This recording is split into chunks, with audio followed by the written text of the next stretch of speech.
Increasing Human Efficiency in Business. A Contribution to the Psychology of Business by Walter Dill Scott. Increasing Human Efficiency in Business. Chapter 1. The Possibility of Increasing Human Efficiency. The modern businessman is the true heir of the old magicians. Everything he touches seems to increase 10 or 100-fold in value and usefulness. All the old methods, old tools, old instruments have yielded to his transforming spell or else been discarded for new and more effective substitutes. In 1,000 industries the profits of today are wrung from the wastes or unconsidered trifles of yesterday. The only factor which has withstood this wizard touch is man himself. Development of the instruments of production and distribution has been so great it can hardly be P1 P2 measured. The things themselves have been so changed that few features of their primitive models have been retained. Our railroad trains, steamships, and printing presses preserve a likeness more apparent than actual.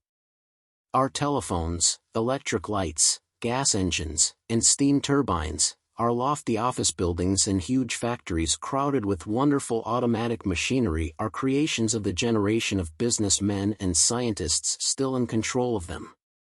By comparison, the increase in human efficiency during this same period, except where the worker is the slave of the machine, compelled to keep pace with it or lose his place, has been insignificant. Reasons for this disproportion are not lacking. The study of the physical antedates the study of the mental always. In the history of the individual as well as of nations, knowledge of the psychical has dragged far behind mastery of tangible objects.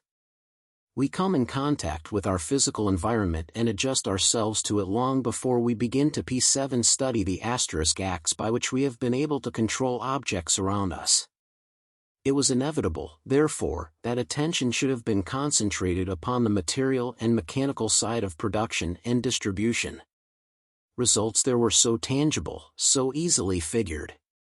For example, if the speed of a drill or the strokes of a punch press were multiplied, the increase would be easily recognized. The whole country, too, was absorbed in invention, in the development of tools to accomplish what had always required hand labor. The effort was not so much to increase the efficiency of the individual worker, though many wise and far-sighted employers essayed studies and experiments with varying success, as to displace the human factor altogether. As the functions and limitations of machinery have become clearer in recent years, businessmen have generally recognized the importance of the human factor in making and marketing products.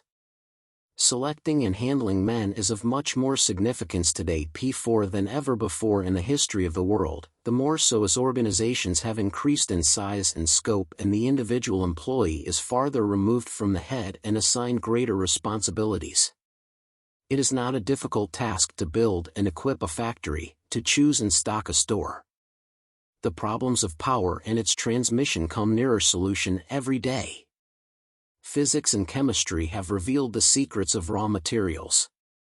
For any given service, the manufacturer can determine the cheapest and most suitable metal, wood, or fabric which will satisfy his requirements, and the most economical method of treating it.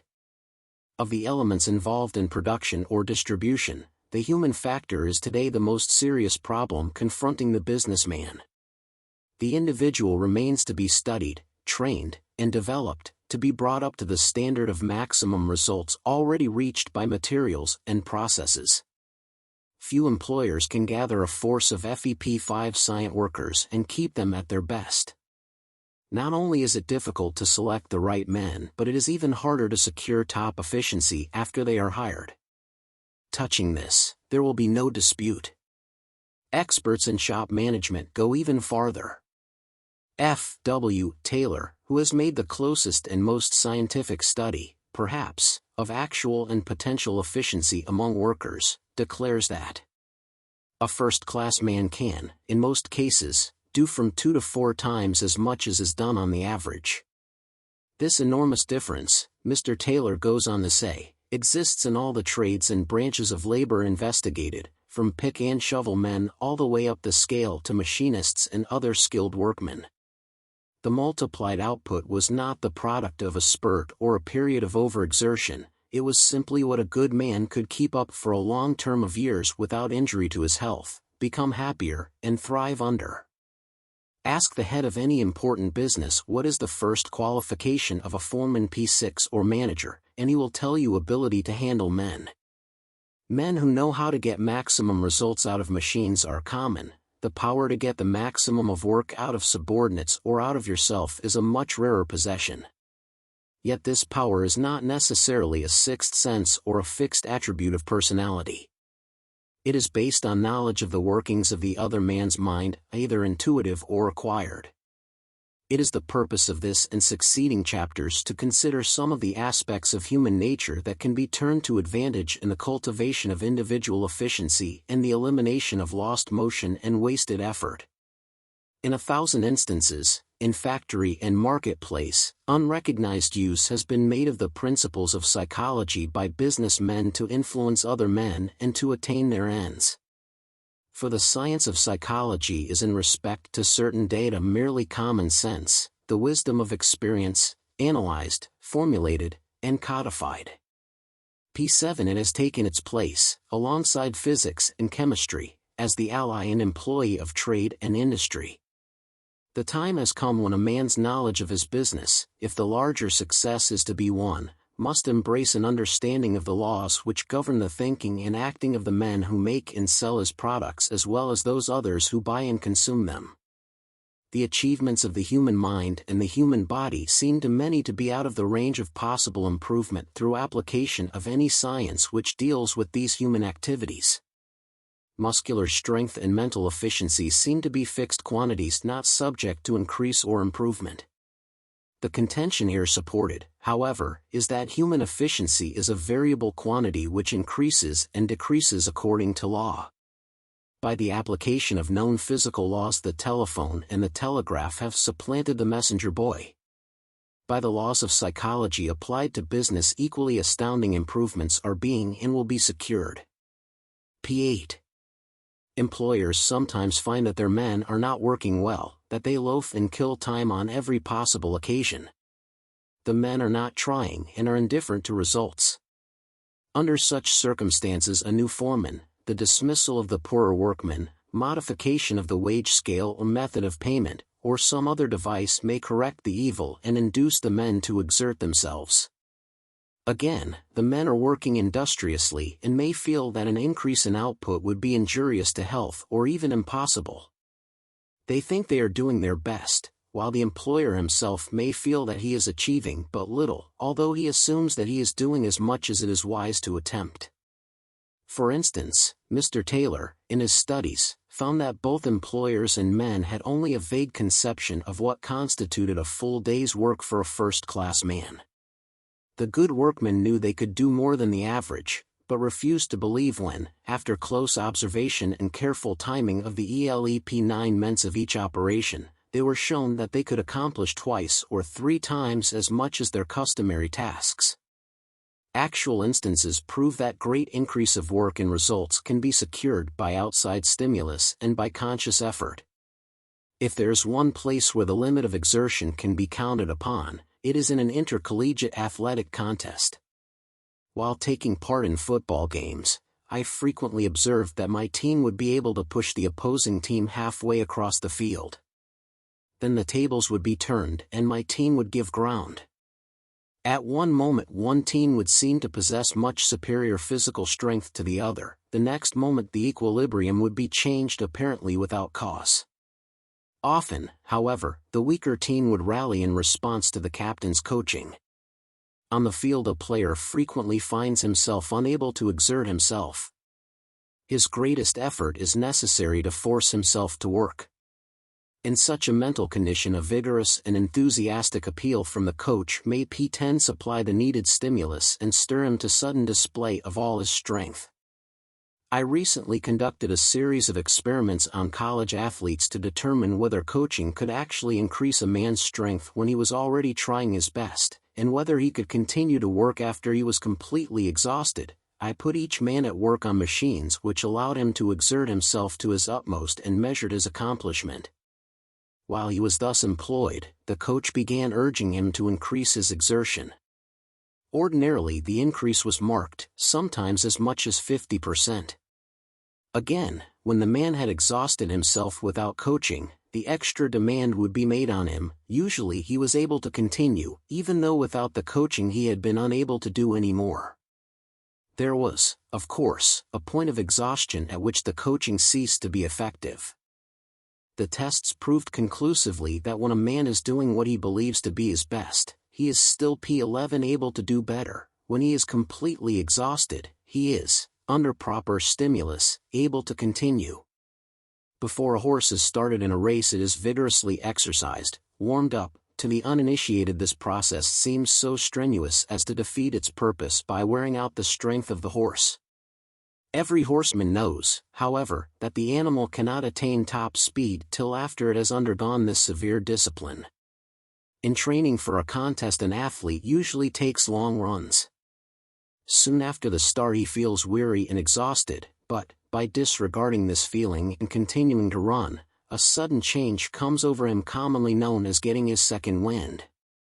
Thus the runner feels wave upon wave of exhaustion followed by waves of invigoration. Had he stopped when he first began to tire, he never would have known of his wonderful reserve fund of strength which can be drawn upon only by passing through the feeling of exhaustion. He seems to be able to tap deeper and deeper reservoirs of strength. P12. Many men have never discovered their reserve stores of strength because they have formed the fixed habit of quitting at the first access of weariness. Thus they never become conscious of the wonderful resources which might be used if they were willing to disregard the trifling wave of weariness. Our best energies are not on the surface and are not available without great exertion. We have to warm up and get our second wind before we are capable of our best physical or mental accomplishments. All our muscular and psychical processes are dependent upon the activity of the nervous system. This activity seems to be at its best only after repeated and vigorous stimulation and after it has reached down to profound and widely distributed centers. Most of us never know of our possible achievements because we have never warmed up and got our second wind in our business or professional affairs. When an individual succeeds in tapping his P13 reserve energies, others marvel at the tremendous tasks he accomplishes. They judge in terms of superficial energy, and for such the results would, of course, be impossible, even though many of the admiring spectators could actually equal or excel the deed. Consider for a moment the work achieved by Mr. Edward Payson Weston, who recently walked the entire distance from New York to San Francisco without halt or rest in 104 days. Throughout the entire journey Mr. Weston covered about 50 miles daily, once attaining the remarkable distance of 87 miles in 24 hours. Though Mr. Weston is 70 years of age, at the close of the walk he seemed to be relatively free from exhaustion and undaunted in spirit. The work accomplished by such men as Gladstone and Roosevelt is incomprehensible to most of us who have never undertaken more than puny tasks. These men retain their strength and in no way seem to be undermining their health by the accomplishment of their P14 Herculean labors. Body and mind seem to respond to the demands made upon them.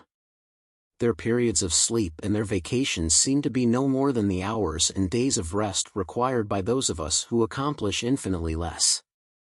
No need, however, to go beyond the field of business or industry to find men whose superenergy has carried them to epochal discoveries or feats of organization. The invention of the incandescent lamp by Edison is said to have been accomplished, for instance, only after 48 hours continuous concentration on the final problem of finding the right carbon filament and determining the proper degree of vacuum in the enclosing bulb. Months of experiment and research had gone before. 18 hours a day in the laboratory had been no uncommon thing for the inventor and his assistants, but in the last strenuous grapple with success his own physical and mental powers were alone equal to the strain. Not once during the 2 days and nights did he rest or sleep or take his attention P15 from the successive tests which led up to the assembling of the lamp which lights the world's work and play. The steel blade that is used seems to last as long as the one which is allowed to lie idle. The wearing out in the one case does not seem to be more destructive than the rusting out in the other. We have a choice between wearing out and rusting out. Most of us unwittingly have chosen the rusting process. This, indeed, may be said to be Edison's regular method of work, as it is the method of many other men who have accomplished great things in science and industry. Both mind and body have been trained and accustomed to exertions which seem quite impossible to ordinary individuals. Many persons find that increased intellectual activity results in less fatigue and greater achievements. As a student, I did my best work and enjoyed it most. The year I carried the greatest number of courses and assumed the most outside duties. In my P16 capacity as advisor to college students, I find many who are able to accomplish 30% more work than is expected of college students but fail to do equally well the regular amount. There are others who can carry the regular amount but not more without injury to their health. College grades afford a means of recording intellectual efficiency directed toward particular problems. With no apparent change in bodily conditions, the same student frequently increases his efficiency 100%. The increase seldom has an injurious effect on health, but is merely evidence of the fact that he has suddenly wakened up and is applying energies which before were undiscovered. A slow walk for a single mile leaves many persons dragged out and exhausted, but a brisk walk of the same or a greater distance results in invigoration and recuperation. Likewise, the droning over an intellectual task results in exhaustion, while vigorous treatment whets the appetite for additional problems. This swift, decisive attack on problems was P17, the method of Edward H. Harriman, who crowded into 10 years the railroad achievements of an extraordinary lifetime. Decisions involving expenditure of many millions of dollars were arrived at so quickly as to seem offhand, even reckless. In reality, they were the products of brief periods of intense application in which he reviewed all the conditions and elements involved, and forged his conclusion, as it were, at white heat. Back of each decision was exact and thorough knowledge of the physical and traffic conditions of each of his railroads. In the case of the Union Pacific, at least, he gained this mastery by patient, intensive study of each grade and curve in freight-producing town on its 1,800 miles of track. The inhabitant of the torrid zone upon moving to a northern climate is severely affected by the chill of the atmosphere. The discomfort may last for days or months, but he becomes acclimated and is able to withstand the cold without serious discomfort. Likewise, the inhabitant of a cool climate feels exhausted P18 by the heat of the torrid zone. In some cases he is unable to accustom himself to the change, but in many instances the acclimatization follows rapidly and leaves the individual well fortified against the dangers of excessive heat. Persons who have accustomed themselves to stimulants of any sort are completely depleted if they are unable to get the special form to which they have been accustomed. This holds true for tobacco, morphine, coffee, and many other forms of stimulants actually indulged in by many persons. If they are able to resist the temptation and deny themselves the stimulant, the period of exhaustion soon disappears and the subject may even lose all craving for that which formerly seemed essential to his very existence. The quantity which we eat is partly a matter of habit. There is doubtless a minimum of nourishment which is absolutely necessary for health and strength. On the other hand, there is doubtless a maximum limit which cannot be passed without serious injury. Our bodies seem to demand the amount of P19 food to which we have accustomed them. If we should increase the amount 10 or 20%, we might, for a while, feel some discomfort from it, but soon our system would begin to demand the greater quantity and we could not again return to the lighter diet without a period of discomfort. Likewise, the amount of food which most of us consume could be reduced materially with no permanent injury or reduction of energy or danger to health.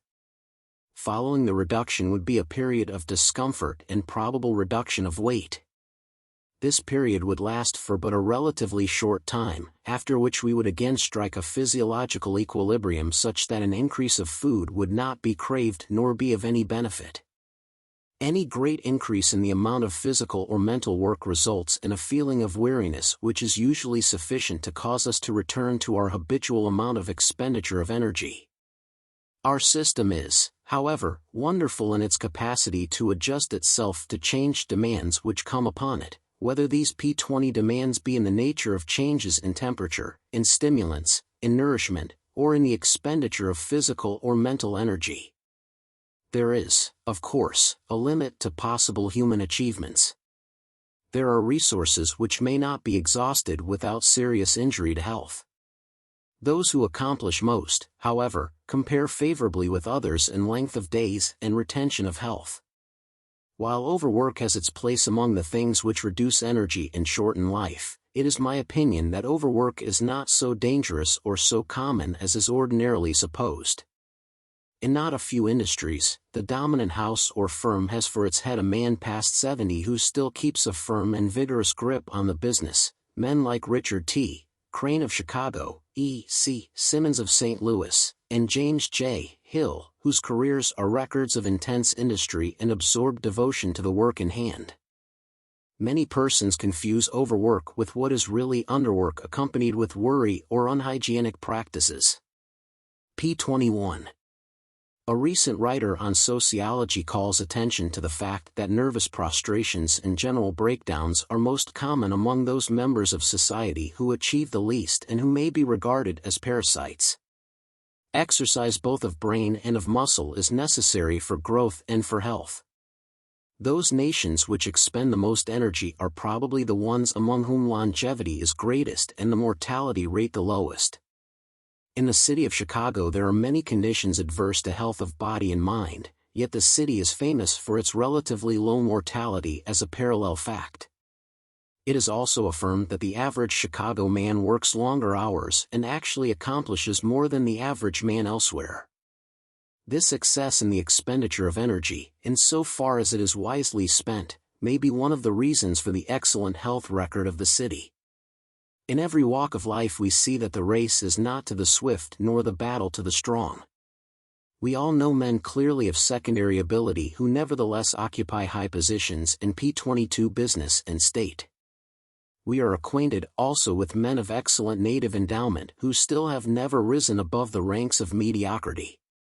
Human efficiency is not measured in terms of muscular energy nor of intellectual grasp. It is dependent upon many factors other than native strength of mind and body. The attitude which one takes toward life in general and toward his calling in particular is of more importance than native ability. The man with concentration, or the power of continued enthusiastic application, will surpass a brilliant competitor if this latter is careless and indifferent towards his work. Many who have accomplished great things in business, in the professions, and in science have been men of moderate ability.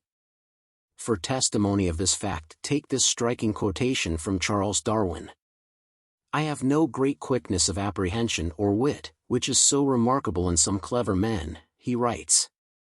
"I am a poor critic. My power to follow a long and purely abstract P23 train of thought is very limited, and therefore I never could have succeeded with metaphysics or mathematics. My memory is extensive, yet hazy. It suffices to make me cautious by vaguely telling me that I have observed or read something opposed to the conclusion which I am drawing, or on the other hand in favor of it. So poor in one sense is my memory, that I have never been able to remember for more than a few days a single date or a line of poetry. I have a fair share of invention, and of common sense or judgment, such as every fairly successful lawyer or doctor must have, but not, I believe, in any higher degree." This is presumably an honest statement of fact, and in addition it should be remembered that Darwin was always physically weak, that for 40 years he was practically an invalid and able to work for only about 3 hours a day. In these few hours he was able to accomplish more, however, than other men of apparently superior ability who were able to work long hours daily for many P24 years. Darwin made the most of his ability and increased his efficiency to its maximum. For a parallel in business, Cyrus H. McCormick might be named. The inventor of the reaper and builder of the first American business which covered the world was not a man of extraordinary intellect, wit, or judgment. He had, however, the will and power to focus his attention on a single question until the answer was evolved. Again and again, His biographers tell us, he pursued problems which eluded him far into the night, and he was frequently found asleep at his desk the morning following. When roused, instead of seeking rest, he addressed his task again and usually overcame his obstacle before leaving it. All these considerations point to one conclusion. It is quite certain, then, that most of us are whiling away our days and occupying positions far below our possibilities. A corollary to this statement is Mr. Taylor's conclusion that few of our best organized industries have attained the maximum output of first-class men, p. 25. Not to give too wide application to his discovery that the average day's work is only half or less than half what a first-class man can do, it is more than probable that the average man could, with no injury to his health, increase his efficiency 50%. We are making use of only part of our existing mental and physical powers and are not taxing them beyond their strength. Increased accomplishments and heightened efficiency would cultivate and develop them, would waken the latent powers and tap hidden stores of energy within us, would widen the fields in which we labor, and would open up to us new and wider horizons of honorable and profitable activity. In succeeding chapters will be described specific methods, many of which are employed by individual firms, but which could be utilized by other businessmen, to ensure their own efficiency and that of their employees. The experiences of many successful houses will be linked to the laws of psychology to point the way that will bring about greater results for men. Chapter 2. Imitation. As a means of increasing human efficiency. 20 years ago, the head of an industry now in the million-a-month class sat listening to his star salesman. The latter, in the first enthusiasm of discovery and creation, was telling how he had developed the company's haphazard selling talk and had taken order after order with a standard approach, demonstration, and summary of closing arguments. To prove the effectiveness of the one best way, he challenged his employer to act as a customer, staged the little drama he had arranged, secured admissions of savings his machine would make, ultimately cornered the other, and sold him. "That's great," the owner declared. The in P26 P27 stand he had surrendered to the salesman's logic. "If we can get all our agents to learn and use this new method of yours, we'll double our business in 3 years." Then followed discussion of the means by which the knowledge could be spread. "I've got it," the manager announced at last. "I'll telegraph 5 or 6 men to come in," he named the agents, "within a night's ride of the factory, and you can show them how you sold 15 machines last week. We could take down your talk in shorthand and send it to them, but that wouldn't do the business. I want them to watch you sell, to study how you make your points, how you introduce yourself, how you get your man's attention, how you bring out his objections and meet them, how you lead up to the signing minute, and show him where to sign. Asterisk what you say is about half the trick, asterisk how you say it is the convincing part, the thing the slowest man in the force by watching you can learn more quickly than the smartest could work out at home, p28. The result of that conference was one of the earliest organized training schools for salesmen in the country. It was an unconscious, but nonetheless certain, utilization of the instinctive asterisk imitation for increasing the efficiency in employees. Since then, business has borrowed many well-recognized principles from psychology and pedagogy and adapted them to the same end. Many important houses have grafted the school upon their organizations and asterisk teach not only raw and untrained employees, but provide instruction calculated to make workmen and clerks masters of their jobs and also to fit them for advancement to higher and more productive planes. Teaching is by example rather than by precept, just as it was in the old apprentice system. The newer method uses even more than the older a perfect example of the process and the product for the learner's imitation and makes them the basis of the instruction. No man was made to live alone. For an individual, existence entirely independent of P29 other members of the race is the conception of a dreamer. Apart from others one would fail to become asterisk human. Modern psychology has abandoned the individualistic and adopted the social point of view. We no longer think of asterisk imitation as a characteristic only of animals, children, and weak-minded folk. We have come to see that imitation is the greatest factor in the education of the young and a continuous process with all of us.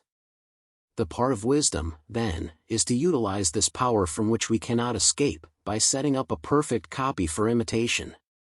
The child brought up by a Chinaman imitates the sounds he hears, hence speaks Chinese. Brought up in an American home, English is his speech, ungrammatical or correct according to the usage of his companions. If one boy in a group walks on stilts or plays marbles, the others follow his example. If a social leader rides in an automobile, wears a Panama hat, or plays golf, all the members of this circle are restless till they have the same experience. The same P30 phenomenon is seen in the professions and in business. If one bank decides to erect a building for its own use, other banks in the city begin to consult architects. If one manufacturer or distributor in a given field adopts a new policy in manufacturing or in extending his trade zone, his rivals immediately consider plans of a similar sort. Partly, of course, this act is defensive. In the main, however, imitation and emulation are at the bottom of the move. For the sake of clearness, in studying acts of imitation we separate them into two classes, *voluntary imitation, also called conscious imitation, and *instinctive imitation, also known as *suggestive imitation. A peculiar signature may strike my fancy so that consciously and deliberately I may try to imitate it. This is a clear case of voluntary imitation. Threading crowded city streets, I see a man crossing at a particular point and voluntarily follow in his path. In learning a new skating figure I watch an expert attentively and try to repeat his perform P31 ants. In writing letters or advertisements or magazine articles, I analyze the work of other men and consciously imitate what seems best.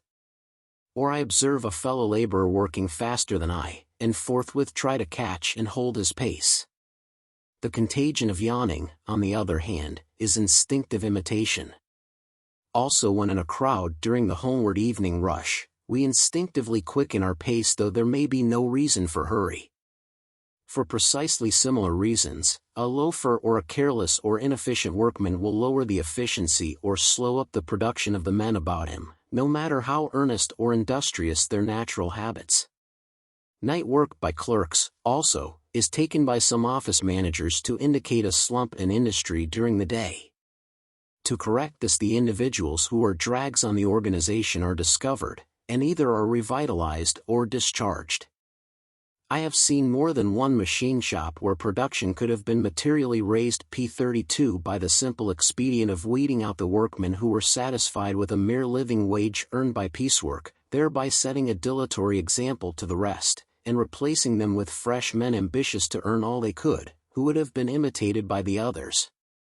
In these instances it is assumed that the imitation is not voluntary, but that we unconsciously imitate whatever actions happen to catch our attention. For the negative action, the slowing down process, we have the greater affinity simply because labor or exertion is naturally distasteful. One such influence or example, therefore, may sway us more than a dozen positive impulses towards industry. Imitation thus broadly considered is seen to be of the utmost importance in every walk of life. The greatest and most original genius is in the main a creature of imitation. By imitation he reaches the level of knowledge and skill attained by others, and upon this foundation builds his structure of original and creative thought, experiment, and achieve P33 ment. Furthermore, he does not imitate at random, but concentrates his activity on those things and persons in the line of his pursuits. Among my associates are both industrious and shiftless individuals. I instinctively imitate the actions of all those with whom I come in contact, but if I am sufficiently ambitious, I will consciously imitate the acts of the industrious. This patterning after energetic models will render me more active and efficient than would have been possible for me without such examples. Imitation, accordingly, is an imperative factor both in self-development and in the control of groups of individuals.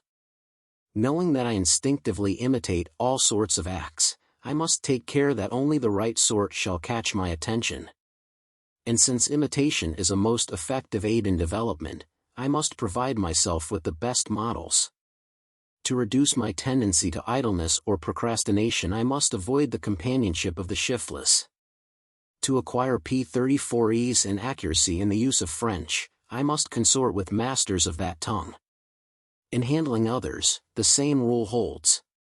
To profit from the instinctive imitation of my men, I must control their environment and shop or office and make sure that examples of energy and efficiency are numerous enough to catch their attention and establish, as it were, an atmosphere of industry in the place.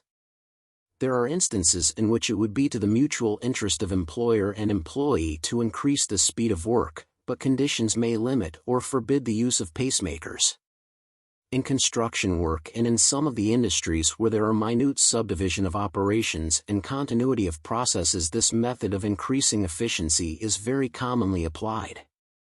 In many factories, however, such an effort to speed up production might stir resentment, even among the pieceworkers, and have an effect exactly opposite to that desired.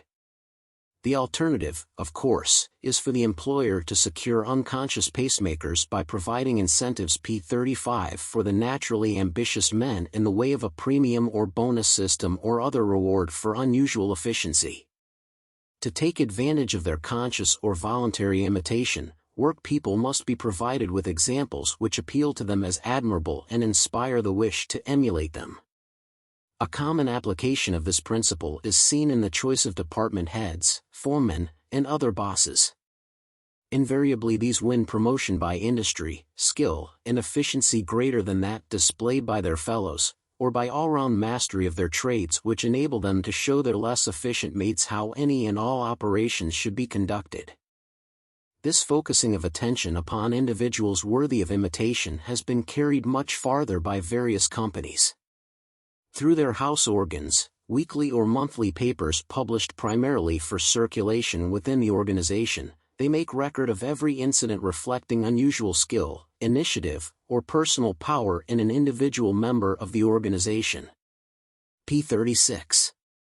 A big order closed, a difficult contract secured, a complex or delicate operation performed in less than the usual time, a new personal record in production, the invention of an unproved method or machine, whatever the achievement, it is described and glorified, its author praised and held up for emulation. This, indeed, is one of the methods by which the larger sales organizations have obtained remarkable results. Graphically told, the story of an important sale with the salesman's picture alongside makes double use of the instinct of imitation. It suggests forcibly that every man in the field can duplicate the achievement and tells how he can do it. Frequently, examples of initiative and efficiency are borrowed from outside organizations. Carrying a message to Garcia has long been a business synonym for immediate and effective execution of orders. One big company, employing thousands of mechanics and developing all its executives and skilled experts from boys and men within the P37 organization, has printed in its house organ studies of all the great American and English inventors from Stephenson and Fulton to Edison and Westinghouse. These histories emphasize the facts that these men were self-taught and bench-trained, and that their achievements can be imitated by every intelligent mechanic in the organization. In teaching and learning by imitation, certain modifying facts are to be kept constantly in mind. We tend to imitate everything which catches our attention, but certain things appeal more powerfully than others. The acts of those whom I admire are particularly contagious, but I remain indifferent to the acts of those who are uninteresting. Acts showing a skill to which I aspire are immediately imitated, while acts representing stages of development from which I have escaped are less likely to be imitated. We imitate the acts of hearty, jovial individuals more than the acts of others. This point cannot be pressed too far, since a surly and selfish individual often seems to corrupt a whole P38 group. Also, it is not always the acts which I admire that are imitated. If I am frequently with a lame person, I am in danger of acquiring a limp. One who stutters is clearly injurious to my freedom of speech. Round-shouldered friends may at first cause me to straighten up, but soon I am in danger of a droop. That imitation is merely something to be avoided by teachers, employers, and foreman is an idea soon banished when the importance and complexity of the process is comprehended. In teaching we find precept inferior to example wherever the latter is possible. Particularly in teaching all sorts of acts of skill, the imitation of perfect models is the first resort. In business, however, insufficient consideration has been given to the possibilities of imitation in increasing human efficiency. In the preparation of this article, representative businessmen who had been especially successful in dealing with employees were asked the following questions. P39. In increasing the efficiency of your employees, do you utilize imitation by 1. Placing efficient workmen where they may be imitated by the less efficient? 2. Having the men visit highly efficient establishments?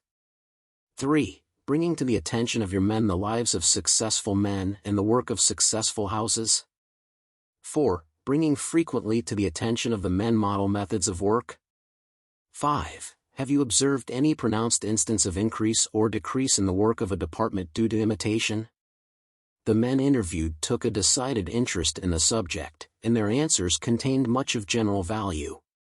Some admitted that they had never made any conscious effort to utilize imitation as implied in the first 4 questions.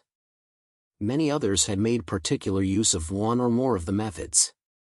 A few of the firms interviewed had employed all 4 methods with entire satisfaction. P40. The following is a fair representative of the answers. It is the response of a very successful general manager of a railroad. I beg to give you below the answer to the questions which you have asked. 1. The superintendent and foreman in our shops are the most efficient we can find. They are imitated, and thus influence the less efficient. 2. We have the heads of our departments visit other shops to see how they are progressing in the same line.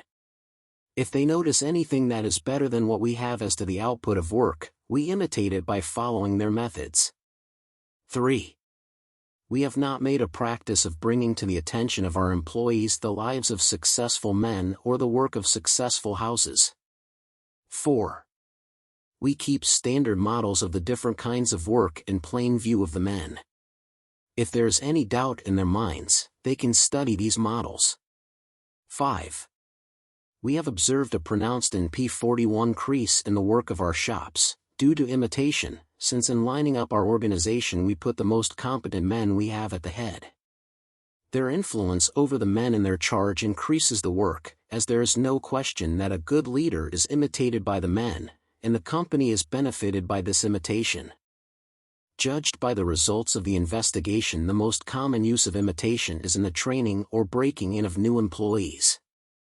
The accepted plan is to pick out the most expert and intelligent workman available and put the new man in his charge. By observing the veteran and imitating his actions, working gradually from the simpler operations to the more complex, the beginner is able to master technique and methods in the shortest possible time. The psychological moment for such instruction, of course, is the first day or the first week. New men learn much more readily than those who have become habituated to certain methods or tasks, not having had time or opportunity to express P42 meant and learn wrong methods. They have nothing to unlearn in acquiring the right. They fall into line at once and adopt the stride and the manner of work approved by the house. This is the specific process by which the most advanced industrial organizations develop machine hands and initiate skilled mechanics into house methods and requirements. It has been largely used by public service corporations, streetcar motormen and conductors, for instance, learning their duties almost entirely by observation of experienced men either in formal schools or on cars in actual operation. Many large commercial houses give new employees regular courses in company methods before entrusting work to them. The instructor is some highly efficient specialist, who shows the beginner how to get output and quality with the least expenditure of time and energy. The same method has been adapted by leading manufacturers of machines, who call their mechanics or assemblers together at intervals and have the most P43 expert among them show how they conduct operations in which they have attained special skill. In the training of salesmen, imitation has received its widest application in teaching new men the elements of salesmanship, in showing them how to make the individual sale, in giving old men the best and newest methods, all by imitation. Not only is the recruit to the selling ranks in formal schools given repeated examples of the most effective ways to approach customers, to demonstrate the house goods and secure the order, but the more progressive companies, after this preliminary instruction, assign him to a training ground where he accompanies one of the company's best salesmen and merely observes how actual sales are made. Then the new man is sent out alone. Usually he fails to secure as large an order as the house wants. Again the star salesman takes him in hand, analyzes the student's approach and demonstration, points out their weaknesses and, going back with the new man, P44 makes the right kind of approach and secures a satisfactory order. For the beginner this is the most vivid lesson in salesmanship. He cannot but model his next selling effort on the lines proved so effective. The use of imitation, however, is carried further. In the monthly or semi-annual district conventions of salesmen, which most big organizations call, the newest and most effective selling methods are staged for the instruction both of new men and veterans. The district leader in sales, for example, or the man who has closed an order by a new or unusual argument is pitted against a salesman equally able, and the whole force sees how the successful man secured his results. Educational trips to other factories were employed by several firms to stimulate mental alertness and the instinct of imitation in their men. These trips usually supplemented some sort of suggestion system for encouraging employees to submit to the management ideas for improving methods, machines, or products. Cash payments were made for each suggestion P45 adopted. Quarterly prizes of $10 to $50 were awarded for the most valuable suggestions. And finally a dozen or a score of the men submitting the best ideas were sent on a week's tour of observation to other industrial centers and notable plants. In some instances the expense incurred was considerable, but the companies considered the money well spent. Not only were the men making helpful suggestions the very ones who would observe most wisely and profit most extensively from such educational trips, but they would bring back to their everyday tasks a new perspective, see them from a new angle, and frequently offer new suggestions which would more than save or earn the vacation cost. Business managers, it was made plain, are coming more and more to depend upon imitation as one of the great forces in securing a maximum of efficiency without risking the rupture or rebellion which might follow if the same efficiency were sought by force or by any method of conscious compulsion. Tactfully suggested, the examples for imitation will P46 lead men where no amount of argument or reasonable compensation will drive them. I am therefore led to suggest the following uses of imitation for increasing the efficiency of the working force. In breaking in new recruits they should be set to imitate expert workmen in all the details possible. Gang foremen and superintendents should always be capable of showing how for the sake of the men under them. The better workmen should, where possible, be located so that they will be observed by the other employees. Inefficient help should be avoided since the example of the less efficient should become the model for the larger group. Educational trips or tours of inspection should be regularly encouraged for both workmen and superintendents. The deeds of successful houses should be brought to the attention of employees. Where conditions admit, pacemakers should be retained in various groups to key up the other men. P47. Favorable conditions should be provided for conscious and instinctive imitation for all the members of the plant. Persons who are sociable and much liked are imitated more than others, and if efficient, are particularly valuable, but if inefficient, are especially detrimental to others. At the formal and informal meetings of the men of a house or a department, demonstrations of how to do certain definite things are very interesting and helpful to all concerned. Demonstrations should be more common. Chapter 3. Competition. As a means of increasing human efficiency. 30 years ago American steel makers were astonishing the world with new production records. What English ironmasters, entrenched in their supremacy for centuries, had regarded as a standard week's output for Bessemer converters, their young rivals in mills about the Great Lakes were doubling, trebling, and even further increasing. Hardly a month passed without a new high mark and a shift in possession of the leadership. To this remarkable increase in efficiency, William R. Jones, Captain Bill Jones as he was familiarly known, contributed more than any other operating man. He was a genius among executives as well as an inventor, P48 P49 of resource and initiative, a natural leader and handler of men. When he was asked by the British Iron and Steel Institute in 1881 to explain the reasons for the amazing development in the United States, he attributed it to organization spirit of the workmen and the rivalry among the various mills. So long as the record made by a mill stands first, he wrote, its workmen are content to labor at a moderate rate. But let it be known that some other establishment has beaten that record, and there is no content until the rival's record is eclipsed. It was on this idea of competition for efficiency, of production as a game and achievement as a goal, that the wonderful growth of the steel industry was based. On the intensive development of this idea by Andrew Carnegie, within his expanding organization, hinged the tremendous progress and profits of the Carnegie Company. The little boss matched furnace against furnace, mill against mill, superintendent against superintendent. He scanned his weekly and P50 monthly reports not merely for records of output, but for comparative consumption of ore, fuel, and other supplies, for time and labor costs in proportion to product. If a superintendent, foreman, or gang failed to respond to this urging, failed to get into the race for the famous broom which crowned the stack of the champion Carnegie mill or furnace, the parallel showing of the other mills became a club to drive the laggards into line. So intense was the competition, so sharp the verbal goads applied that Jones, after resigning in indignation, parroted in sarcastic notes in this manner the Carnegie fashion of bringing executives to task: puppy dog number 3, you have been beaten by puppy dog number 2 on fuel. Puppy dog number 2, you are higher on labor than puppy dog number 1.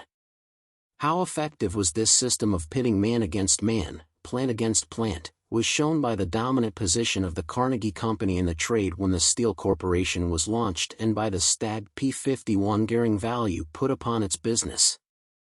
Indirect testimony of the same fact was given another time by Jones when he refused thousands of dollars in yearly royalties for the use of his inventions by outside companies, this though the men who sought them were personal friends and his contract with the Carnegie Company allowed such licenses. His excuse was eloquent of the power residing in the Carnegie contest for efficiency and results, leadership for his charge. The Edgar Thomson works, in output and costs, meant more to him than money and a chance to help his friends.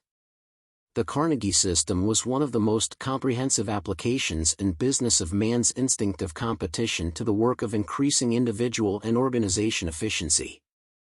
In the handling of executives it was carried to such extremes as few great managers would approve today. Undeniably, however, the contest idea was an important influence in the building up of a vast business in relatively brief time, while the influence on the pace of the whole industry gave the United States its P52 present supremacy in steel and iron. It survives in the parallel comparisons of records with which the Steel Corporation measures the efficiency of its units of production and keeps its mill superintendents to the mark. It is utilized, in some degree and in varying departments, by hundreds of successful houses. Let us analyze the facts, the habits of thought, the emotions behind competition and determine where and how it may be applied to the task of increasing our own and our employees' efficiency. The experienced horseman knows that a horse is unable to attain his greatest speed apart from a pacemaker. The horse needs the stimulus of an equal to get underway quickly, to strike his fastest gait and to keep it up. In this particular, an athlete in sprinting is like the horse. He is unable by sheer force of will to run 100 yards in 10 seconds. To achieve it he needs a competitor who will push him to his utmost effort. The struggle for existence, one of the main factors in the evolution of man, has raged most P53 fiercely among equals. Without it, development scarcely would have been possible. So fundamental has been this struggle that the necessity for it has become firmly established within us. We require it to stimulate us to attain our highest ends. As is made evident by a consideration of imitation, we are eminently social creatures. We imitate the acts of those about us. Imitation is, however, only the first stage of our social relationship. We first imitate and then compete. I purchase an automobile in imitation of the acts of my friends, but I compete with them by securing a more powerful or swifter car. By erecting a new building because some other banker has done so, the second individual does more than imitate. He competes with the first by planning to erect a more magnificent structure and on a more commanding site. Or a great retail store, announcing a February sale of white goods or furniture, invariably tries to surpass the bargains offered by rival establishments. p54. We do indeed imitate and compete with all our associates, but those whom we recognize as our peers are the ones who stimulate us more to the instinctive acts of imitation and competition. Our actual equals stimulate us less than those whom we recognize as the peers of our ideal selves, of ourselves as we strive and intend to become. The man on the ladder just above me stirs me irresistibly. The effect of one individual upon others, then, is not confined to imitation. There is a constant tendency to vary from and to excel the model.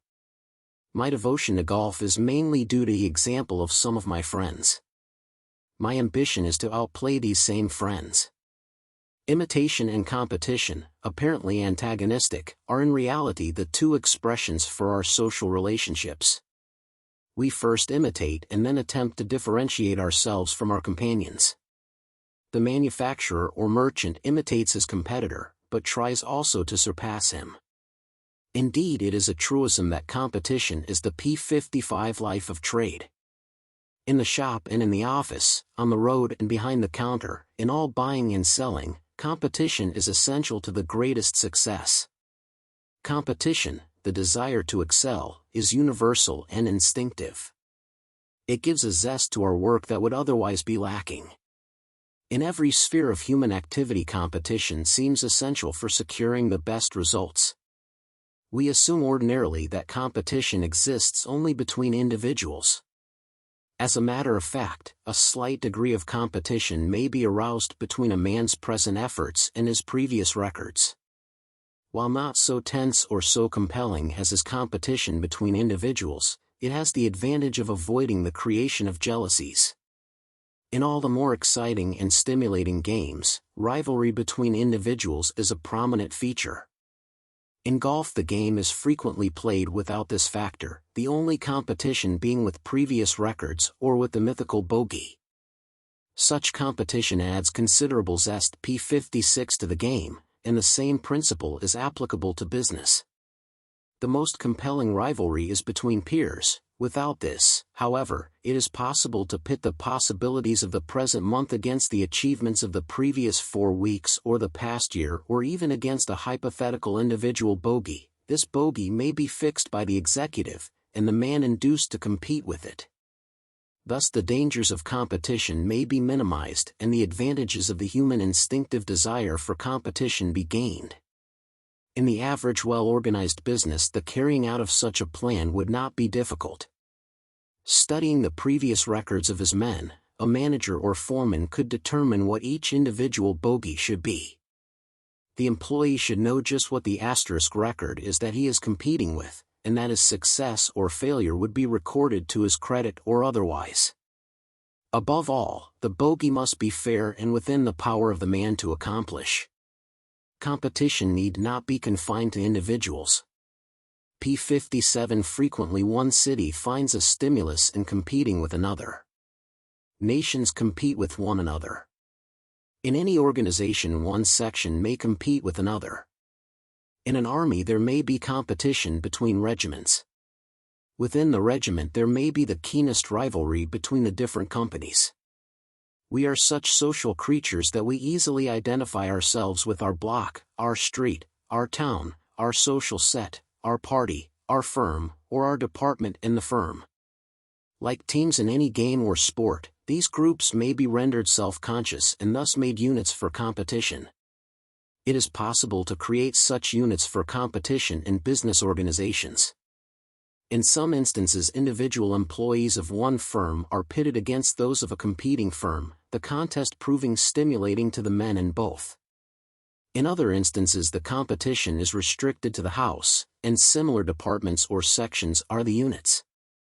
The closer the parallel between the units and their activities, as in the Carnegie Blast P58 furnaces and steel mills, the more interesting and effective the competition becomes. This principle has received widest recognition and achieved greatest success in the sales department.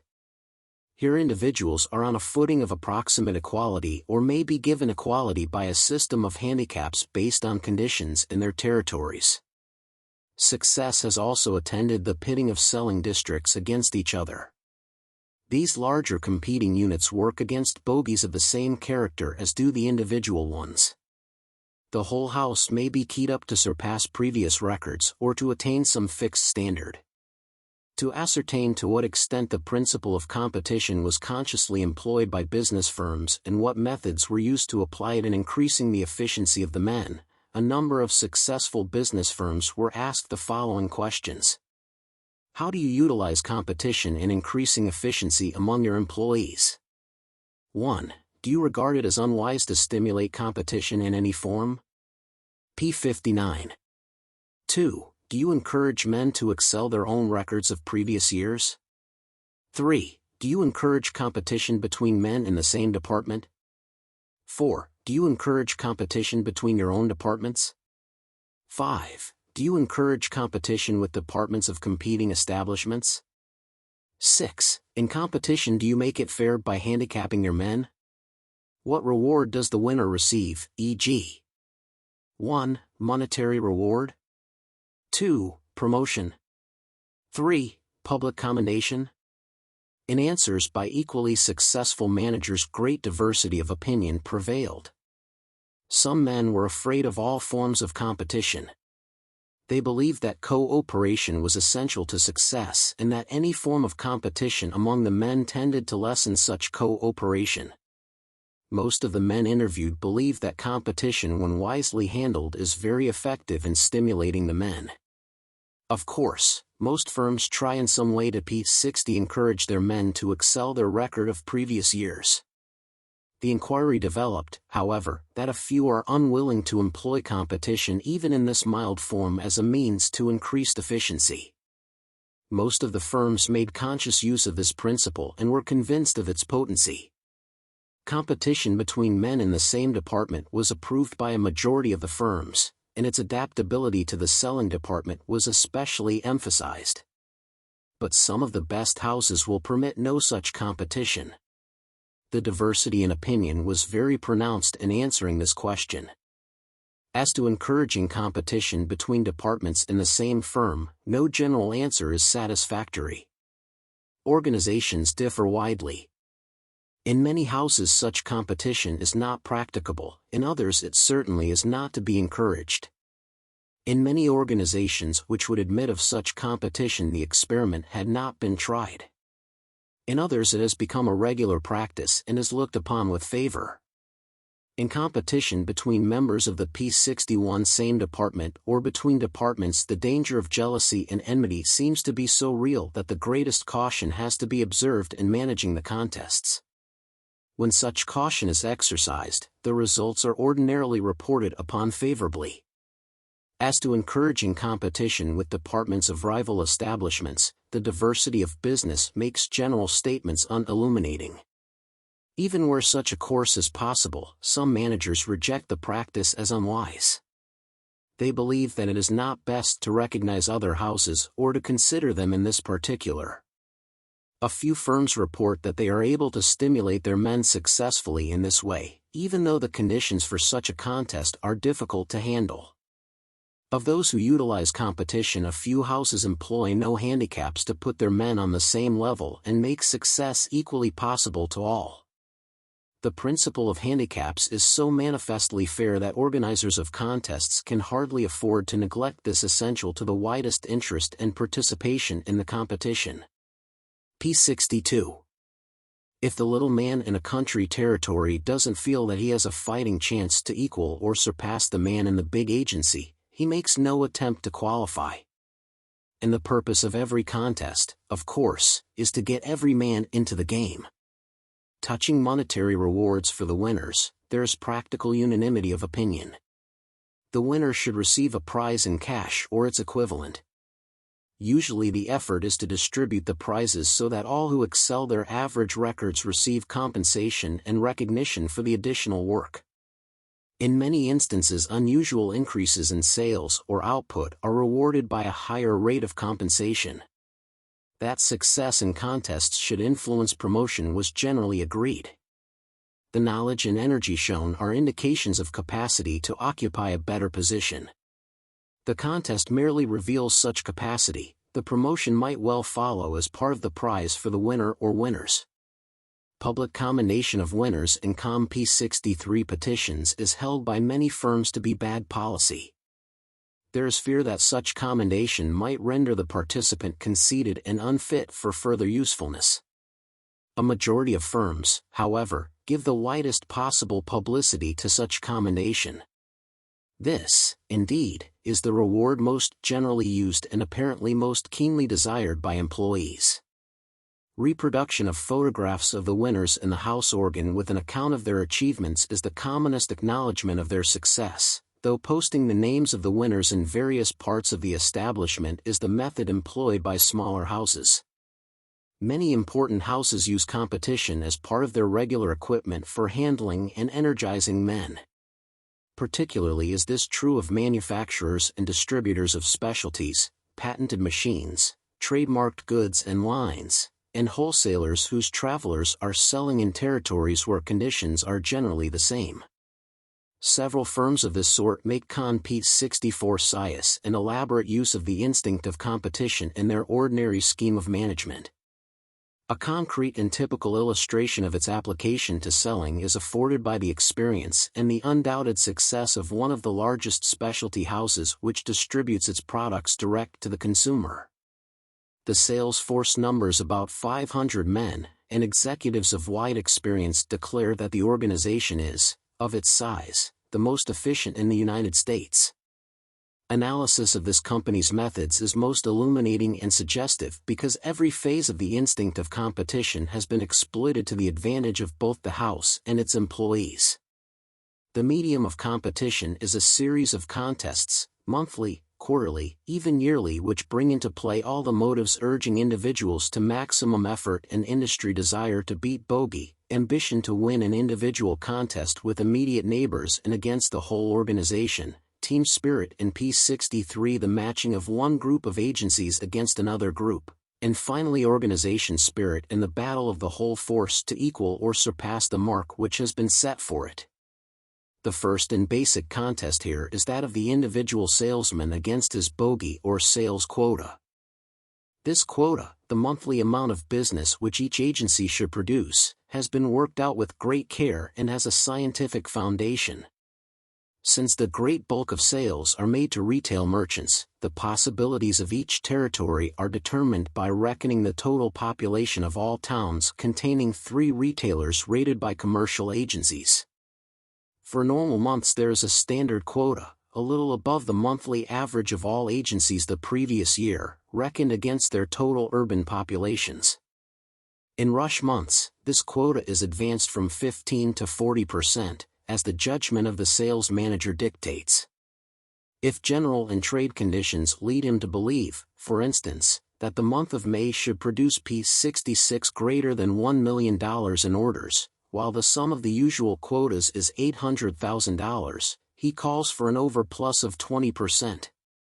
The territory containing 1% of the total urban population of the country, as reckoned, would then be expected to make sales equal to $10,000.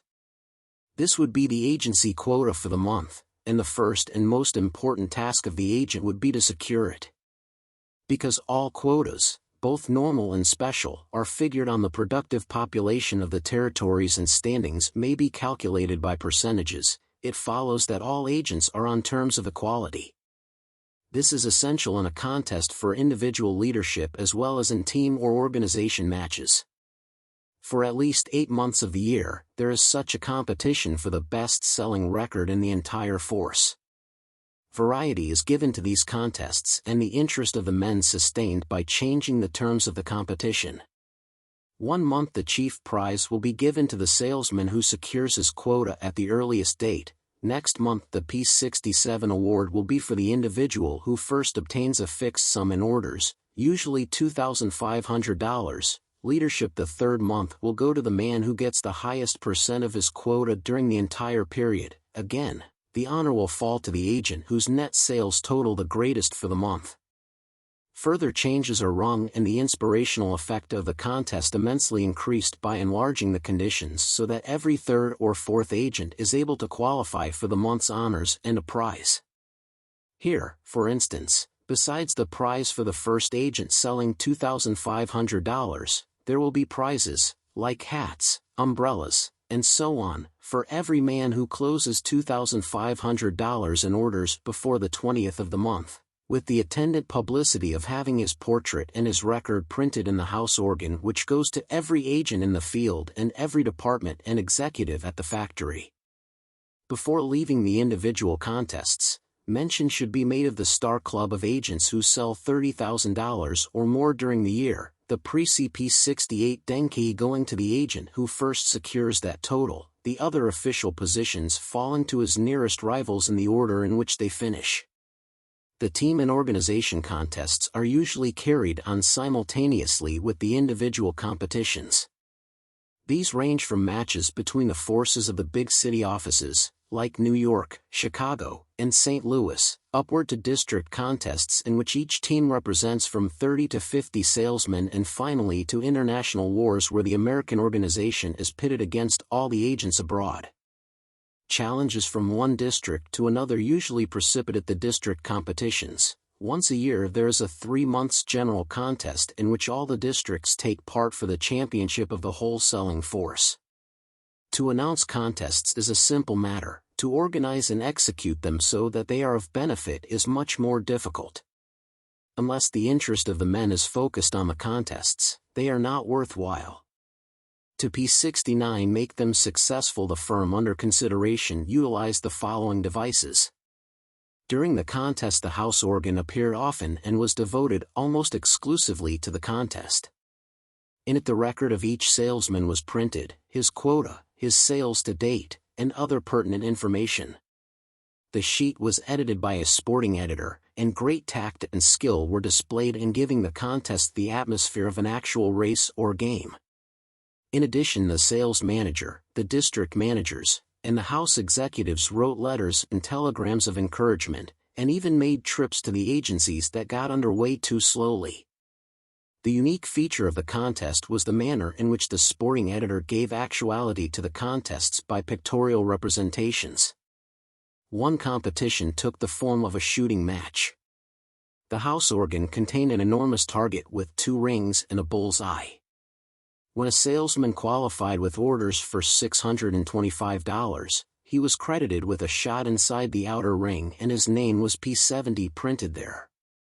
With $1,250 in sales, he moved into the inner ring, and when his orders amounted to $2,500, he was credited with a bull's eye and his name blazoned in the center space. Another contest was represented as a balloon race between the different districts.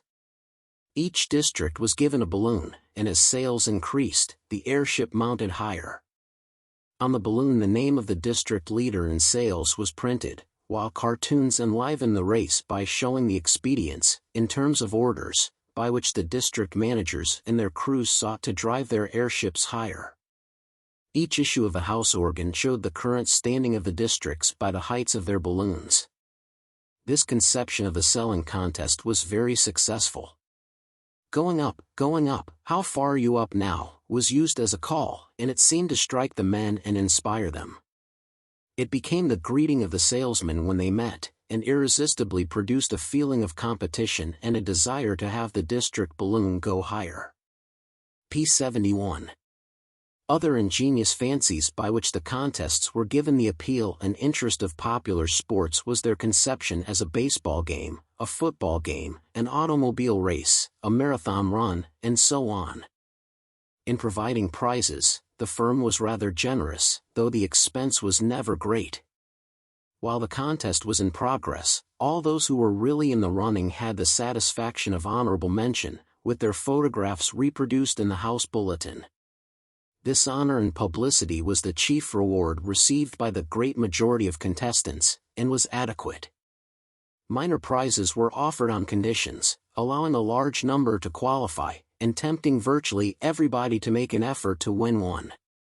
The value of the prizes did not need to be great, for each man was impressed with the idea that his comrades were watching him, that they observed every advance or retrogression. Success in the contest meant making good in the eyes of the other salesmen as well as in the eyes of his superiors. P72. This desire for social approval and the spirited comment of the editor had a marked influence on the efficiency of many of the younger salesmen. These special contests were conducted chiefly during the rush seasons, when activity and efficiency of salesmen meant greater returns to the house. Because of their varied forms, the contests did not become monotonous, and thus fail in their effect.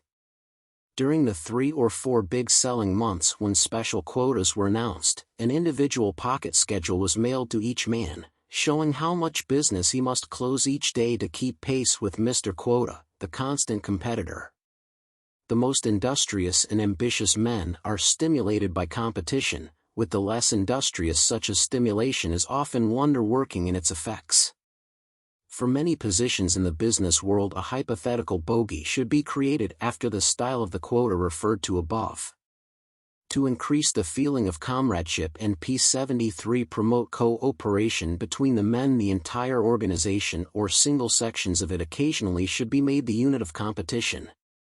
This is perhaps the most helpful form of competition, but it is hard to execute. Valuable prizes should always be given to the winners. This need may not necessarily be monetary.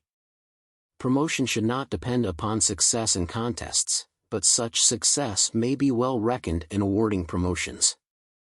Public commendation for success in competition costs the company little and is greatly appreciated by the winner. There seems to be no reason why the head of the house should not assist in the presentation.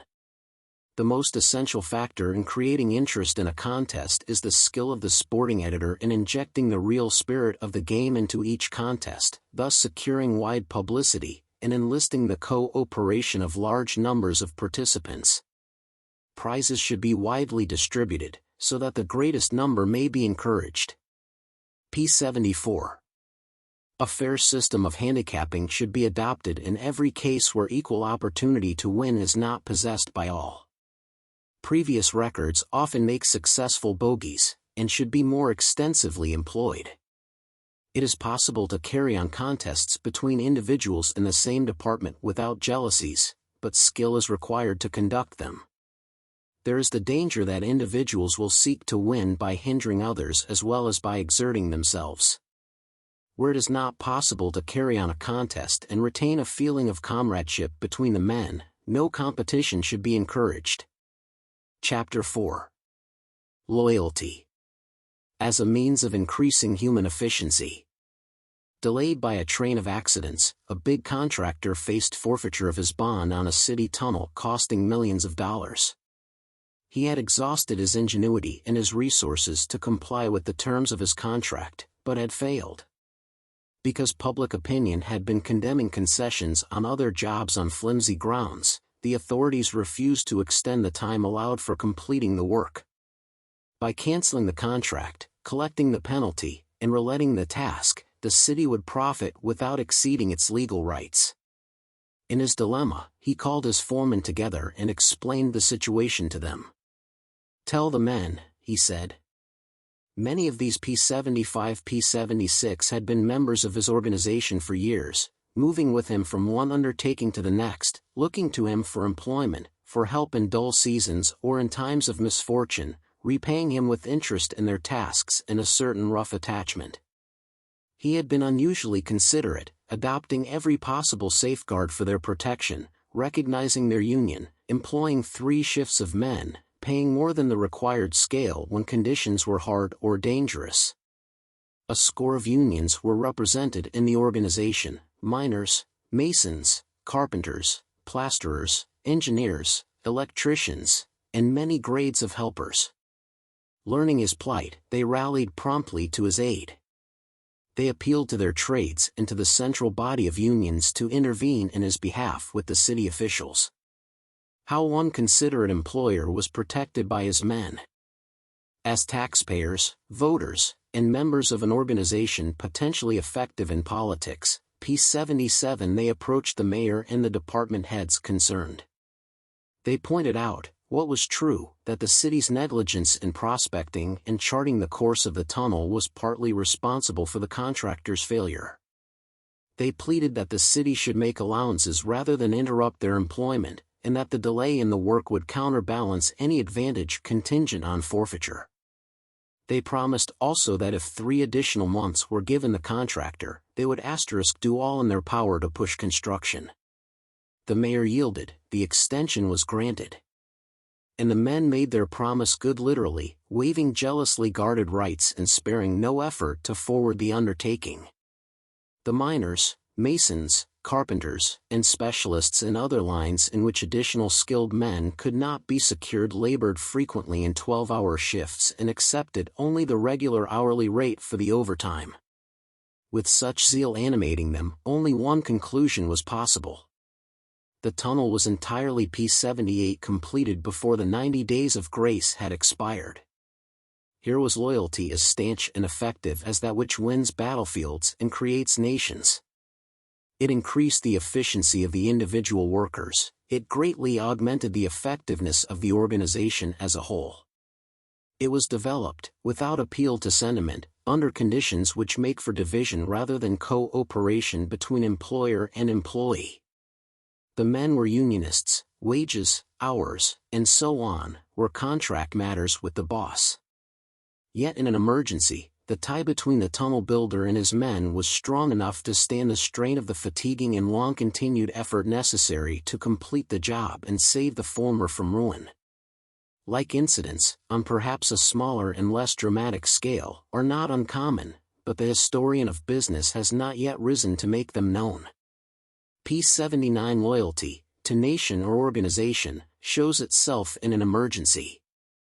As with patriotism, business loyalty needs some such crisis as this to evoke its expression. In peace the patriotism of citizens is rarely evident and is frequently called in question. In America we sometimes assume that it is a virtue belonging only to past generations. But every time the honor or integrity of the country is threatened, a multitude of eager citizens volunteer in its defense. Likewise, many a businessman who has come to think his workmen interested only in the wages he pays them, discovers in his hour of need an unsuspected asset in their devotion to the welfare of the business, and their willingness to make sacrifices to bring it past the Cape of Storms. Study of any field, of any single house, or of any of the periods of depression which have afflicted and corrected our industrial progress, will convince one of the unfailing and genuine loyalty of men to able and considerate MP80 employers. So generally true is this, indeed, that house patriotism, organization spirit, or loyalty to the management is accepted by all great executives as one of the essential elements in the day-by-day conduct of their enterprises. Striking exhibitions of this loyalty may wait for an emergency.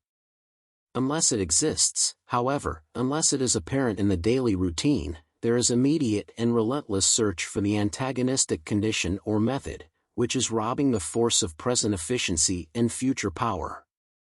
Cooperation of employees is the first purpose of organization. Without loyalty and teamwork the higher levels in output, quality, and service are impossible. Loyalty on part of employer begets loyalty in his workers. The importance of loyalty in business could not readily be overestimated, even though its sole function were to secure united action on the part of the officers and men. Where no two men or groups of men were working to P81 counter purposes, but all are united in a common purpose, the gain would be enormous, even though the amount of energy put forth by the individuals was not increased in the least. When to this fact of value in organized effort we add the accompanying psychological facts of increased efficiency by means of loyalty, we then begin to comprehend what it means to have or to lack loyalty. The amount of work accomplished by an individual is subject to various conditions. the whole intellect, feeling, and will must work in unity to secure the best results. Where there is no heart in the work, absence of feeling, relatively little can be accomplished, even though the intellect be convinced and the will strain to the utmost. The employee who lacks loyalty to his employer can at least render but half-hearted service even though he strive to his utmost and though he be convinced that his financial salvation is dependent upon efficient service. The employer who secures the loyalty of his men not only secures better service, but he enables his men to accomplish P82 more with less effort and less exhaustion. The creator of loyalty is a public benefactor. Such loyalty is always reciprocal. The feeling which workmen entertain for their employer is usually a reflection of his attitude towards them. Fair wages, reasonable hours, working quarters and conditions of average comfort and healthfulness, and a measure of protection against accident are now no more than primary requirements in a factory or store. Without them labor of the better, more energetic types cannot be secured in the first place or held for any length of time. And the employer who expects, in return for these, any more than the average of uninspired service is sure to be disappointed. If he treats his men like machines, looks at them merely as cogs in the mechanism of his affairs, they will function like machines or find other places. If he wishes to stir the larger, latent powers of their brains and bodies, thereby increasing their efficiency as thinkers and workers, he must recognize them as men and individuals and give in P83 some measure what he asks. He must identify them with the business, and make them feel that they have a stake in its success and that the organization has an interest in the welfare of its men. The boss to whom his employees turn in any serious perplexity or private difficulty for advice and aid is pretty apt to receive more than the contract minimum of effort every day and is sure of devoted service in any time of need. The effect of personal relations in creating loyalty in a force. It is on this personal relationship, this platform of mutual interests and helpfulness, that the success and fighting strength of many one-man houses are built. As in the contractor's dilemma already cited, it bears fruit in the fighting zeal, the keener interest, and the extra speed and effort which workers bring to bear on their individual and collective tasks. All the knowledge and skill they possess are thrown into the scale, their quickened intelligences reach out for new methods and short P84 cuts. When the crisis has passed, there may be a temporary reaction, but there is likely to be a permanent advance both in individual efficiency and organization spirit. On the employer's side, this feeling is expressed in the surrender of profits to provide work in dull seasons, in the retention of aged mechanics, laborers, or clerks on the payroll after their usefulness has passed, in pensions, in a score of neighborly and friendly offices to those who are sick, injured, or in trouble. A reputation for taking care of his men has frequently been a bulwark of defense to the small manufacturer or trader assailed by a greedy larger rival. Personality is, beyond doubt, the primitive wellspring of loyalty. Most men are capable of devotion to a worthy leader, few are ever zealots for the sake of a cause, a principle, a party, or a firm. All these are too abstract to win the affection of the average man. It is only when they become embodied in an individual, a concrete personality which stirs our human interest, that they become moving P85 powers. The soldiers of the Revolution fought for Washington rather than for freedom. Christians are loyal to Christ rather than to his teachings. The voter cheers his candidate and not his party. The employee is loyal to the head of the house or his immediate foreman and not to the generality known as the house. Loyalty to the individuals constituting the firm may ultimately develop into house loyalty. To attempt to create the latter sentiment, however, except by first creating it for the men higher up, is to go contrary to human nature, always an unwise expenditure of energy. Human sympathy as a factor in developing loyalty in men. In developing loyalty, human sympathy is the greatest factor. If an executive of a company is confident that his directors approve his policies, appreciate his obstacles, and are ready to back him up in any crisis, his energy and enthusiasm for the common object never flag. If department heads and P86 foremen are assured that the manager is watching their efforts with attention and regard, approving, supporting, and sparing them wherever possible, they will anticipate orders, assume extra burdens, and fling themselves and their forces into any breach which may threaten their chief's program. If a workman, clerk, or salesman knows that his immediate chief is interested in him personally, that he understands what service is being rendered and is anxious to forward his welfare as well as that of the house, there is no effort, inconvenience, or discomfort which he will not undertake to complete a task which the boss has undertaken. Throughout the entire organization, the sympathy and cooperation of the men above with the men below is essential for securing the highest degree of loyalty. No assumed or manufactured sympathy, however, will take the place of the genuine article. P87 Personal relationship with workers as basis for creating loyalty. The effectiveness of human sympathy in creating loyalty is most apparent in one-man businesses where the head of the house is in personal contact with all or many of his employees. This personal touch, however, is not necessarily limited to the small organization. Many men have employed thousands and secured it. Others have succeeded in impressing their personalities and demonstrating their sympathy upon large forces, though their actual relations were with a few. The impression made upon these and the loyalty created in them were sufficient to permeate and influence the entire body. Potter Palmer, the elder Armour, Marshall Field, and Andrew Carnegie were among the hundreds of captains who made acquaintance with the men in the ranks, the cornerstone on which they raised their trade or industrial citadels. When the size of the organization precludes personal contact, or when conditions remove P88 the executive to a distance, the task of maintaining touch is frequently and successfully entrusted to a lieutenant in sympathy with the chief's ideals and purposes.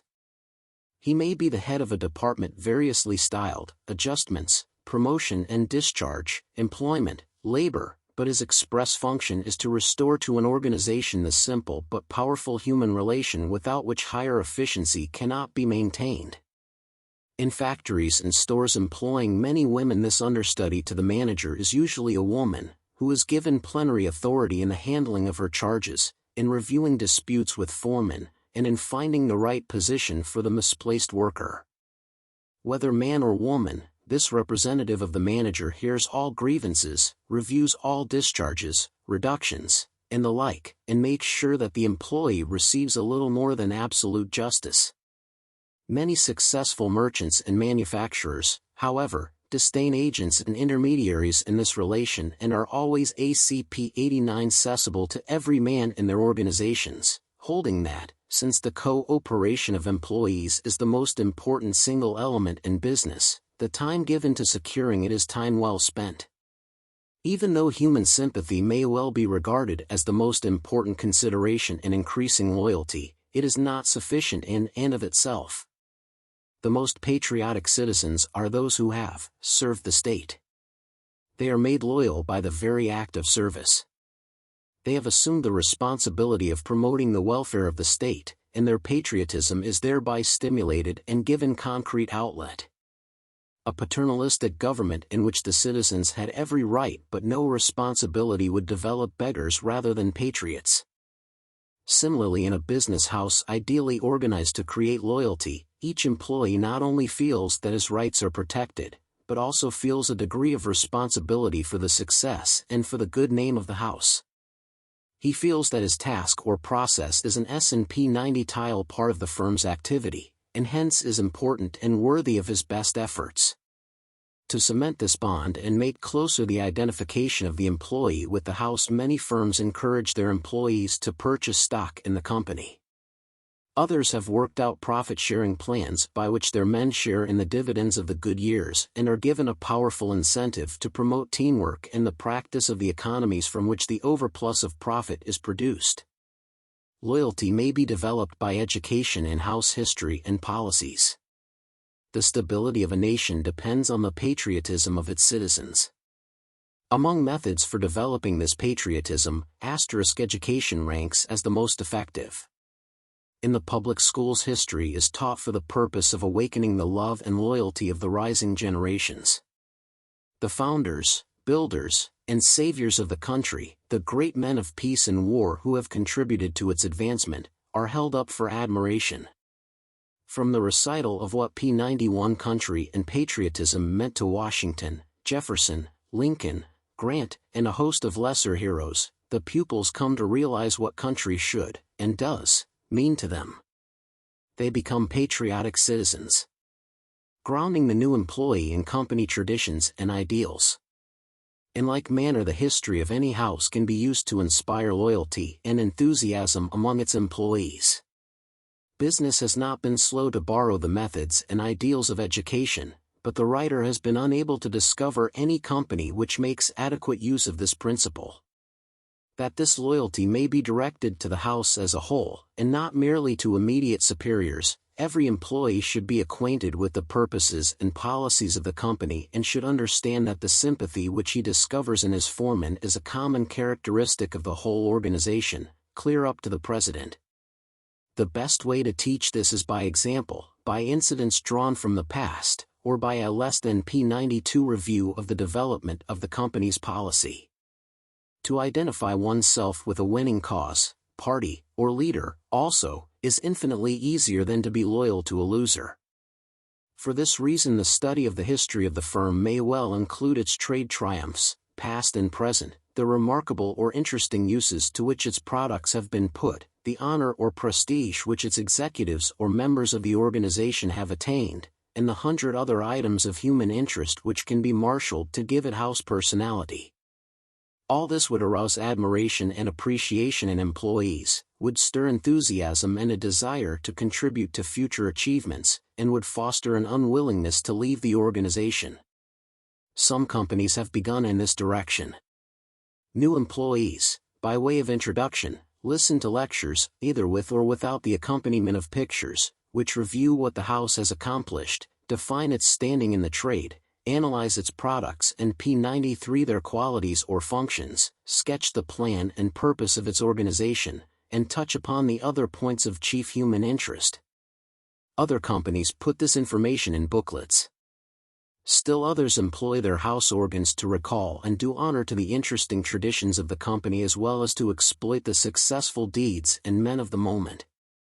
An organized and continuous campaign of education along this line should prove an inexpensive means of increasing loyalty and efficiency among the men. To the mind of the writer, it seems clear that the future will see pronounced advances in this particular. Personality can be overdone, however. Workers instinctively give allegiance to strong, balanced men, but resent and combat egotism unchecked by regard for others' rights. Exploitation of the employer's or foreman's personality will do more harm than good unless attended by consideration for the personality of the employee. The service of more than one important company has been made intolerable for men of spirit and creative ability P94 by the arrogant and dominating spirit of the management. The men who continue to sacrifice their individuality to the whim or the arbitrary rule of their superiors, in time lose their ambition and initiative, and the organization declines to a level of routine, mechanical efficiency only one remove from dry rot. How efficiency and loyalty of workers may be capitalized. Conservation and development of individuality in workers may be made an important factor in creating loyalty as well as indirectly increasing efficiency. Great retail stores put many department heads into business for themselves, giving them space, light, buying facilities, clerks, and purchasing and advertising credit as a basis of their merchandising, then requiring a certain percentage of profit on the amount allowed them. The more successful of Marshall Field's lieutenants were taken into partnership and, as in the case of Andrew Carnegie and his cabinet of young P95 geniuses, were given substantial shares of the wealth they helped to create. Some industries and stores carry this practice to the point of making specialized departments entirely independent of the general buying, production, and selling organizations whenever these fall short of the service offered outside, while the principle of stock distribution or other forms of profit sharing has been adopted by so many companies that it has come to be a recognized method of promoting loyalty. Regard for the employee's personality must be carried down in an unbroken chain through all the ranks. It may be broken at any step in the descent by an executive or foreman who has not himself learned the lesson that loyalty to the house includes loyalty to the men under him.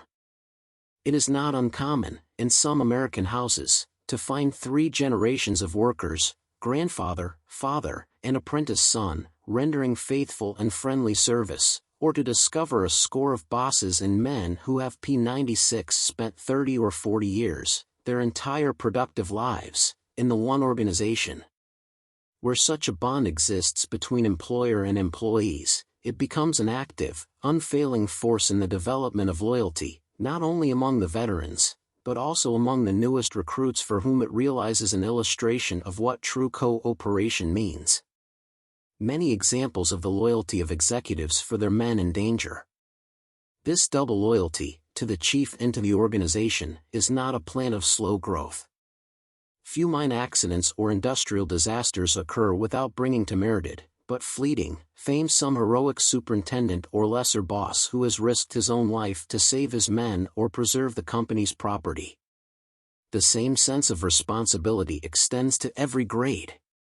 Give a man the least touch of authority and he seems to take on added moral stature.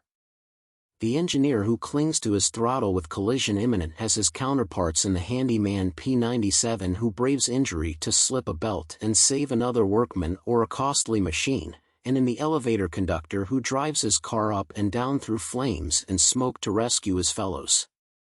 Such efficiency and organization spirit is the result of individual growth as well as the impression of the employer's personality upon his machine. A disloyal sales manager and his influence on his force.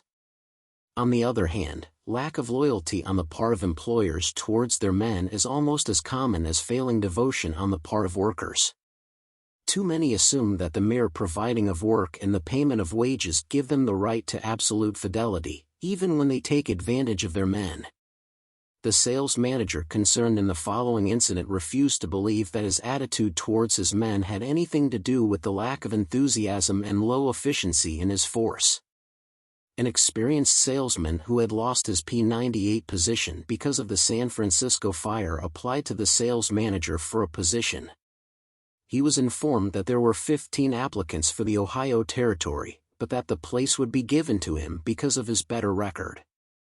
The manager laid out an initial territory in one corner and ordered the salesman to work it first.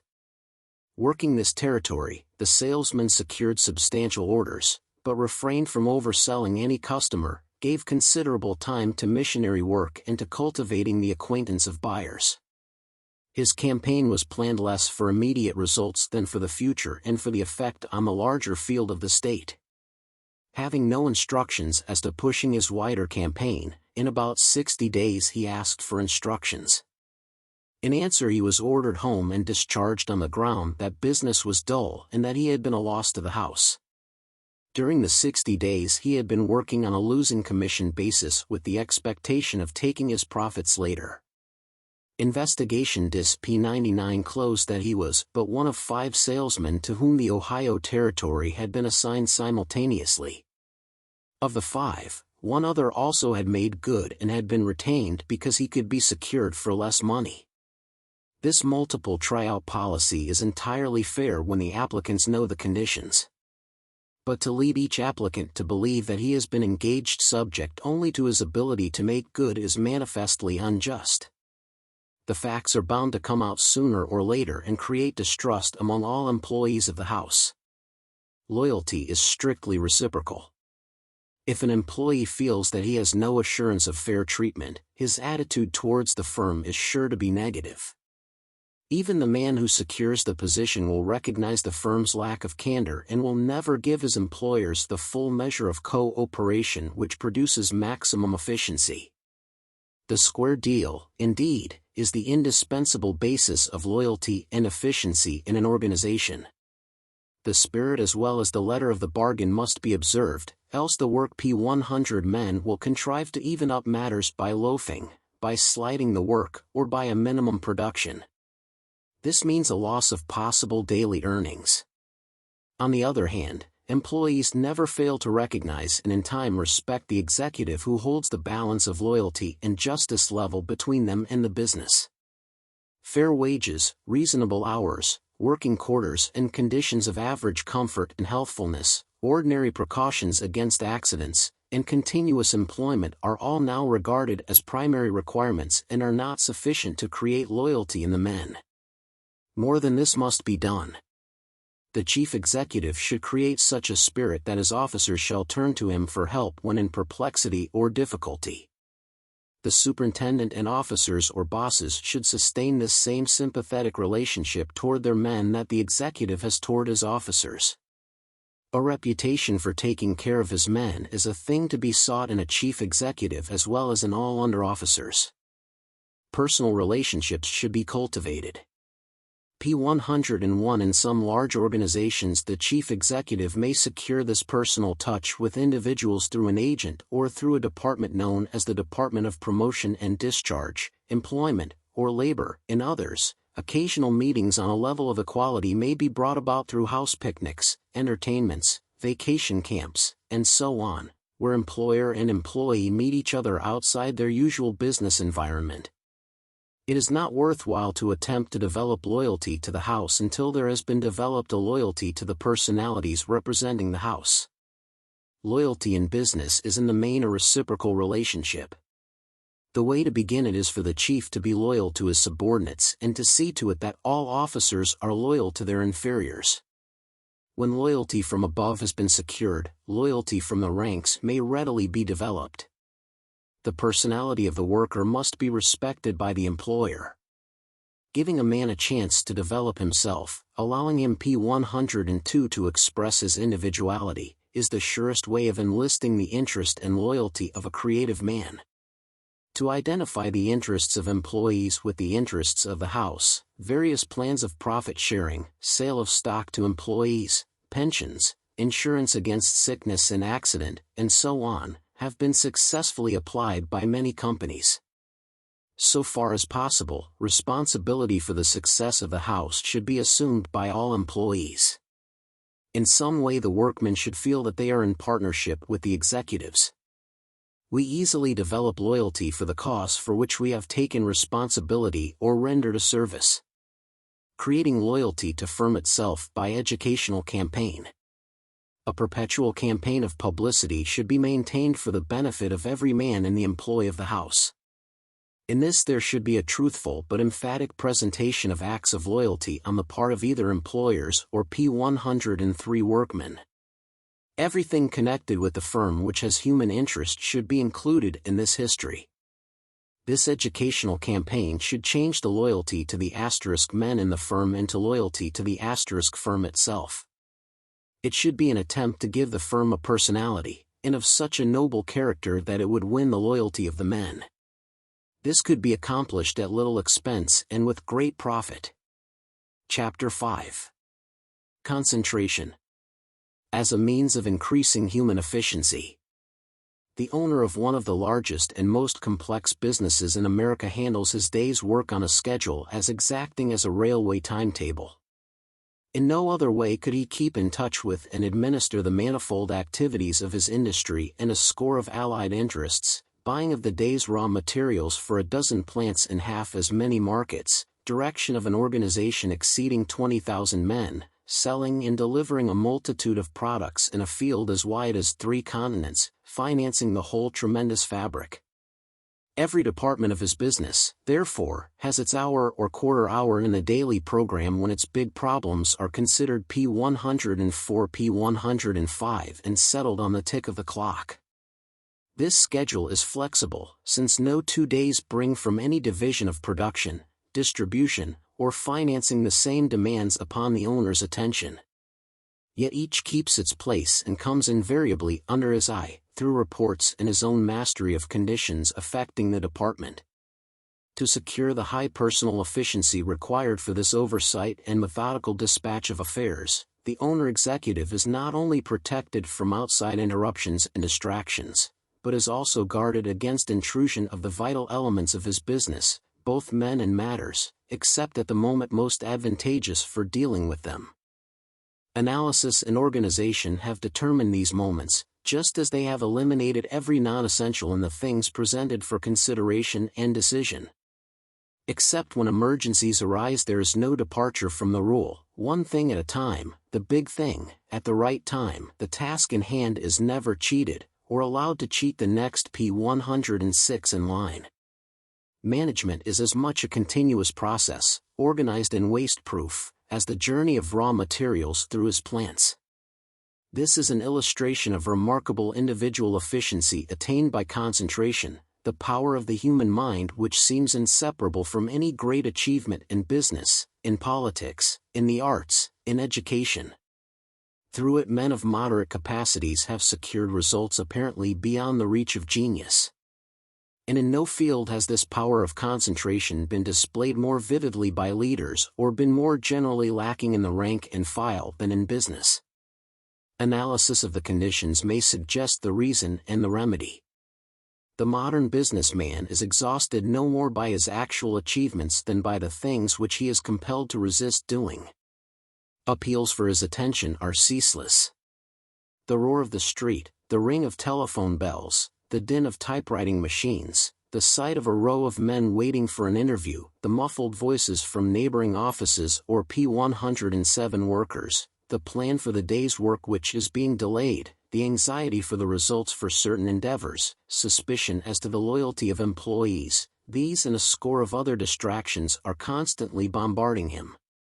Every appeal for attention demands expenditure of energy, to ignore it and hold the mind down to the business in hand. The simple life with its single appeal is not for the businessman. For him life is complex and strenuous. To overcome distractions and focus his mind on one thing is a large part of his task. If this single thing alone appealed to his attention, the effort would be pleasing and effective.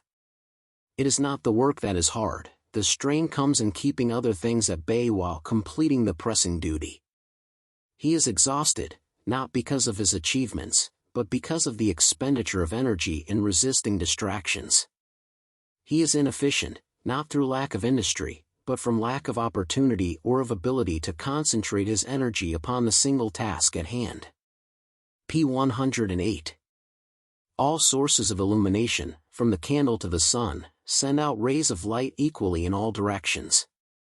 If illumination of only *1 point is desired, the loss is appalling.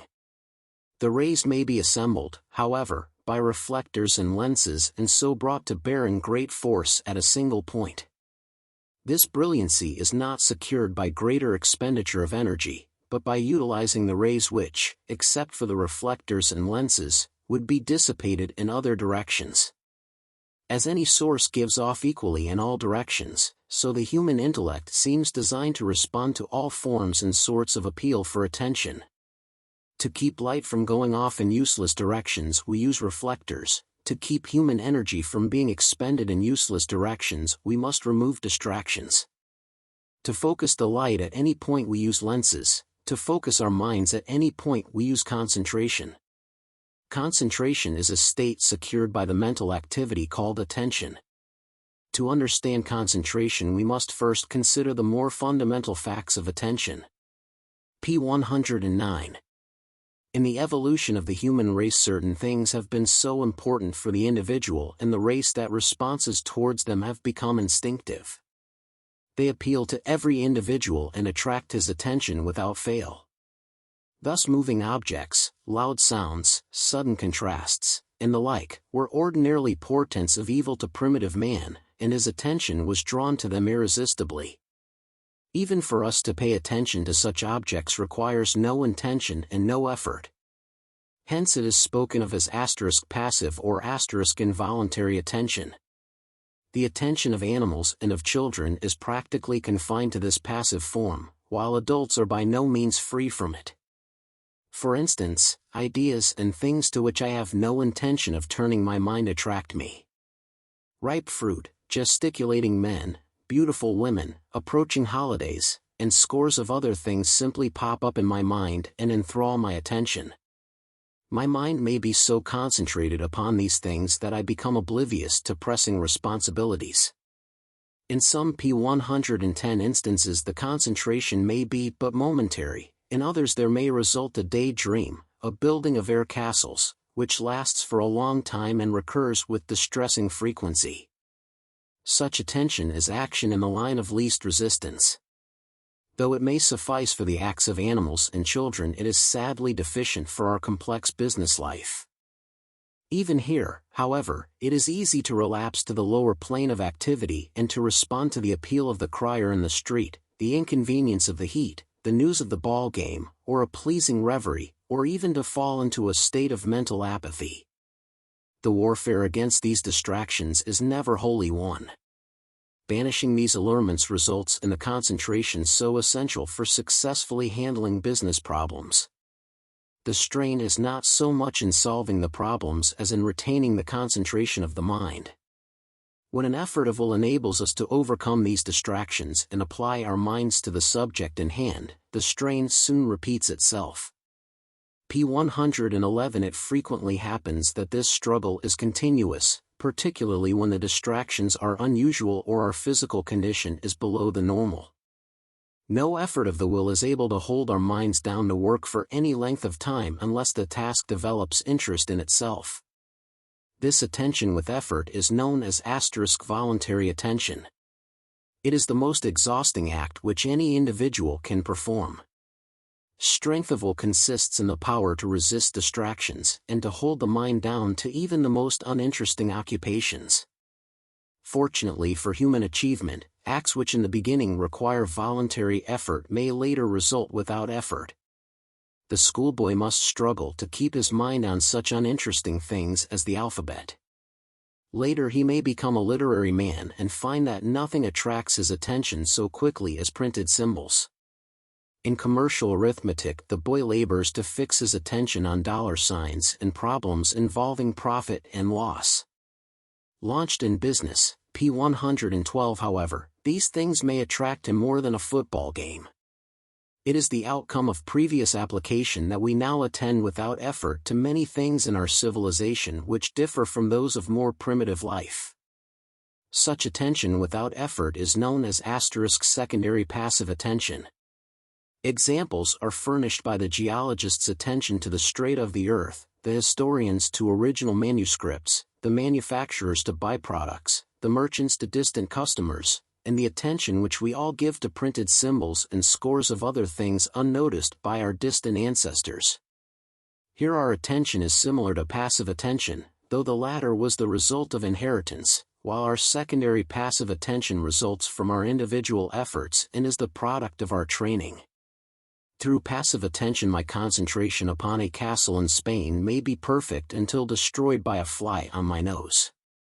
Voluntary attention may make my concentration upon the duty at hand entirely satisfactory P. 113 till dissipated by someone entering my office. Secondary passive attention fixes my mind upon the adding of a column of figures, and it may be distracted by a commotion in my vicinity. Thus concentration produced by any form of attention is easily destroyed by a legion of possible disturbances. If I desire to increase my concentration to the maximum, I must remove every possible cause of distraction. Organized society has recognized the hindering effect of some distractions and has made halting attempts to abolish them. Thus locomotives are prohibited from sounding whistles within city limits, but power plants are permitted by noise and smoke to annoy every citizen in the vicinity. Streetcars are forbidden to use flat wheels, but are still allowed to run on the surface or on a resounding structure and thus become a public nuisance. Steam calliopes, newsboys, street vendors, and other unnecessary sources of noise are still tolerated. In the design and construction of office P. 114 buildings, stores, and factories in noisy neighborhoods, too little consideration is given to existing means of excluding or deadening outside sounds. Though the newer office buildings are examples of initiative in this direction, not only are they of soundproof construction, but in many instances they have replaced the noisy pavements of the streets with blocks which reduce the clatter to a minimum. In both improvements they have been emulated by some of the great retail stores which have shut out external noises and reduced those within to a point where they no longer distract the attention of clerks or customers from the business of selling and buying. In many, however, clerks are still forced to call aloud for cash girls or department managers, and the handling of customers at elevators is attended by wholly unnecessary shouting and clash of equipment. Of all distractions, sound is certainly the most common and the most insistent in its appeal. The individual efforts towards reducing it quoted above were stimulated by the hope P115 of immediate and tangible profit, soundproof offices commanding higher rents and quiet stores attracting more customers. In not a few cases, manufacturers have gone deeper, however, recognizing that anything which claims the attention of an employee from his work reduces his efficiency and cuts profits, even though he be a piece worker. In part, this explains the migration of many industries to the smaller towns and the development of a new type of city factory with soundproof walls and floors, windows sealed against noise, and a system of mechanical ventilation. The individual manufacturer or merchant, therefore, need not wait for a general crusade to abate the noise, the smoke, and the other distractions which reduce his employees' effectiveness. In no small measure he can shut out external noises and eliminate many of those within. Loud dictation, conversations, clicking typewriters, loud ringing telephones, can all be cut to a key which makes them virtually indistinguishable in an office of any size. More and more the big open office as P116 and absorbent of sound seems to be gaining in favor. In one of the newest and largest of these I know, nearly all the typewriting machines are segregated in a glass-walled room, and long-distance telephone messages can be taken at any instrument in the great office. Like sound in its imperative appeal for attention is the consciousness of strangers passing one's desk or windows. Movement of fellow employees about the department, unless excessive or unusual, is hardly noticed. Let an individual or a group with whom we are not acquainted come within the field of our vision, and they claim attention immediately. For this reason shops or factories whose windows command a busy street find it profitable to use opaque glass to shut out the shifting scene. This scheme of retreat and protection has been carried well nigh to perfection by many executives. Private offices guarded by secretaries fortify them against distractions and unauthorized claims on their attention, both from within and without their organizations. P117 routine problems, in administration, production, distribution, are never referred to them. These are settled by department heads, and only new or vital questions are submitted to the executive. In many large companies, besides the department heads and secretaries who assume this load of routine, there are assistants to the president and the general manager who further reduce the demands upon their chiefs. The value of time, the effect of interruptions and distractions upon their own efficiency, are understood by countless executives who neglect to guard their employees against similar distractions. Individual businessmen, unsupported by organizations, have worked out individual methods of self-protection. One man postpones consideration of questions of policy, selling conditions, and soon until the business of the day has been finished, and interruptions from customers or employees are improbable. Another, with his stenographer, reaches his office half an hour earlier than his organization, and, picking out the day's big P118 task, has it well towards accomplishment before the usual distractions begin. The foremost electrical and mechanical engineer in the country solves his most difficult and abstruse problems at home, at night.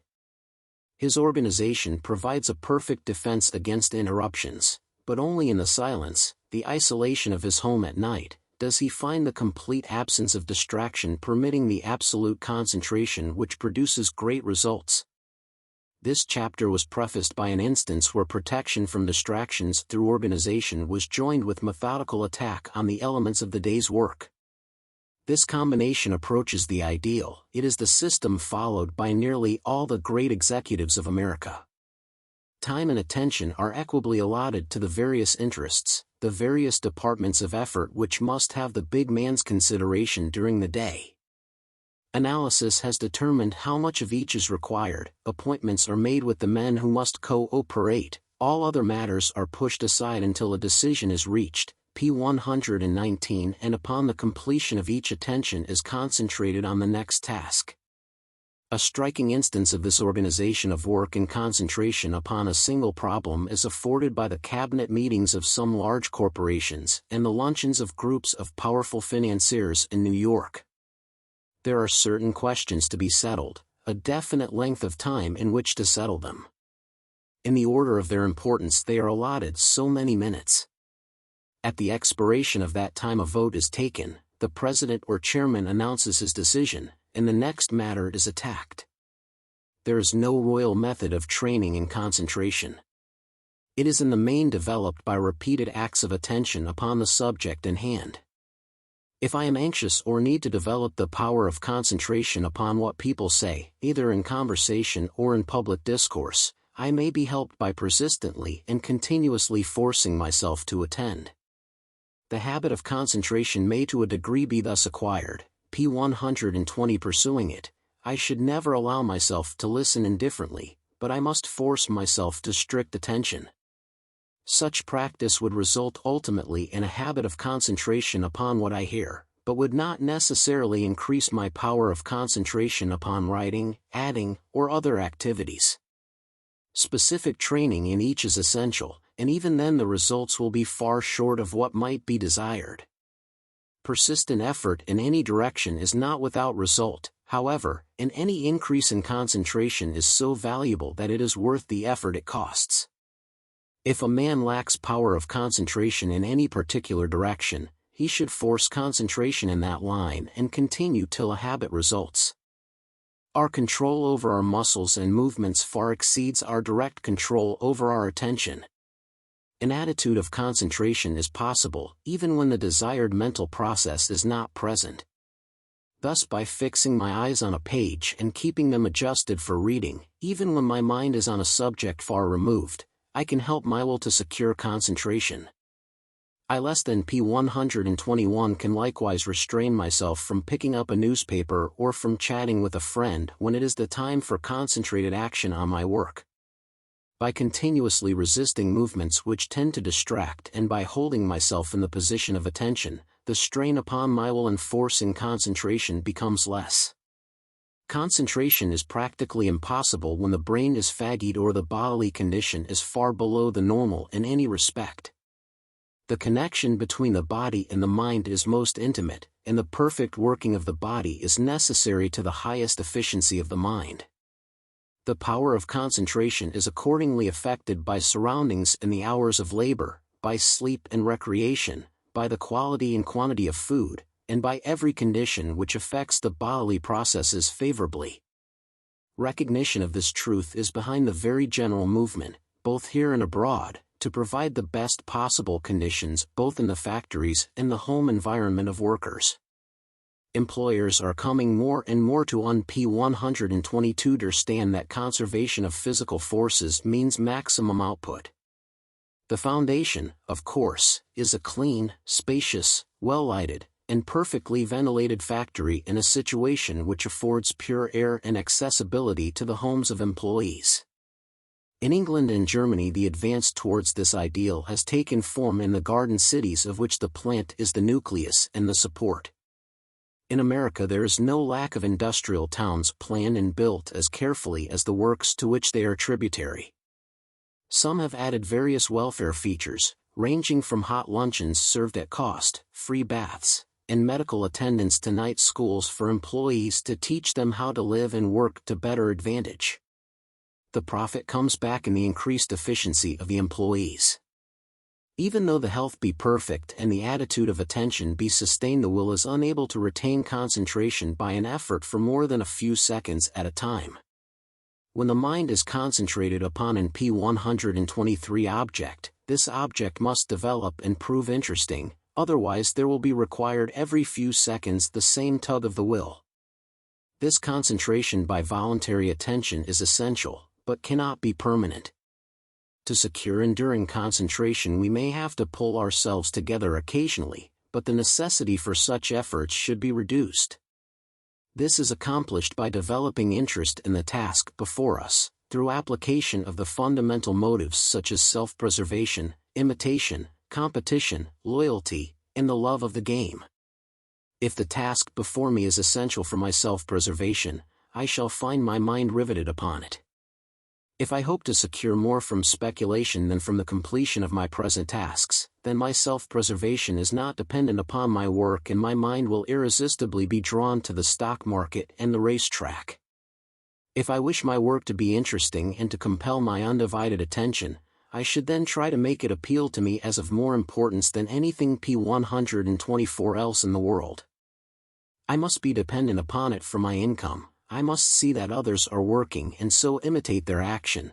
I must compete with others in the accomplishment of the task. I must regard the work as a service to the house, and I must in every possible way try to get into the game. This conversion of a difficult task into an interesting activity is the most fruitful method of securing concentration.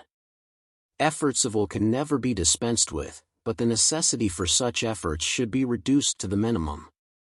The assumption of the attitude of attention should gradually become habitual during the hours of work, and so take care of itself. The methods which a businessman must use to cultivate concentration in himself are also applicable to his employees. The manner of applying the methods is, of course, different. The employer may see to it that as far as possible all distractions are removed.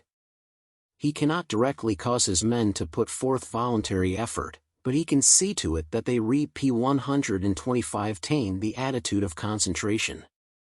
This may require the prohibition of acts which are distracting but which would otherwise seem indifferent. The employer has a duty in regard to the health of his men. Certain employers have assumed to regulate the lives of their men even after the day's work is over. Bad habits have been prohibited, sanitary conditions of living have been provided, hours of labor have been reduced, vacations have been granted, and sanitary conditions in shop and factory have been provided for.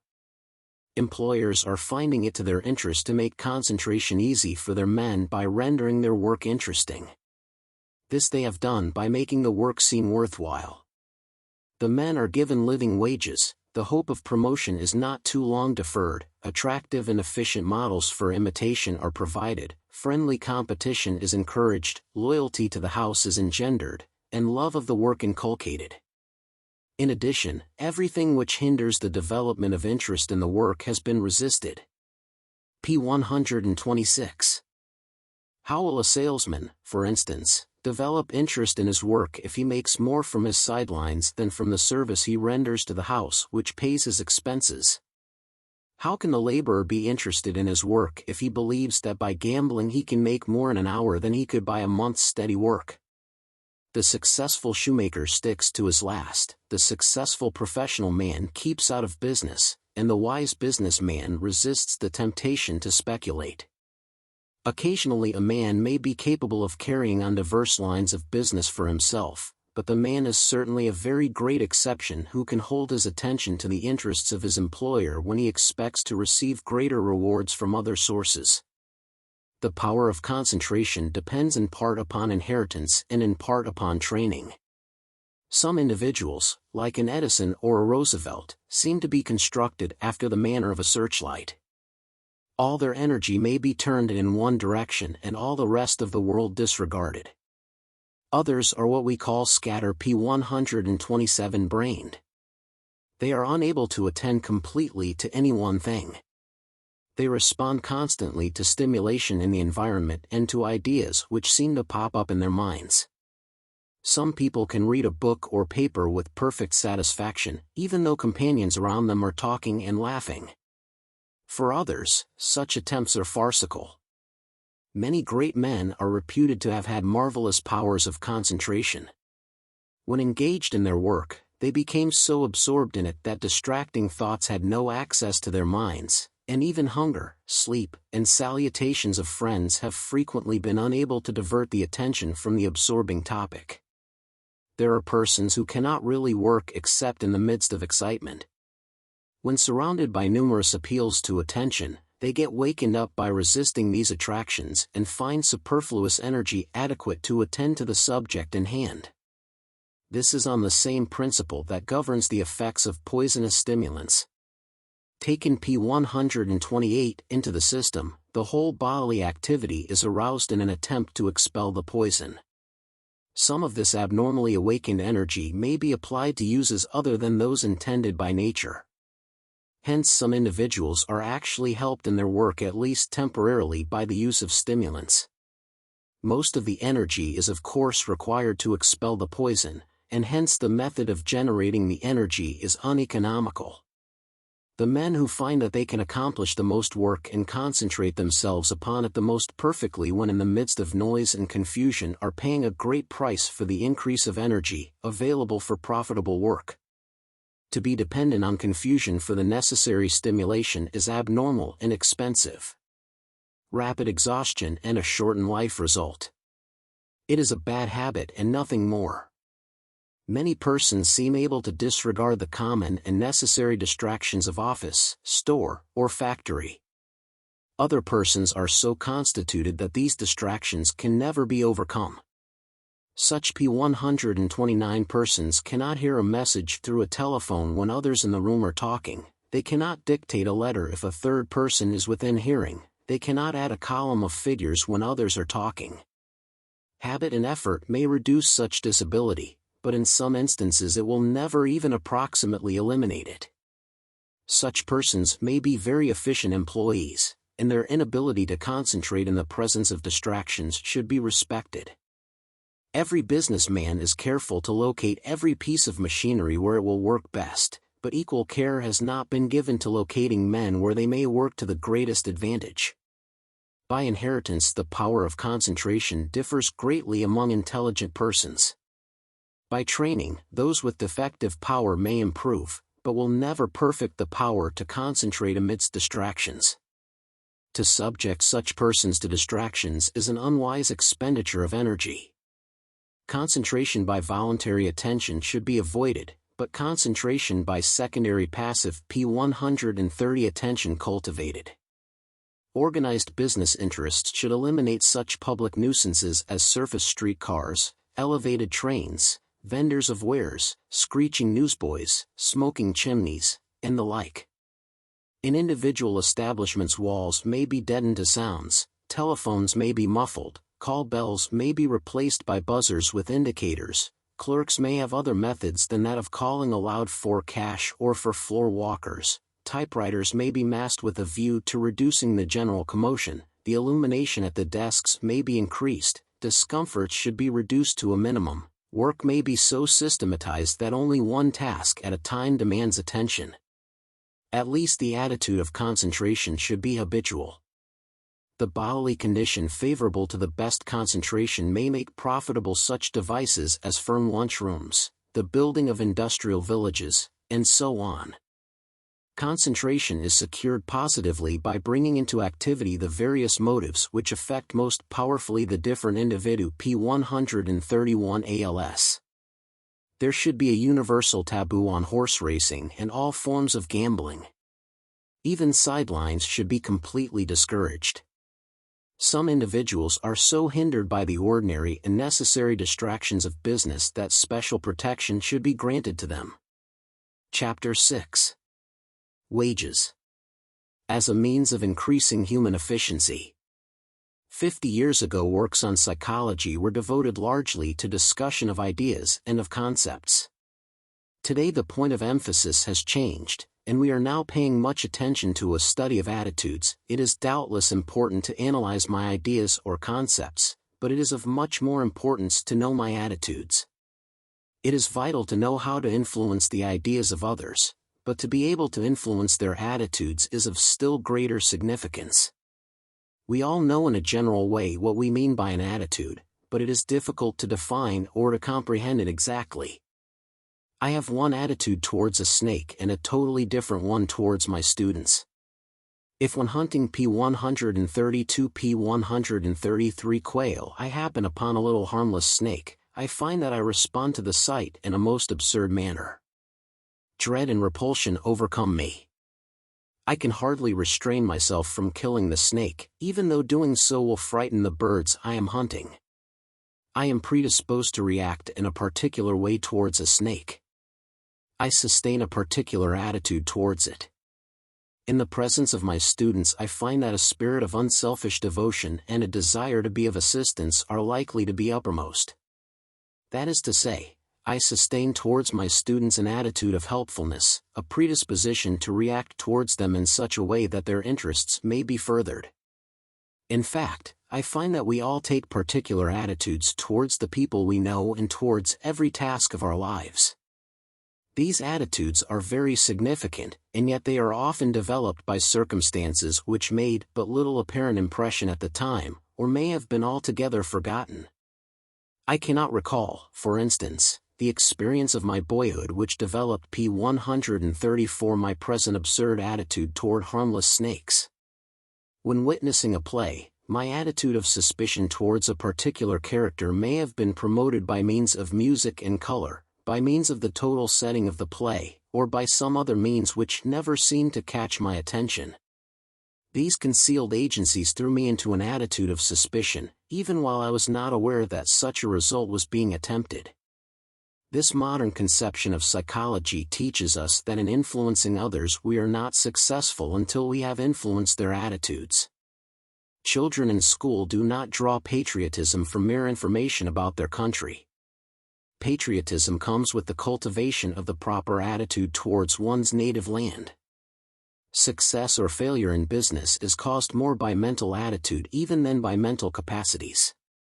Nothing but failure can result from the mental attitude which we designate variously as laziness, indifference, indolence, apathy, p. 135 shiftlessness, and lack of interest.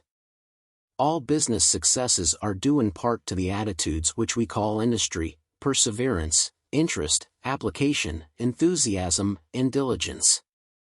In any individual, too, these attitudes may not be the same towards different objects and may be subject to very profound changes and developments. A schoolboy is frequently lazy when engaged in the study of grammar, but industrious when at work in manual training. A young man who is an indolent bookkeeper may prove to be an indefatigable salesman. Another who has shown himself apathetic and indifferent in a subordinate position may suddenly wake up when cast upon his own responsibility. Few men of any intelligence can develop the same degree of interest in each of several tasks.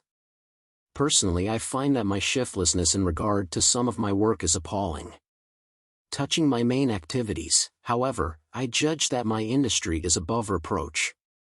The preceding chapters, particularly the chapters on imitation, competition, and Lloyd p. 136 alti, were attempts to discover and to present the most effective motives or factors in producing in workers an attitude of industry. Based on a study of psychology and of business, methods were presented which may be utilized with but little expense and yet are effective in awakening instinctive responses in the worker and hence greatly increasing his efficiency. The present chapter will deal with an even more effective means of securing an attitude of industry since it appeals to three of the most fundamental and irresistible of man's instincts. With most of us the degree of our laziness or our industry depends partly upon our affinity for the work, but chiefly upon the motives which stimulate us. For our ancestors, preservation depended upon their securing the necessary means for food, clothing, and shelter. In the struggle for existence, only those individuals and races survived who were able to secure these necessary articles. In climates and regions removed from the tropics, only the exceedingly p. 137 industrious survived. In warm and fertile lands, those who were relatively industrious managed to exist. Because of the absence of the necessity for clothing and because of the abundance of available food, races have developed in the tropics which are notoriously lazy. The human race, individually and collectively, works only where and when it is compelled to. The energetic races, those which have advanced in civilization, live in lands where the struggle for existence has been continuous. Necessity is a hard master, but its rule is indispensable to worthy achievement. The instinct of self-preservation and the industrious attitude are responses which the human race has learned to exercise, in the main, only in case of need. Self-preservation is the first law. Where life and personal liberty are dependent upon industry, idleness will not be found. Wealth removes the obligation to toil, hence the poor boy often outdistances his more favored brother. Individuals work for pay as a means of P138 self-preservation, and unless that is satisfactory, other motives have but little weight with them. The needs of the self which preservation demands are continuously increasing. The needs of the American-born laborer are greater than those of the Chinaman. Regardless of this higher standard of living and the ever-increasing number of necessities, the instinct of self-preservation acts in connection with them all. Almost without exception, the interest of workers centers in the wage. If they could retain their accustomed wage with less effort, they would do so. If the retention and increase depend on individual production, they will respond to the compulsion. Every student of psychology recognizes the fact that the wage is more than a means of self-preservation. Man is a distinctly social creature. He has a social self as well as an individual self. His social self demands social approval as much as his individual self demands bread, clothing, and shelter. In our present industrial system, this social distinct P139 tie-in is most often indicated by means of monetary reward. The laborer not only demands that his toil shall provide the means for self-preservation, but he seeks through his wages the social distinction which he feels to be his due. His desire for increase of wages is often partly, and in some instances mainly, due to his craving for distinction or social approval. In such instances, the wage is to be thought of as something comparable to the score of a ball player. The desire for a high score is sufficient motive to beget the most extreme exertion, even though the reward anticipated is nothing more than a sign of distinction and without any relationship whatever to self-preservation. In common with some of the lower animals, man has an instinct to collect and hoard all sorts of things. This instinct is spoken of in psychology as the hoarding or proprietary instinct. In performing instinctive acts, we do so with enthusiasm, but blindly. We take great delight in the performing of the act, even though the ultimate result of the act P140 may be entirely unknown to us. The squirrel collects and stores nuts with great delight and industry. He has no idea of the approaching winter, but gathers the nuts simply because for him it is the most interesting process in his experience. Most persons display a like instinctive tendency to make collections and hoard articles. This is particularly apparent in collections of such things as cancelled postage stamps, discarded buttons, pebbles, sticks, magazines, and other non-useful articles. When this hoarding instinct is not controlled by reason or checked by other interests, we have the miser. In a less degree, we all share with the miser his hoarding instinct. We all like to collect money just as the squirrel likes to gather nuts. The octogenarian continues to collect money with unabated zeal, even though he be childless. He is probably not aware that he is collecting merely for the pleasure of collecting. Since the wage is the means ordinarily employed to awaken in workers the three instincts P141 of self-preservation, of social distinction, and of hoarding, it is not strange that an industrial age should regard it as the chief means of increasing efficiency. The employer has not attempted to discover what instincts were appealed to by the wage, or the most economical method of stimulating these instincts. He has not undervalued the wage in securing efficiency, but rather has assumed that the service secured must be in direct proportion to the amount expended. Such an assumption is not warranted. Of two employers with equal forces and payrolls, one may receive much more and better service than the other. It is not a question merely of how much is spent, but how wisely it is spent. The wage secures service to the degree in which it awakens these fundamental instincts under consideration. It is apparent, therefore, that other factors than the amount of money expended in wages are to be considered by every employer. Without increasing the payroll, he may increase the efficiency of his men. The employer who has P142 determine the number of men he needs and the wages he must pay has only begun to solve his labor problem. In the preparation of the present chapter, a large number of businessmen were interviewed personally or by correspondence. One of the questions asked was, "How do you make the most of the wages paid your men?"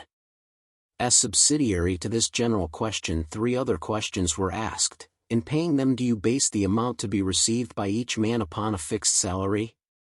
By some of the men upon actual output, commissions or piecework rates? By some upon a combination including profit sharing or bonus? The answers to these latter questions were not uniform even among employers engaged apparently in the same business and under very similar conditions. Some reported that all the methods suggested were used in their establishment. Factory hands were employed on piecework or on a premium or bonus basis where conditions permitted, office assistants P143 on fixed salaries, department managers upon a combination including profit sharing. The results reported, however, were far from uniform. The astounding feature was the diversity of opinion among successful managers of employees. By various houses, one or more of the systems had been tried under apparently favorable conditions and had been discarded. On the other hand, each of the systems was advocated by equally successful business firms. In judging of the relative merits of fixed salaries as compared with other methods, the experiences of individual firms offer no certain data. The relative merits and demerits are best disclosed by a psychological analysis of the manner in which the various devices appeal to the employee's instincts and reason. When wages are based on commission, piece rate, or a bonus or premium system, the stimulus to action is constantly present.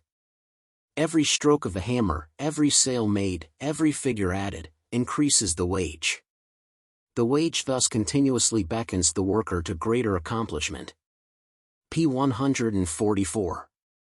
All other considerations lose in importance, and the mind becomes focused on output. The worker is blinded to all other motives, and invariably sacrifices quality unless this be guarded by rigid inspection. The piecework or task system thus influences the worker directly and incessantly without regard for the particular instinct to which it may be appealing. Every increase in rate adds directly to the means of self-preservation, of social distinction, and of the accumulation of wealth. The worker with a fixed salary or wage does not feel as continuously the goat of his wage. It is less in mind and does not control his attitude toward his work. The man on a fixed salary, therefore, will not produce so much. If he be a workman, he may take better care of his tools, keep his output up to a higher standard of quality, prepare himself for more responsible positions. If he be a salesman, he may be more considerate of his customers and hence really more valuable to his employer. He may be more loyal to the house and hence P145 promote the teamwork of the organization, and he may because of his more receptive state of mind be preparing himself for much greater usefulness to his house. If he be a superintendent, he may be more thoughtful of his men, or more scrupulous for the future of the business. Production methods or labor conditions are often such that piecework is impossible. There are many functions and processes which thus far have not been satisfactorily adjusted to task systems. There are others, the inspection service in a factory, for instance, where a premium on increased output would defeat the first purpose of the service. Where results can be accurately measured, however, and the quality of the service can be automatically secured or is not sacrificed by concentration upon quantity, the task system, whether it take the form of piece rates, premiums, or bonus, has such superior psychological advantages that it will probably come more and more into use. Under the general heading quoted above, P146. How do you make the most of the wages paid your employees?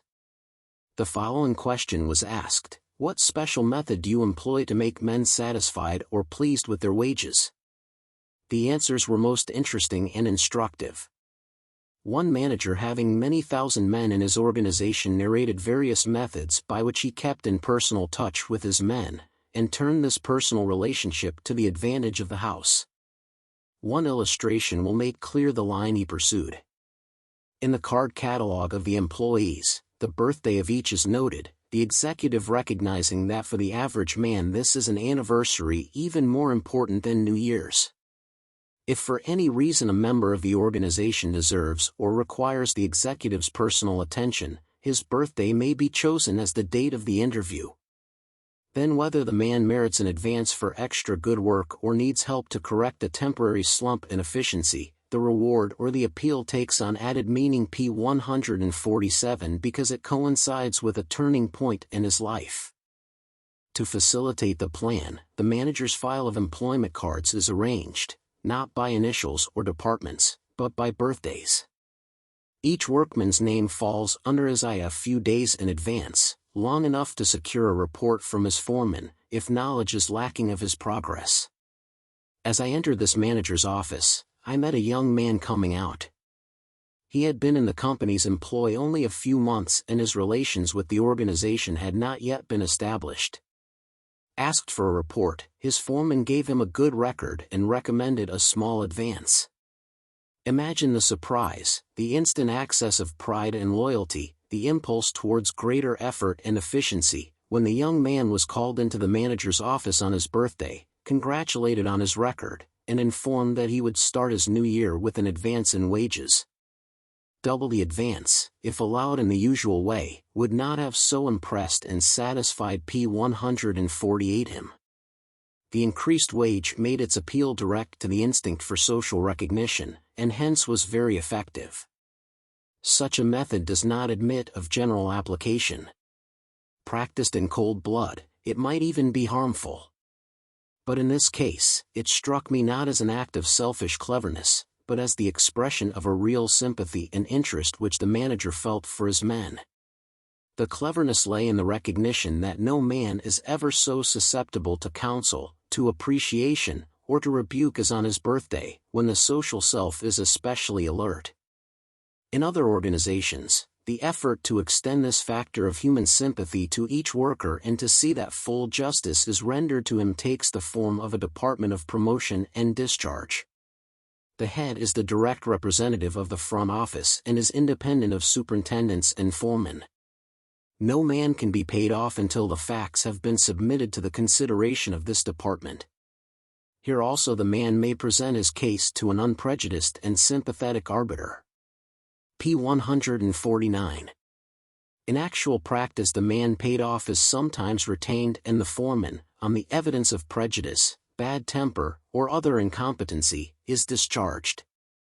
In consequence every workman knows that his place does not depend upon the whim of his immediate superior, but that faithful service will certainly be recognized. Furthermore, this department assumes the task of shifting men from one department to another and thus minimizing the misfits which lower the efficiency of the whole organization. Records of each man's performance are kept, and promotions and discharge are more nearly in accord with facts than would be possible in a large house without some such agency. In too many big establishments the individual feels that he does not count in the crowd and that he is helpless to do anything to advance himself or to protect himself against an antagonistic foreman. In large measure, such a department reduces this feeling and bridges the chasm between the men and the firm. In its effect on the attitude and efficiency of employees, the method of fixing and add P150 adjusting wages is no less important than the wages themselves. The steady trend of the labor market has been upward and always upward. It is one of the notable achievements of trade and industry that this constant appreciation in the price of manpower has been neutralized by increase in the efficiency of its application. This increase in earning capacity has been secured not alone by the development of automatic machinery, but by the division of labor, the subdivision of processes, and the education of workers to accept the new methods, and acquire expert skill in some specialty. Hardly a generation has passed since one man, or perhaps two working together, built farm wagons, steam engines, and 1,000 other articles entire. Now 100 mechanics or machine tenders may have contributed to either wagon or engine before it reaches the shipping department. 3/4 of these workers are paid piece rates. The substitution of these piece rates for day wages, the striking of a satisfactory balance between production and compensation, and P151 the endless changes in the scale as new parts or faster or simpler processes are invented, have all been operations in which the tact and manhandling skill of executives have played a significant part. In the larger organization, this knowledge or skill is often supplied by a manager who has come up through the ranks and has not forgotten his journeyman's dexterity on the way or neglected to keep in touch with improved methods. Frequently, the advantage of a small industry or trading venture over its larger rivals depends on the owner's mastery of all the processes or conditions involved and his ability to deal with his employees on a personal plane in fixing wages or in establishing the standard day's work. In a stove factory where 4/5 of the processes are paid by piece rates, it was necessary, not long ago, to fix the remuneration for the assembling of a new type of range. Most of the operations were standard, the workmen and the management differed, however, on what should be paid for the setting and FOS P152 tenning of a back piece with 17 bolts. The men asked 15 cents a range. When refused, they named 12 cents as an ultimatum. The company was willing neither to pay such a price nor to antagonize the workmen. The dispute was settled by a demonstration. The superintendent was himself a graduate from the bench and had been an expert workman. The company's contract with the assemblers union set $4.50 a day as the maximum wage.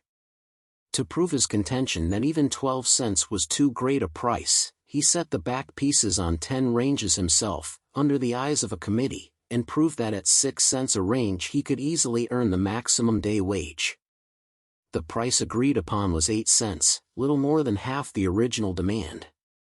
Without the demonstration, the men would have accepted 12 cents reluctantly. In the course of the interviews with employers, it became evident that there was agreement on one point: to educate the worker to realize that the house's policy in P153 handling its men gave added value to the sums paid out in wages. The shiftless or unskilled man works mainly for the next pay envelope, with little or no regard for the continuity of employment, the possibility of promotion, of pension, of sick or accident benefits, of working conditions, or the like.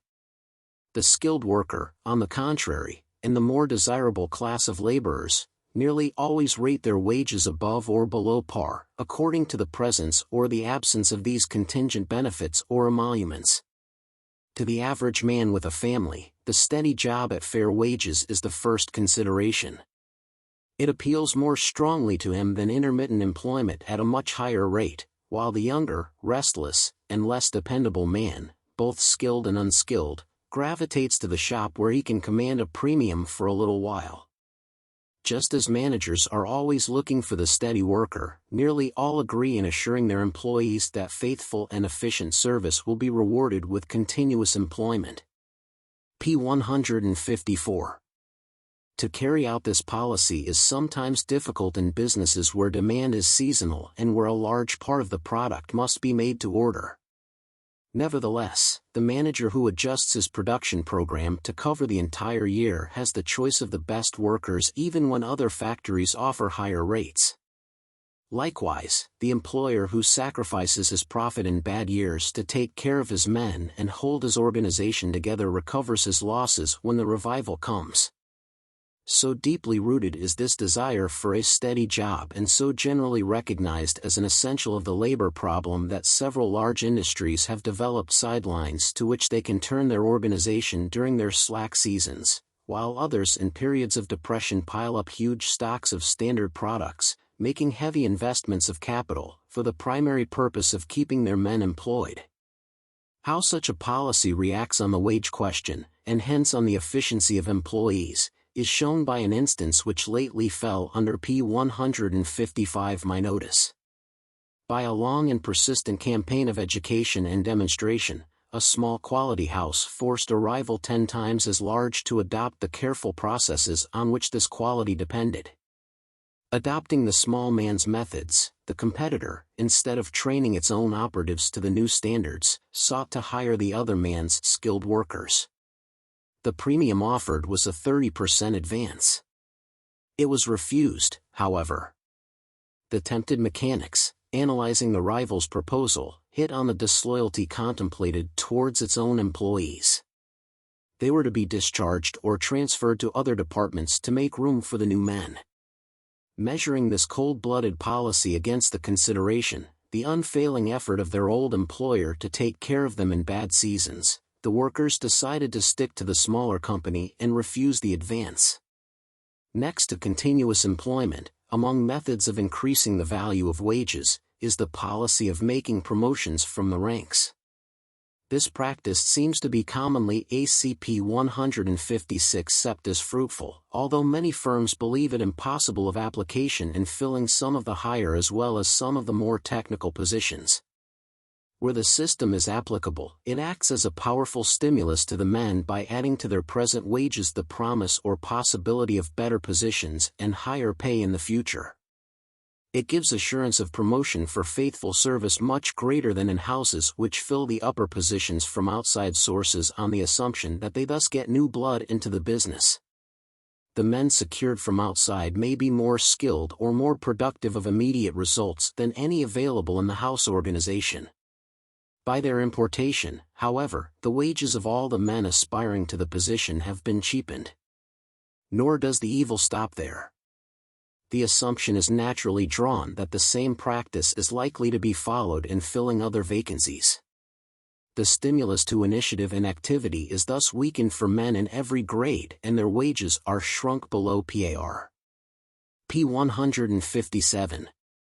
The importance which some successful employers attach to this principle of promotion from the ranks is well illustrated by an incident which recently occurred in a large manufacturing establishment organized on a one-man basis. During the president's absence, it was decided to open up a new zone of trade for a new product. No one in the organization knew the product in the field, so a new man was put in charge. The work progressed surprisingly well. The enterprise was in every way successful. When the real head returned, he called his managers together and told them that the new man must be removed and the most deserving man in the regular organization appointed in his place. He was met with the protest that no employee was capable of taking up the work and reminded that the new man had already achieved great success. The president answered that he was willing to lose money in the department for the first year rather than cheapen and disorganize the service by taking away the certainty of promotion and by P 158 moving the incentive to study and self-development which had increased the efficiency of every ambitious employee. Innumerable examples of the same principle in promotions could be gleaned from the records of some of the oldest and most progressive houses in the country. In one establishment visited, the quality of whose wares is strenuously guarded, it was discovered that the chemist and metallurgist in charge of the factory laboratory had been lifted out of one of the departments and supplied with the money to take a specialized course in physics, chemistry, and metallurgy. The advertising manager, the factory engineer, and 2 or 3 of the foremen had been given leaves of absence to study and fit themselves for the positions to which their talents and inclinations drew them. Even among the workmen there was a fixed basis for advancement towards the better jobs and the higher rates, dependent on satisfactory service and output. To these major considerations in increasing the worth of wages, those companies which P 159 have given the longest attention to the problem add many other inducements. An efficient and contented employee has a positive money value to any employer. To hold him and keep him efficient, his personal comfort and needs should be considered in every way not detrimental to the company's interests. As nearly as possible, the ideal in factory location and construction is approached. Some industries have removed bodily to country towns, less for the sake of a cheap site than for the purpose of establishing themselves where housing conditions for workers were good, rents low, the cost of living cheaper, and other factors tending to add value to every dollar paid in wages were present. Direct appeal was made to the intelligence of employees, whose health is part of their capital, by making and keeping working conditions as healthful and sanitary, as little taxing on eyesight and bodily vigor as circumstances and judicious investment of capital allowed. Scores of towns have been built outright, to benefit employees. P 160. In line with this policy are the systems of benefit insurance for accident and sickness maintained and partly supported by many companies, the pension systems which have been adopted within the last few years by some of the greatest and most progressive companies in America, the free medical service, both in case of factory accidents and sickness at home, which other firms provide for employees, and various other activities contributing to the welfare of workers, both during working hours and afterwards. Employers are coming more and more to see that this is the case and to devote both thought and money to the elimination of conditions which cut wages below par. Whatever reduces hazard, discomfort, loss of time, uncertainty, or the cost of living for workers adds value to their wages and is a means of influencing their attitude towards the company. Some employers are continually exercised to keep the wages of their men from falling below par. Others are equally solicitous that their men may regard their wages as above P161 par. This classification is a real one and was made plain by some of the interviews referred to above. Thus, in answer to the question, what special method do you employ to make men satisfied or pleased with their wages, one employer immediately put his own interpretation on the question. To him it meant, what method do you employ to keep your men from being dissatisfied with their wages?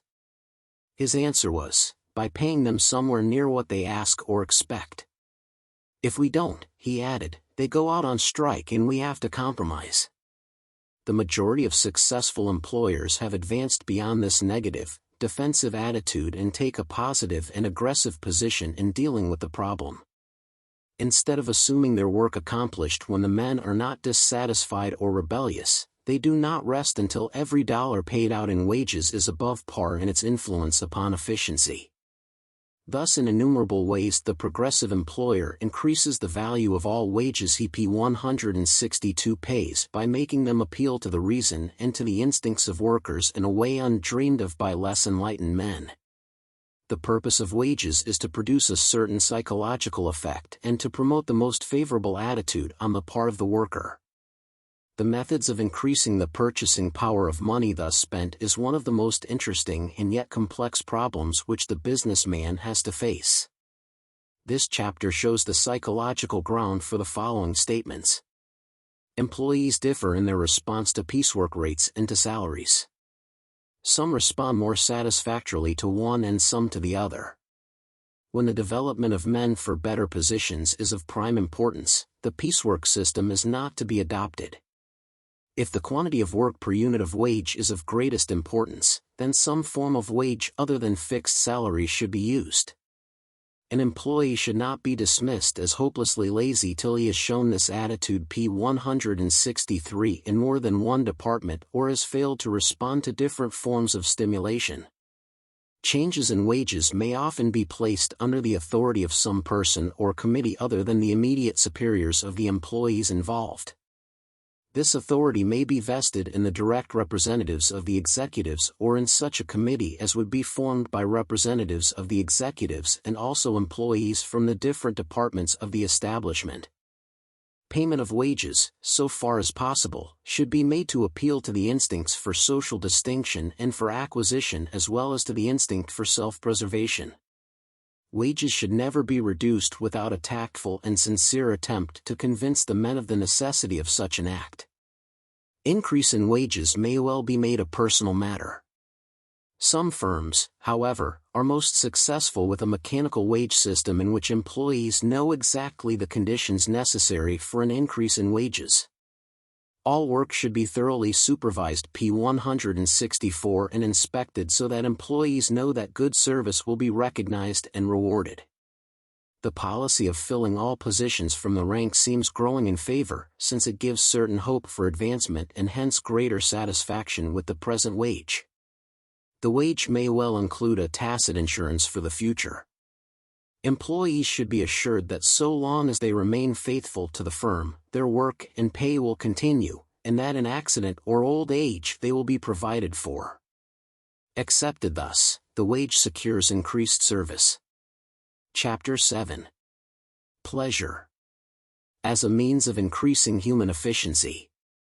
To prevent the usual summer slump in output, the manager of a factory employing 100 or more sewing girls on piecework tried various methods. He began with closer individual supervision by the 4 women. He set up a bulletin board and posted daily the names of the 5 highest operators. He added small cash prizes weekly. He adopted a modified bonus system framed so as not to interfere with the established average of winter tasks. With each, his success was only partial. 10 or a dozen of the more energetic girls responded to the stimulus. On the majority, the effect was slight. The problem was serious. June, July, and August comprised the season when his prod P165 P166 UX were at a premium, when future orders were frequently lost because partial deliveries could not be made immediately. Studying the question, he noted specifically, what he already knew, that the output dropped as the temperature rose. A cool day sandwiched into a week of hot weather frequently equaled the best winter records. This fact, coupled with the observation that the spirit of his working force seemed to change with the change of temperature from warm to cold, helped him to arrive at the right solution. He made the discovery sitting in the draft of an electric fan. He looked up, made a mental note, and next morning he moved his office comforter out to the head of one file of machines. The draft tangled the goods under the seamstress's hands at times, but the half-dozen girls within range showed a decided increase in production over the day before and over operators at other tables. He had found his remedy for the summer slump. Within a week he had installed a system of large overhead fans and an exhaust P167 blower and saw his production figures mount to the winter's best average. From careless, indifferent workers, on edge at trifles and difficult to hold, his force developed steadiness and efficiency. Not only was the output increased 20% over previous summers, but the proportion of spoiled work was considerably reduced. One of the women who had been a subject of the first day's experiment struck close to the reason of her greater efficiency in her offhand answer to his inquiry. "It was a pleasure to work today. It was so comfortable after yesterday. You just forgot the other girls, forgot you wanted to rest, forgot everything but the seams you were running and the fact that it was a big day. I'm not near so tired as usual either." A successful day is likely to be a restful one, an unsuccessful day an exhausting one. The man who is greatly interested in his work and who finds delight in overcoming the difficulties of his calling is not likely to become so tired as the man for whom the work is a burden. P168. The experience related summarizes the experience of every worker who has studied, either on his own initiative or at some other's instance, the effect upon output secured by the removal of distressing or displeasing conditions from the workroom. The man who has been engaged in intellectual or manual labor finds himself more or less exhausted when the day's work is done. The degree of exhaustion varies greatly from day to day and is not in direct proportion to the amount of energy expended or the results attained. A comparatively busy day may leave him feeling fresh, while at the end of a day much less occupied he may be utterly dragged out and weary. Some men habitually find themselves fatigued, while others ordinarily end the day with a feeling of vigor. These contrary effects are not necessarily due primarily to disparity in the amount of energy spent or to unequal stores of energy available. The discrepancy in many instances is due to diverse attitudes toward the work or varying P169 degrees of success which has attended the work. Pleasure secured in and from work is the best preventive and balm for tired muscles and jaded brains. Dislike or discomfort, on the other hand, adds to toil by sapping the strength of the worker. Victory in intercollegiate athletic events depends on willpower and physical endurance. This is particularly apparent in football. Frequently it is not the team with the greater muscular development or speed of foot that wins the victory, but the one with the more grit and perseverance. At the conclusion of a game, players are often unable to walk from the field and need to be carried. Occasionally the winning team has actually worked the harder and received the more serious injuries. Regardless of this fact, it is usually true that the victorious team leaves the field less jaded than the conquered team. Furthermore, the winners will report next day refreshed and ready for further training, while the losers may require several days to P170 overcome the shock and exhaustion of their defeat. Recently I had a very hard contest at tennis. Some hours after the game I was still too tired to do effective work. I wondered why, until I remembered that I had been thoroughly beaten, and that, too, by an opponent whom I felt I outclassed. I had been in the habit of playing even harder contests and ordinarily with no discomfort, especially when successful in winning the match. What I have found so apparent in physical exertion is equally true in intellectual labor. Writing or research work which progresses satisfactorily leaves me relatively fresh. Unsuccessful efforts bring their aftermath of weariness. Intellectual work which is pleasant is stimulating and does not fag one, while intellectual work which is uninteresting or displeasing is depressing and exhausting. We can readily trace the source of energy in mechanical devices. The hands of a clock continue in their course because of the energy P171 locked up in a compressed spring or elevated weight. The gun projects the bullet because of the sudden chemical union of carbon with saltpeter and sulfur. The steam engine takes its energy from the steam secured by combustion of coal or other fuel. The work of the human organism is usually classified as muscular or intellectual. In either the expenditure of energy is as dependent upon known causes as is the activity of the mechanical devices mentioned above. Every muscular activity is dependent upon muscular cells ready for combustion. Without such combustion no muscular work is performed. Every intellectual process is likewise dependent upon brain cells ready for combustion, and no intellectual work can be performed without combustion of these brain cells. To secure continued activity the clock must be rewound, the gun must be recharged, more coal must be supplied to the engine. In like manner the continuation of muscular and in P172 intellectual activity depends upon the restoration of muscle and brain cells. The necessity for renewal is greater or less according to the amount stored in reserve and the rapidity of consumption. A maximum head of steam may keep the engine running for a long time unless the load is too heavy or the speed too great. Though under certain conditions the amount of muscle and brain energy stored in reserve is large, continuous or rapid activity of necessity expends the reserve and leads to exhaustion. It is a simple process to rewind the clock, to reload the gun, and to replenish the fuel. To restore muscular and nerve cells is a very delicate process. So wonderful is the human organism, however, that the process is carried on perfectly without our consciousness or volition except under abnormal conditions. Food and air are the first essentials of this restoration. Indirectly the perfect working of all the bodily organs contribute to the process, especially deepened breathing, heightened pulse, an increase of bodily volume due P173 to the expansion of the blood vessels running just beneath the skin. Here pleasure enters. Its effect on the expenditure of energy is to make muscle and brain cells more available for consumption, and particularly to hasten the process of restoration or recuperation. The deepened breathing supplies more air for the oxidation of body wastes. The heightened pulse carries nourishment more rapidly to the depleted tissues and relieves the tissues more rapidly from the poisonous wastes produced by work. The body, the machine, runs more smoothly, and fewer stops for repairs are made necessary. In addition to these specific functions, pleasure hastens all the bodily processes which are of advantage to the organism. The hastening may be so great that recuperation keeps pace with the consumption consequent on efficient labor, with the result that there is little or no exhaustion. This is in physiological terms the reason why a person can do more when he enjoys his work or play, and can P174 continue his efforts for a longer period without fatigue. The man who enjoys his work requires less time for recreation and exercise, for his enjoyment recharges the storage battery of energy.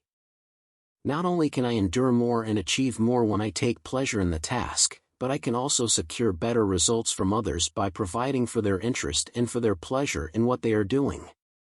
This is a fact which wise merchants and employers have felt intuitively, but in most instances the principle has not been consciously formulated. High-grade stores do much to add to the pleasure of their customers. Every resource of art and architecture is employed to make storerooms appeal to the aesthetic sense and the appreciation of customers. clerks are instructed to be obliging and courteous. Employees are not allowed to dress in a style likely to offend a customer, and they are schooled in manners and in speech. Space is devoted to the convenience and comfort of customers. p. 175. The most successful establishments in the world are the ones which do most to please their patrons, not by cutting prices or simply by supplying better goods, but by expediting and making more pleasant the purchase of goods. They have discovered that customers inducted into a beautiful shop and surrounded by tactful obliging clerks are more willing to buy and are more likely to be satisfied with what they purchase. By adding to their patrons' comfort and pleasure, they are able to accomplish more than by any other selling argument. In like manner, restaurants and hotels have learned that splendid rooms, flowers, spotless linen, well-dressed and courteous waiters, good furniture, and so on, all attract customers and induce them to order more generously. Lawyers find in trying cases that it is quite essential to regard the mood of clients, juries, and judges. The pleased man is not suspicious, he does not hesitate in coming to a conclusion, and he is not likely to impute evil motives to the actions of others. As has been p. 176 well said by Dickens, when speaking from the viewpoint of the defendant, a good, contented, well-breakfasted juryman is a capital thing to get hold of. Discontented or hungry jurymen always find for the plaintiff. The salesman with a pleasing personality is able to sell more goods than others less happily endowed. Some salesmen try to supplement this power, or supply the lack of a pleasing personality, by jollying the possible customer in various ways. Dinners, theaters, cigars, and various other devices are thus used, and in many instances with success. Modern business employs such methods less and less, chiefly because the customer recognizes the purpose of the attempt, and either refuses to accept the hospitality or is on his guard to resist the effect. A pleasing personality, however, inspires confidence, tends to put the customer in a good humor and optimistic mood, and results in sales. A cold, formal manner, ill temper, or a pessimistic outlook, on the contrary, will p. 177 handicap the sale of the best merchandise made. A man is said to be suggestible when he comes to conclusions or acts without due deliberation. Suggestion, then, is nothing but the mental condition which causes us to believe and respond without the normal amount of weighing of evidence.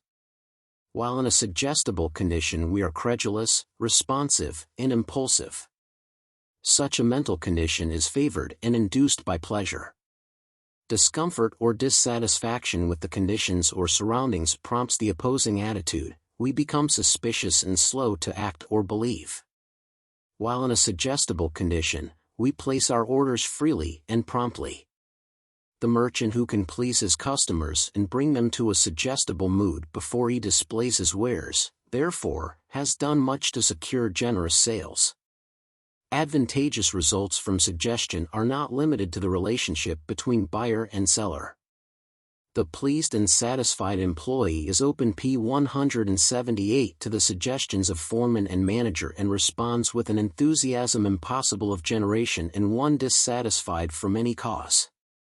Methods of ensuring this pleasure in work for employees are yet in the formative stage. Until recently the want of such methods, indeed, was not felt. The slave driver with the most profane vocabulary and the greatest recklessness in the use of fist and foot was supposed to be the most effective type of boss. The task system set an irreducible minimum for the day's work, the employer exacted the task and assumed that no better way of handling men could be devised.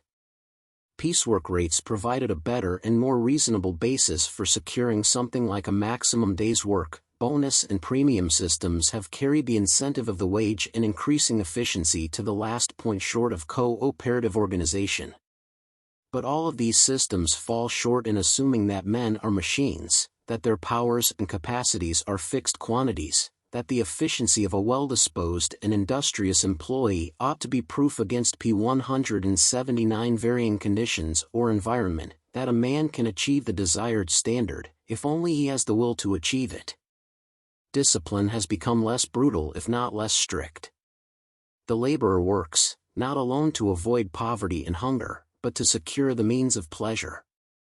It is not so long since harsh discipline was common both in homes and in business. The boy worked hard because he was afraid not to. The man labored because poverty threatened him if idle. We were in what might be called a pain economy. We worked to escape pain. Today this has largely been changed. Employers, too, are experimenting boldly with the idea of creating pleasure in work. The first step has been taken in the very general elimination of the old wasteful, neglectful elements of factory and office environment. Comfort, the first neutral element of pleasure, is provided for employees just as solid foundations are provided for the factory buildings. There is light, heat, and ventilation where a generation ago there were tiny windows, P180 shadows, lonely stoves, and foul air. Cleanliness is provided and preserved. Not a few of the larger industries employ a regular corps of janitors to keep floors, walls, and windows clean. The walls are tinted, the lights are arranged so as to provide the right illumination without straining the workers' eyes. The departments are symmetrically arranged, the aisles are wide, the working space is ample, there is no fear to haunt machine tenders that a misstep or a moment of forgetfulness will entangle them in a neighboring machine. The factory buildings themselves, without being pretentious, have pleasing, simple lines and unobtrusive ornamentation. They look like, and are, when the human equation does not interfere, pleasant places to work in. This is the typical modern factory, thousands can be found in America.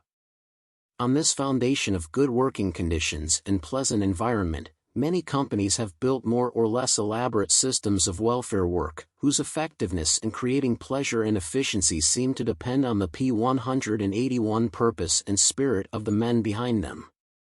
These systems frequently begin with beautification of the factory premises and workrooms, window boxes, factory lawns, ivied walls, trees, and shrubs, and advance by various stages to lunchrooms for workers, factory libraries, restrooms for women workers, factory nurses and physicians, and sometimes the development of a social life among employees through picnics, lectures, dances, night schools, and like activities.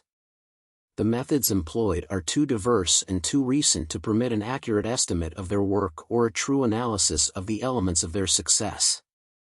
It is incumbent on the employer to find or work out for himself the method best suited to his individual needs. To understand how pleasure heightens the suggestibility of the individual, it is but necessary to consider the well-known effects which pleasure has on the various bodily and mental processes. The action of pleasure and displeasure upon the muscles of the body is most apparent. With displeasure the muscles of the forehead P182 contract, folds and wrinkles appear. The corners of the mouth are drawn down, the head bowed, the shoulders stoop and draw together over the breast, the chest is contracted, the fingers of the hand close, and there is also a tendency to bend the arms so as to protect the fore part of the body. In displeasure the body is thus seen to contract and to put itself on the defensive. It closes itself to outside influences and attempts to withdraw within its shell. With pleasure the forehead is smoothed out, the corners of the mouth are lifted, the head is held erect, the shoulders are thrown back, the chest is expanded, the fingers of the hand are opened, and the arm is ready to go out to grasp any object. The whole body is thrown into a receptive attitude. It is prepared to be affected by outside stimulations and is ready to profit by them.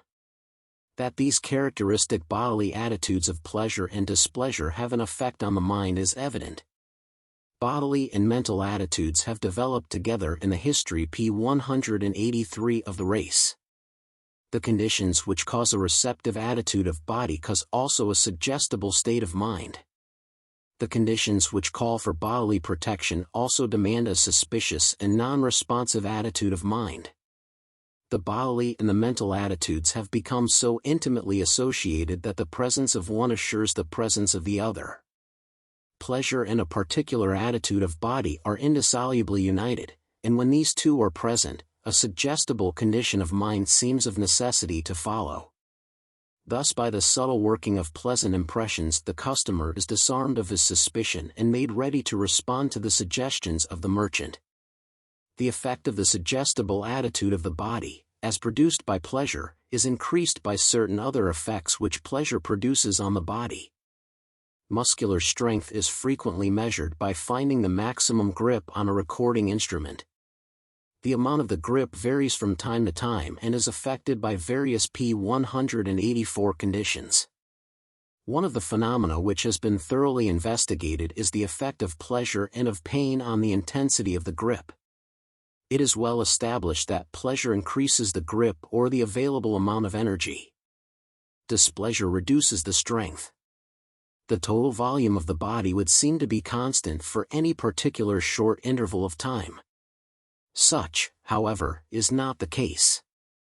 With pleasure the lungs are filled with air from deepened breathing, the volume of the limbs is increased by the increased flow of blood.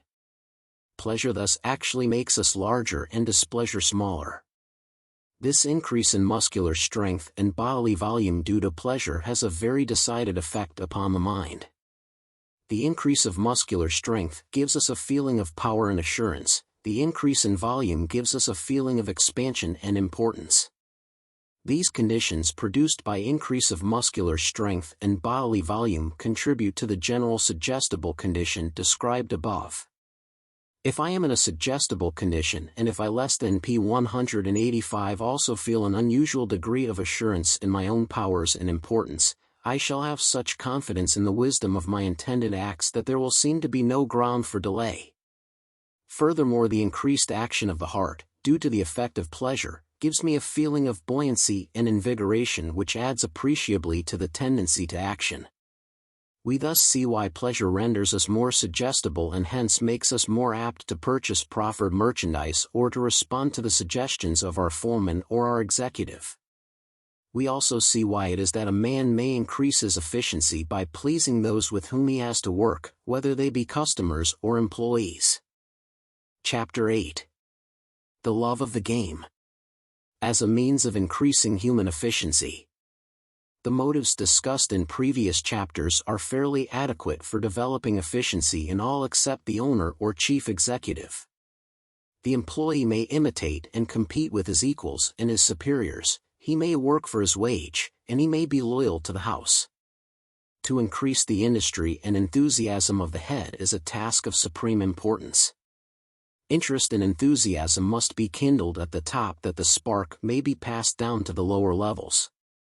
It can never travel in the opposite direction. How, then, is the president to light his fires and transmit his enthusiasm to his managers and other subordinates? Not by working for P186 P187 money alone, nor through imitation, competition, or loyalty to the works of his own hands. All these may be essential, may be powerful subordinate incentives to action, but singly or collectively they are not adequate. In any organization, the head who attains the maximum of success must depend for his enthusiasm upon an instinctive love of the game. The subordinate possessing such love of the game and independent of others for his enthusiasm is sure to rise. The subject is, therefore, of vital importance both to the executive and to the ambitious employee. Every employer feels the need of such an attitude towards work, both in himself and in his men.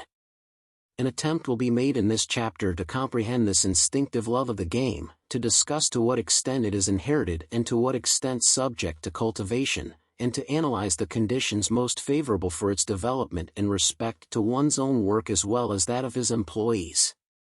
The love of the game is in part instinctive, P188, and its nature is made clear by consideration of certain of the instincts of animals. The young lion spends much time in pretended stalking of game and in harmless struggles with his mates. He takes great delight in the exercise of his cunning and in his strength of limb and jaw. Fortunately for the young lion, this is the sort of activity best adapted to develop his strength of muscle and his cunning in capturing prey. However, it is not for the sake of the training that the young lion performs these particular acts. He does them simply because he loves to.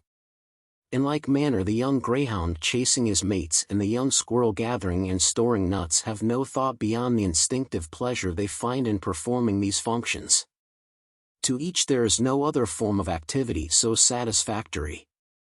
Man possesses more instincts than any of the lower animals. One pronounced instinct in all normal males is the hunting instinct. Grover Cleveland went fishing because he loved the sport, not because of the value of P-189 the fish caught.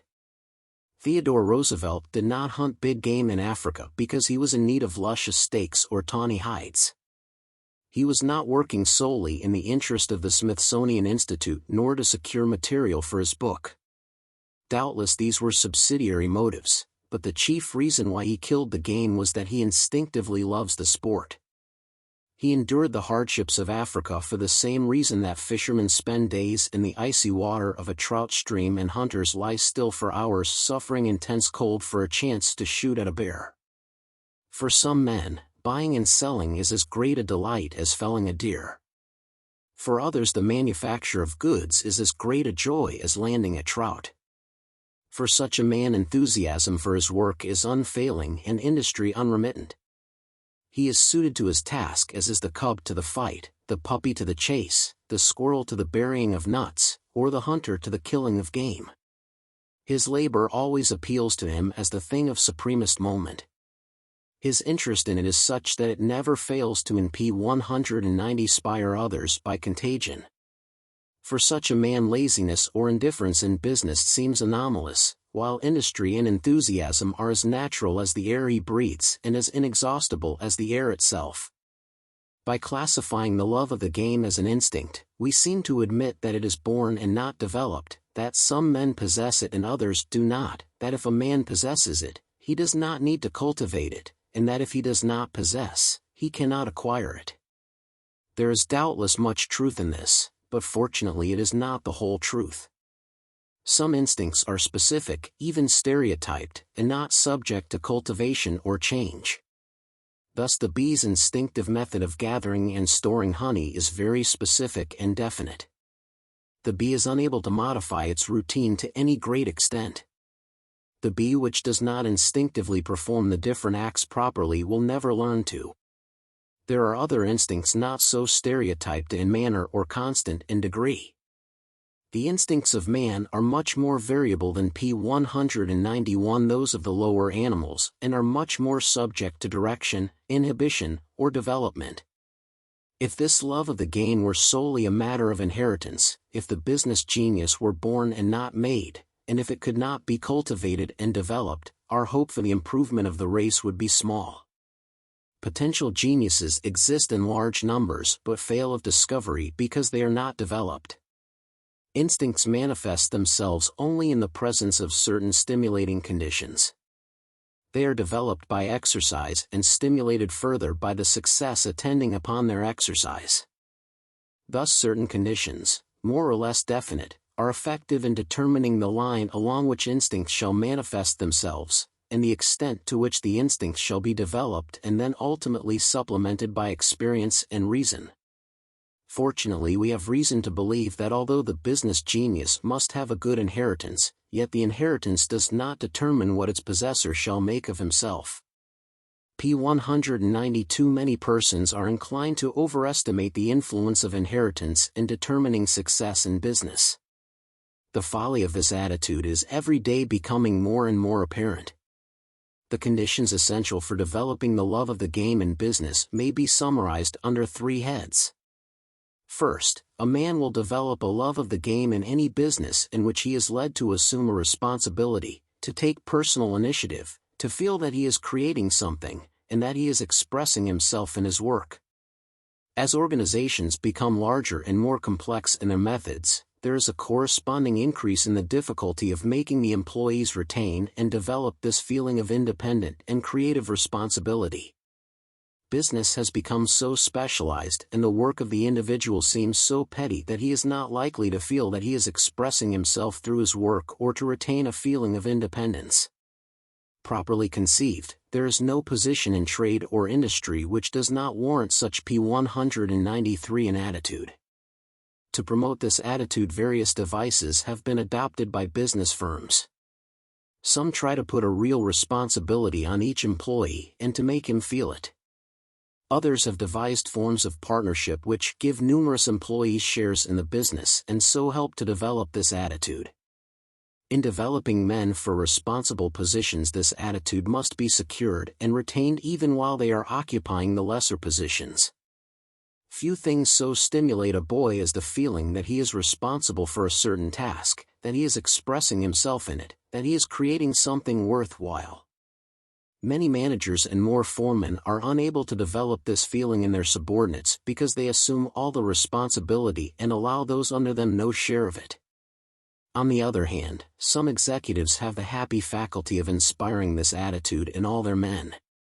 The late Marshall Field made partners of his lieutenants and encouraged them to assume responsibility and to do P-194 creative work. As a result, they developed a love of the game, a fact to which he owed much of his phenomenal success. The second condition or factor in the development of the love of the game in business is social prestige.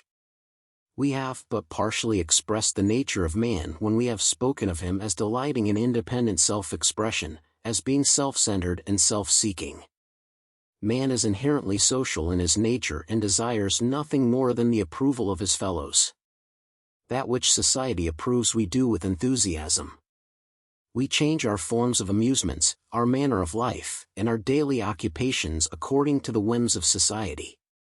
15 years ago the riding of bicycles was quite the proper thing, and we all trained down till we could ride a century.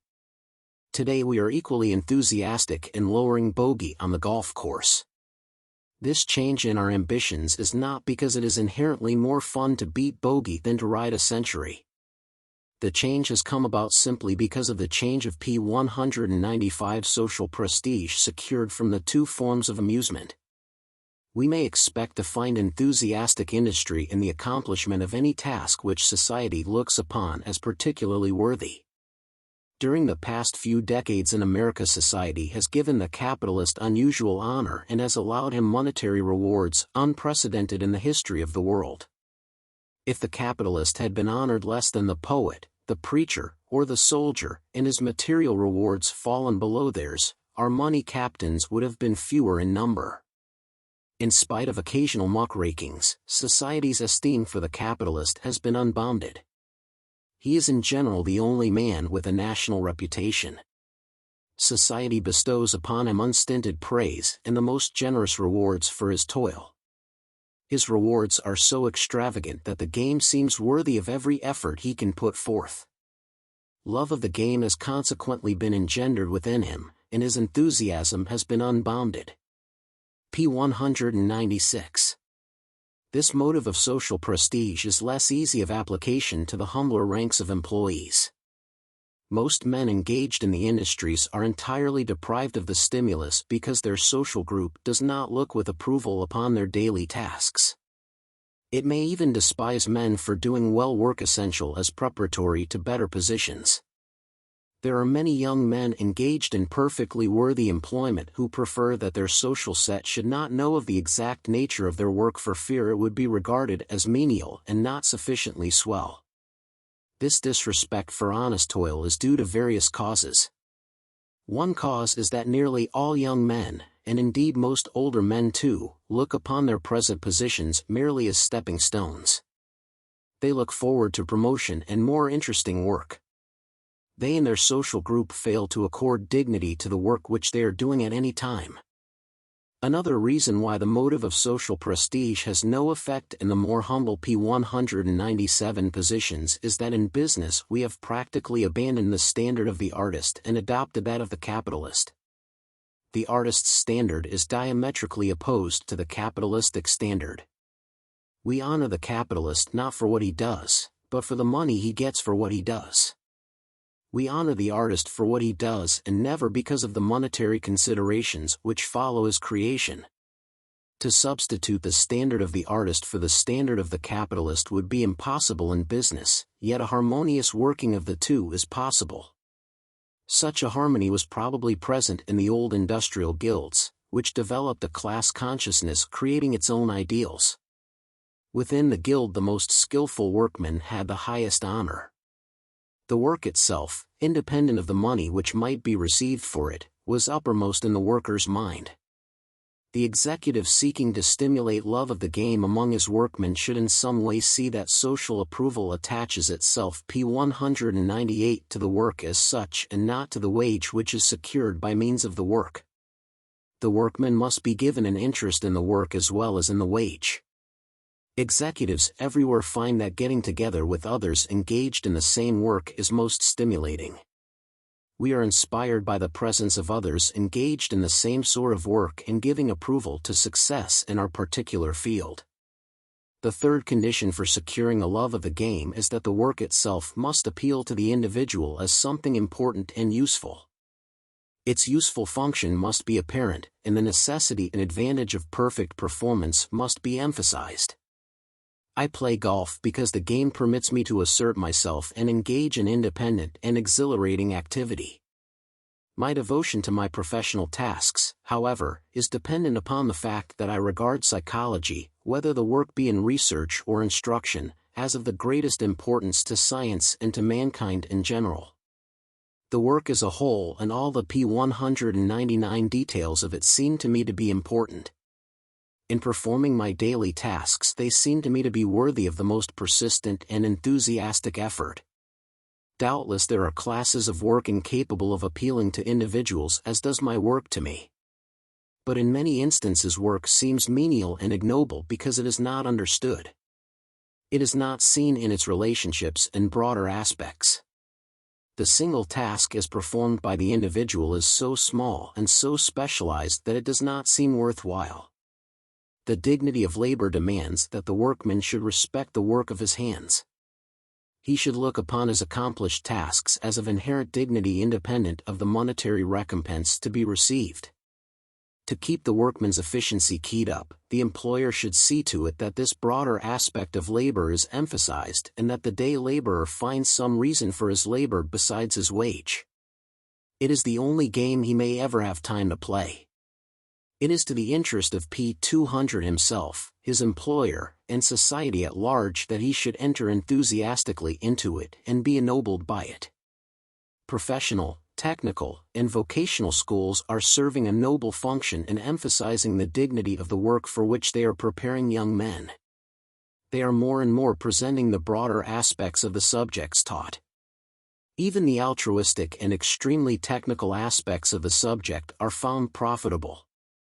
The narrower and apparently the more practical course does not result so successfully as the broader and more cultural ones. The boy who goes direct into work from the public school is not likely to see less than ordinate his task with the general activity of the establishment, and he is not likely to see how he is in any way contributing to the welfare of humanity by his work. He needs to be shown how each line of industry and profession serves a great function, has an interesting history, and is vitally connected with many of the most important human interests. He should learn p. 201 to see how the different cogs are essential and worthy factors in the total process. The boy who thus comprehends his task looks upon it and is inspired by it in a way that would otherwise be quite impossible. Some of the most successful houses have been so impressed with the importance of this form of industrial education that at their own expense they have established night schools for new employees as well as for those who have been years with the firm.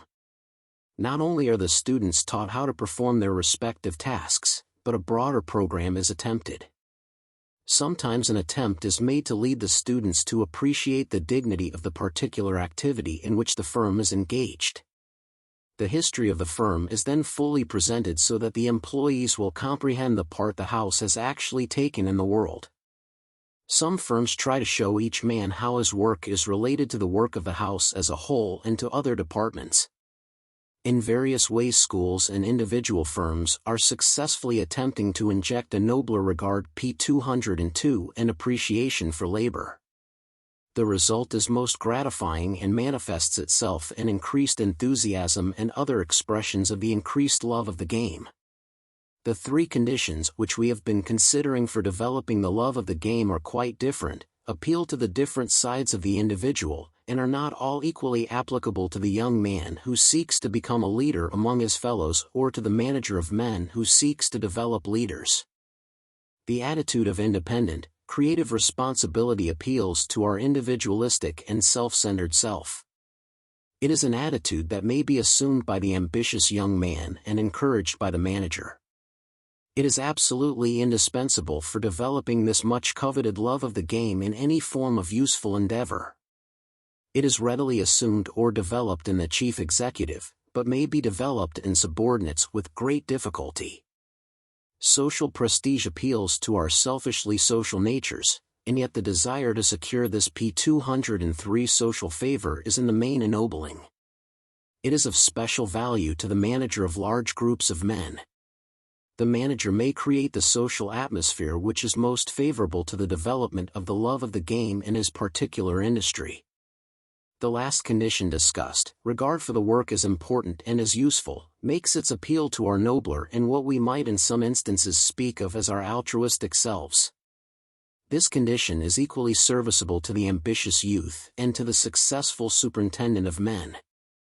We all look out for number one, but appeals made to the higher self are not unavailing. We are most profoundly stirred when we are appealed to from all sides. However, the love of the gain will never be universal in the professional and industrial world. We can scarcely imagine the millennium when all employees would cease to despise their toil and cease to serve for pay alone. Chapter 9. Relaxation. As a means of increasing human efficiency. Be not therefore anxious for the morrow. A study of the lives of great men is both interesting and profitable. In such a study we are amazed at the records of the deeds of the men whom the world calls great. The results of the labors of Hercules seem to be approximated according to many of these truthful accounts. In studying the lives of contemporary business men, two facts stand out prominently. The first is that their labors have brought about results that to most of us would have seemed impossible. Such men appear as giants, in comparison with whom ordinary men sink to the size of pygmies. The second fact which a study of successful P204 P205 businessmen, or any class of successful men, reveals is that they never seem rushed for time. Men noted for efficiency almost never appear to be hurried. They have plenty of time to accomplish their tasks, and therefore can afford to take their work leisurely. Such men have time to devote to objects in no way connected with their business. It cannot be regarded as accidental that this characteristic of mind is found so commonly among successful men during the years of their most fruitful labor. According to the American ideal, the man who is sure to succeed is one who is continuously keyed up to concert pitch, who is ever alert and is always giving attention to his business or profession. As far as the captains of industry are concerned, such is not the case. They devote relatively few hours a day to their strenuous toil, but they keep a cool head and a steady hand. They are always composed, never confused, but ever ready to attack a new problem with their maximum ability. They P206 follow the injunction of Christ expressed in his Sermon on the Mount, "Be not therefore anxious for the morrow."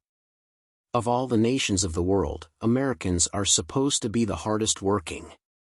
We have attributed our industrial success to the fact that there is a bustle and snap to our work which are not equaled in any other country. But recent students of the industrial world are now telling us that even in the case of day and peace labor this characteristic is frequently a weakness rather than an advantage. They say that the American product suffers from hurry, want of finish, and want of solidity, industrial efficiency. Arthur Shadwell, Volume 1, page 26. In the great middle class of American society, there is a lack of repose and an absence of relaxation which astonishes foreign observers. They tell us that we are wild-eyed and too intense. Dr. Clauston of Scotland is quoted as saying, "You Americans wear too much expression in your faces. You are living like an army P207 with all its reserves engaged in action." The duller countenance of the British population betokens a better scheme of life.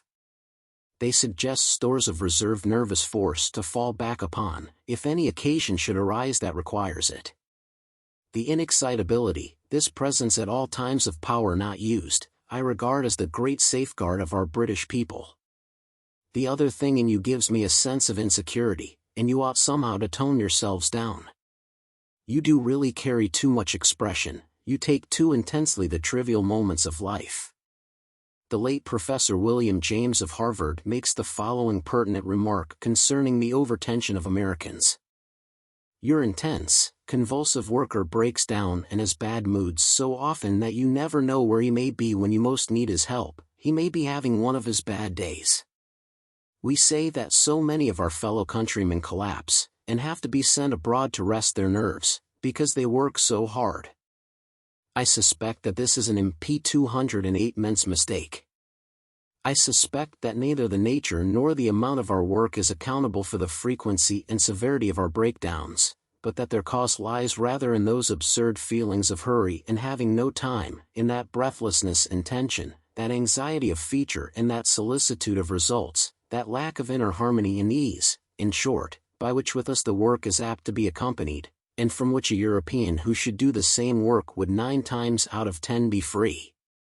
It is your relaxed and easy worker, who is in no hurry, and quite thoughtless most of the while of consequences, who is your efficient worker, and tension and anxiety, and present and future, all mixed up together in one mind at once, are the surest drags upon steady progress and hindrances to our success. Talks to Teachers, pages 214-218. Mr. Joseph Lyons, who is recognized as one of the particularly active and efficient men of England, has taken great interest in the way things are done in America. And after OBP 209 serving us at work here, he expressed himself as dissatisfied with the tension under which we work. His words are as follows.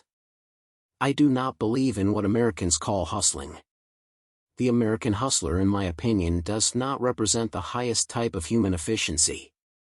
He wastes a lot of nervous power and energy instead of accomplishing the greatest possible amount of work for the force expended. Judging the American hustler from my observation of him in his own country, I should say that the American hustler shows a lack of adaptation of means to ends because he puts more mental, physical, and nervous energy into his work at all times than it demands. Regarded as a machine, he is not an economical one. He breaks down too often and has to be laid off for repairs too often. He tries to do everything too fast.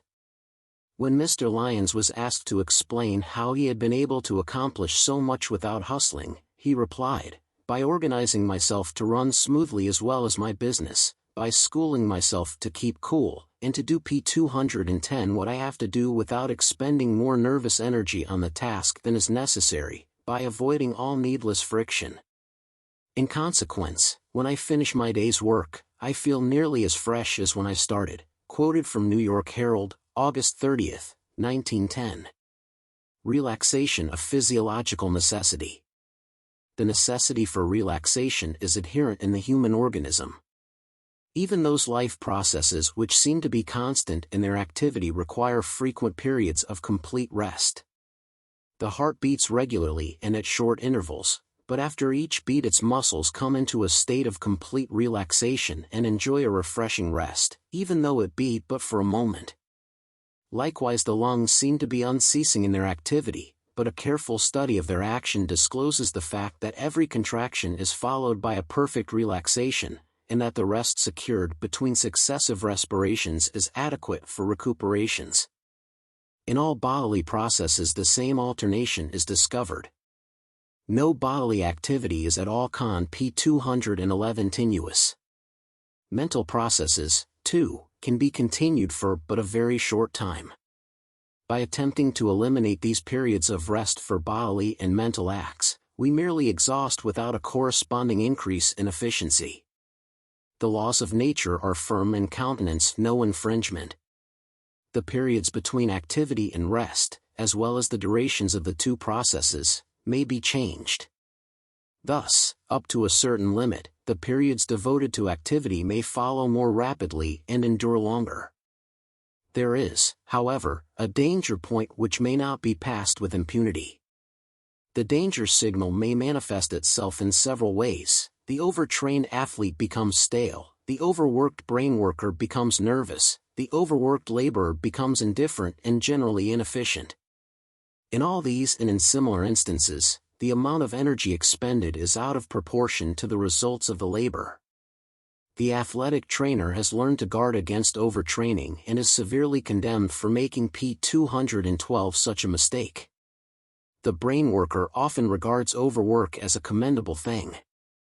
However, sentiment is changing. The employer of labor is finding that rest and relaxation are essential to the greatest efficiency. Employees accomplish as much in a week of 6 days as they do in one of 7. The reduction in the hours of daily toil has not decreased the total efficiency. The periods devoted to rest are not as profitable as they should be unless they are actually devoted to recuperation. It may be that some of the time supposed to be devoted to rest should be devoted to thoughts of toil. Again, during the hours of work there should be a freedom from jerkiness, breathlessness, nervousness, and anxiety. It is not necessarily true that the greatest and most constant display of energy accompanies the greatest presence of energy. The tugboat in the river is constantly blowing off steam and making a tremendous display of energy, while the ocean liner proceeds on its way without noise and without commotion. The still current runs P213 deep, and the man who is actually accomplishing the most is frequently, perhaps always, the man who is making the least display of his strength. He can afford to be calm and collected, for he is equal to his task. The man who frets and fumes, who is nervous and excited, who is strung up to such a pitch that energy is being dissipated in all directions, such a man proclaims his weakness from the housetop. Many businessmen know they are going at a pace that kills, and at the same time they feel that they are accomplishing too little. For such, the pertinent question is, how may I reduce the expenditure of energy without reducing the efficiency of my labor? The ability to relax at will and to remain in an efficient condition, but free from nervousness, is a thing which may be acquired more or less completely by all persons. It is accomplished by a voluntary control of the muscles of the arms, legs, and face, by breathing slowly and deeply, and by placing the body in a condition of general relaxation. P214. This antecedent condition of relaxation brings all the forces of the mind and body more completely under control and makes it possible to marshal them more effectively. It also gives one a feeling of control and assurance, which minimizes the possibility of confusion and embarrassment in the presence of an important task. The possibility of developing the power of relaxation by means of special training is being taken advantage of in teaching acts of skill, in all forms of mental therapeutics, and in numerous other instances where overtension hinders the acquisition or accomplishment of a useful act. By assuming the attitude of assurance and composure, the actual condition is produced in a manner most astonishing to those who have never attempted it. No man can do his best when he is hurried and fearful, when he is expending energy in a manner as useless as a tug blowing off steam. That relief is within his own power seems to him impossible. He is not aware of his power of will to change from his state of anxiety to one of composure. P215. That the gospel of relaxation is more important to the chief executive than to the day laborer is quite apparent. Even in the case of the day laborer, the crack of the lash and the curse of the driver may have been capable of securing a display of activity among the laborers, but such means are not comparable in efficiency to the more modern methods. Laborers are now given more hours of rest, are not kept fearful and anxious, but are given short hours of labor and long hours of rest. They are judged by the actual results of their labor rather than by their apparent activity. When accomplishing intellectual work of any sort, it is found that worry exhausts more than labor. Anxiety as to the results is detrimental to efficiency. The intellectual worker should periodically make it a point to sit in his chair with the muscles of his legs relaxed, to breathe deeply, and to assume an attitude of composure. Such an attitude must not, of course, detract from attention to the work at hand, but should rather increase it. Upon leaving P216 his office, the the brain worker should cultivate the habit of forgetting all about his business, except insofar as he believes that some particular point needs special attention out of office hours. The habit of brooding over business is detrimental to efficiency and is also suicidal to the individual.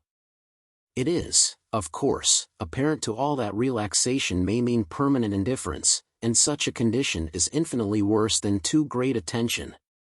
An employer who is never keyed up to his work, and an employee who goes about his work in an indifferent manner, are not regarded in the present discussion. A complete relaxation of the body often gives freedom to the intellect.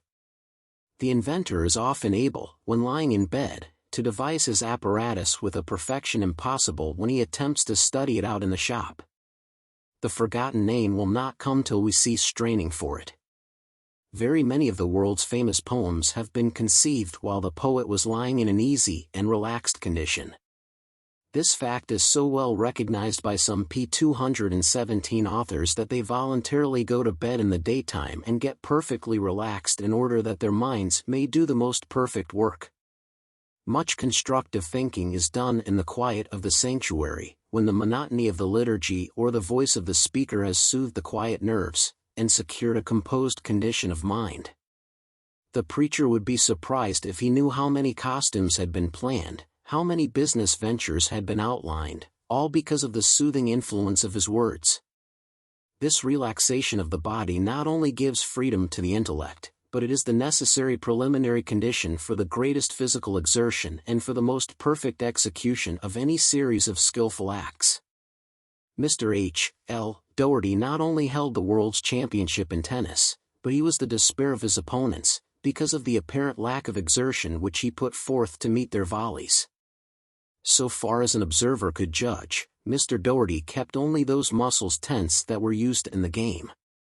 The muscles P218 especially necessary for tennis were also, so far as possible, kept lax except at the instant for making the stroke. Partly because of this relaxation, his muscles were free from exhaustion and under such perfect control that at the critical moment he was able to exert a strength that was tremendous and a skill that was amazing. In a very striking paragraph, Professor James has shown the reason why poise and efficiency of mind are incompatible with tenseness of muscles. The highest daily record for speed. The results of our practice are graphically shown in Curve A of Figure 1. As shown in that curve, for the first day our average speed was only 42 combinations per minute, but for the 30th day our average was 74 combinations per minute. We did not quite P225 double our speed by the practice, and we made but little improvement in accuracy. The most rapid gain was, as anticipated, during the first few days. We made but little progress from the 16th to the 23rd day, and also from the 24th to the 30th day. Of the 6 persons practicing addition, 5 of us also practiced the making of a maximum grip with a thumb and forefinger. Just before beginning the adding each day, this maximum grip, or pinch, was exerted once a second for 60 seconds, first with the right hand and then with the left. Likewise, at the completion of the addition, 60 grips were taken by the right hand and 60 by the left.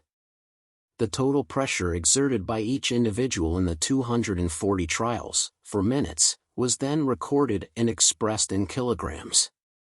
The result of the experiment is shown in Curve B of Figure 1. The average total pressure for each of the 5 persons was for the first day 620 kilograms, for the 24th day 1,400 kilograms. Our increase was very rapid for the P226 first few days, and no general slump was encountered till the last week of practice. In one particular, our results in the test on physical strength were not anticipated. We did not suppose that by practicing 4 minutes daily for 30 days we could double our physical strength in any such a series of maximum grips with the thumb and forefinger. It is a simple matter to measure day by day the accomplishment of one learning to use the typewriter. All beginners who take the work seriously and work industriously pass through similar stages in this learning process. Figure 2 represents the record for the first 86 days of a learner who was devoting, in all, 60 minutes daily to actual writing. The numbers to the left of the figure in the vertical column indicate the number of strokes, including punctuations and shifts, made in 10 minutes. The numbers on the baseline indicate the days of practice. Thus on the 9th day the learner wrote 700 strokes in the 10 minutes, on the 54th day 1300 strokes, on the 86th day over 1,400 strokes. P227. Figure 3 represents the results of a writer of some little experience who spent 1 hour a day writing a special form of copy. In this curve it will be observed that the illust caption equals figure 2. Increase in efficiency was very great during the first few weeks, but that during the succeeding weeks little improvement was made. Book, W.R., The Psychology of Skill, page 20. P228. The progress of a telegraph operator is determined by the number of words which he illust caption equals figure 3 can send or receive with accuracy per minute.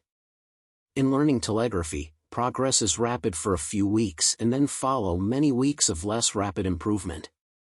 Figure 4 presents the P229 history of a student of telegraphy who was devoting all his time to sending and receiving messages. His speed was measured once a week from his first week to the time when he illust caption equals figure 4 could be classed as a fully accomplished operator. By the 20th week this operator could receive less than 70 letters a minute, although he could send over 120 letters a minute.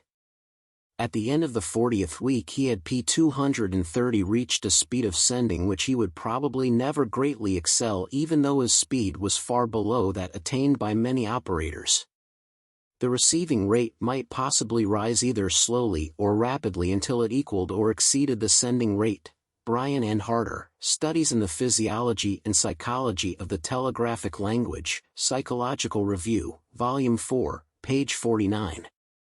There are certain forms of learning and practice which do not readily admit of quantitative determinations. Nevertheless, very successful attempts have been made even in the most difficult realms of learning. A beginner with the Russian language spent 30 minutes daily in industrious study and then was tested for 15 minutes as to the number of Russian words he could translate. Figure 5 shows diagrammatically the results of the experiment. Thus on the 13th day 22 words were translated, on the 50th day 45 words. Improvement was rather rapid until the 19th day, and then followed a slump till the 46th day.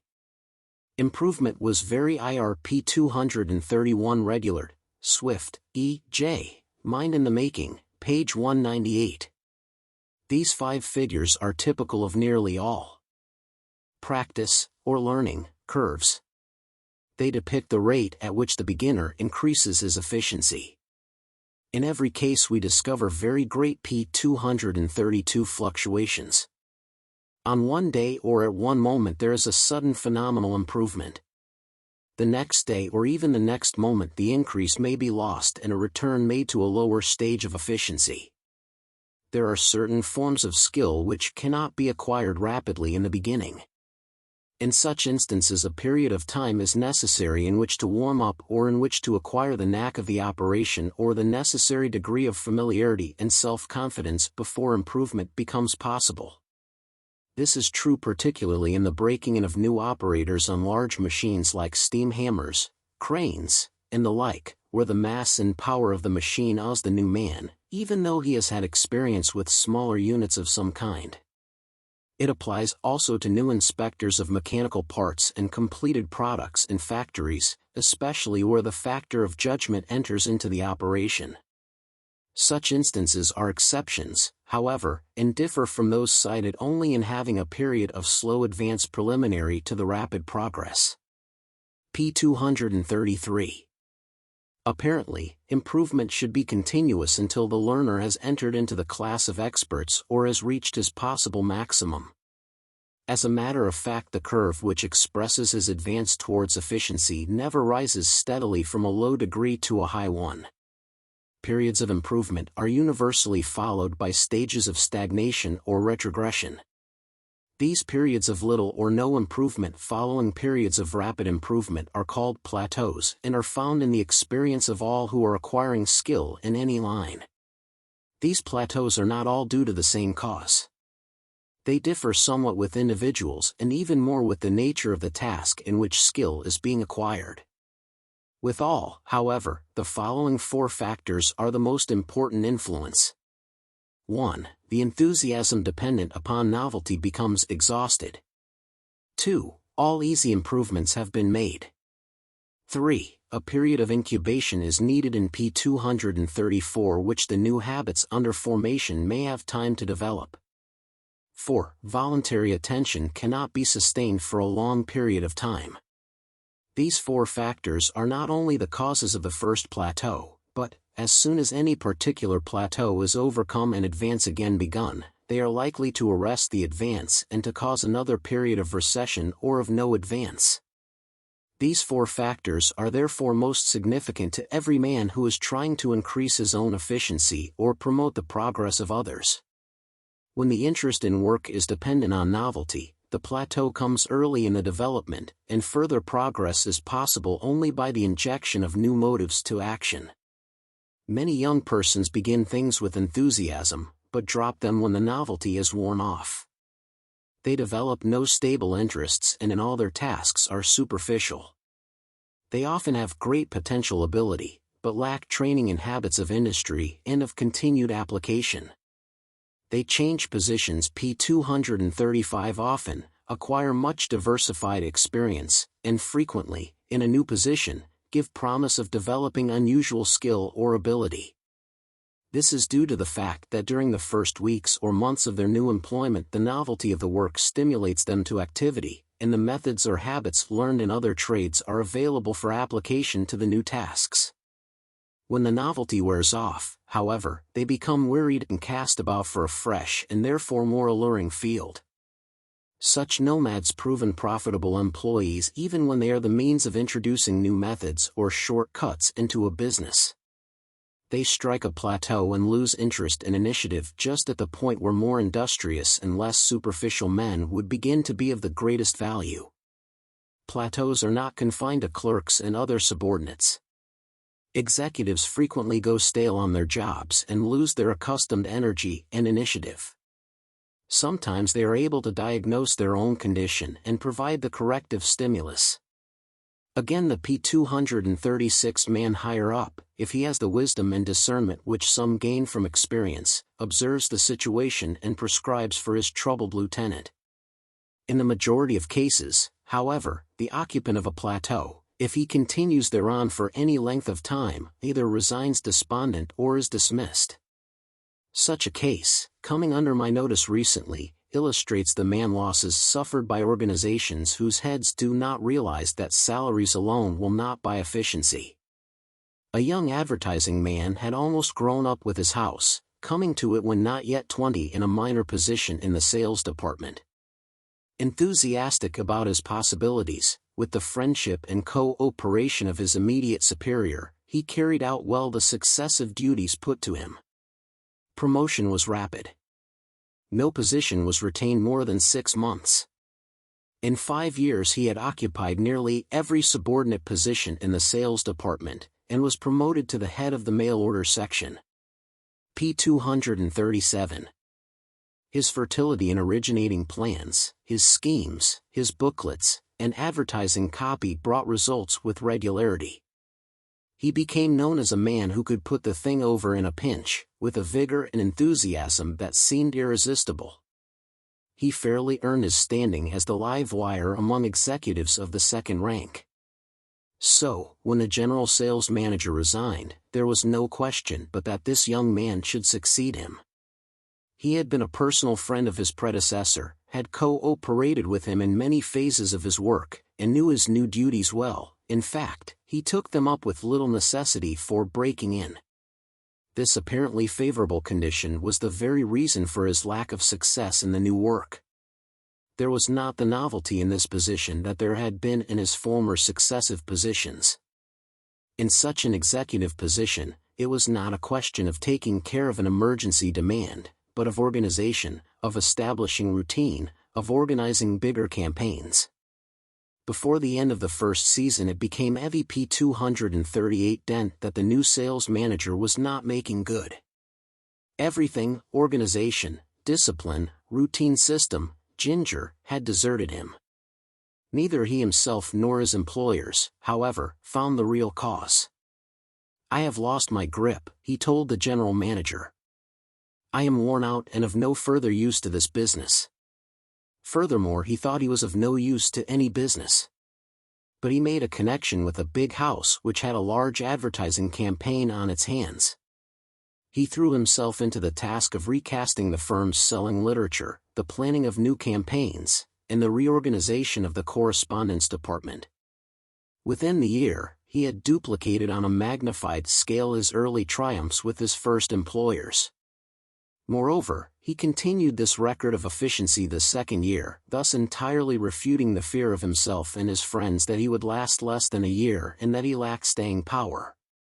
His first employer described the case for me P239 the other day, requesting that I discover the reason for the young man's initial failure among friends and his subsequent triumph in a new environment. He had kept in close touch with the other's progress and supplied 100 details which helped to make the situation clear. Finally, after consideration, he agreed with my diagnosis that his young friend's falling off in efficiency, his plateau, had been due to the exhaustion of novelty interest in his work. His first success was built on a long series of separate plans or stunts, each of which was begun and executed in a burst of creative enthusiasm. His first few months' achievement as sales manager was due to the same stimulus, but as the months went by the spur of novelty became dulled. Lacking the discipline which would have enabled him to force voluntary attention and the resulting interest in his tasks, he failed also to trace the cause of his flagging invention and energy and assumed that this was due to exhaustion of his resources. P240. This is further borne out by his experience in his present position. Addressing a succession of new tasks, the interest of novelty has stimulated him to an uncommon degree and produced an unbroken record of high efficiency. That this has continued over a considerable period is partly due, beyond doubt, to the sustained interest in his work excited by the broadness of the field before him, the bigness of the company, the size of the appropriation at his disposal, the unusual experience of scoring hit after hit by comparison with the house's low standards, the frank and prompt appreciation of his superiors, and substantial advances in salary. It is only human to be more or less dependent upon novelty. If I am to stir myself to continuous and effective exertion, I must frequently stimulate my interest by proposing new problems and new aspects of my work. If I am to help others to increase their efficiency, I must devise new appeals to their interest and new stimulations to action. If I have been dependent upon competition as a stimulus P241, I must change the form of the contest, a fact which receives daily recognition and application by the most efficient sales organization in the country. If I have been depending upon the stimulating effect of wages, there is profit occasionally in varying the method of payment or in furnishing some new concrete measure of the value of the wage. To the average worker, for example, a check means much less than the same amount in gold.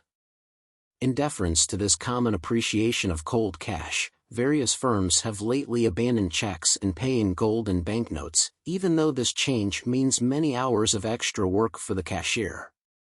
At every stage of our learning, progress is aided by the utilization of old habits and old fragments of knowledge. In learning to add, the schoolboy employs his previous knowledge of numbers. In learning to multiply, he builds upon his acquaintance with addition and subtraction. In solving problems in percentage, his success is measured by the freedom with which he can P242 use the four fundamental processes of addition, subtraction, multiplication, and division. In computing bank discount, his skill is based on ability to employ his previous experience with percentage and the fundamental processes of arithmetic.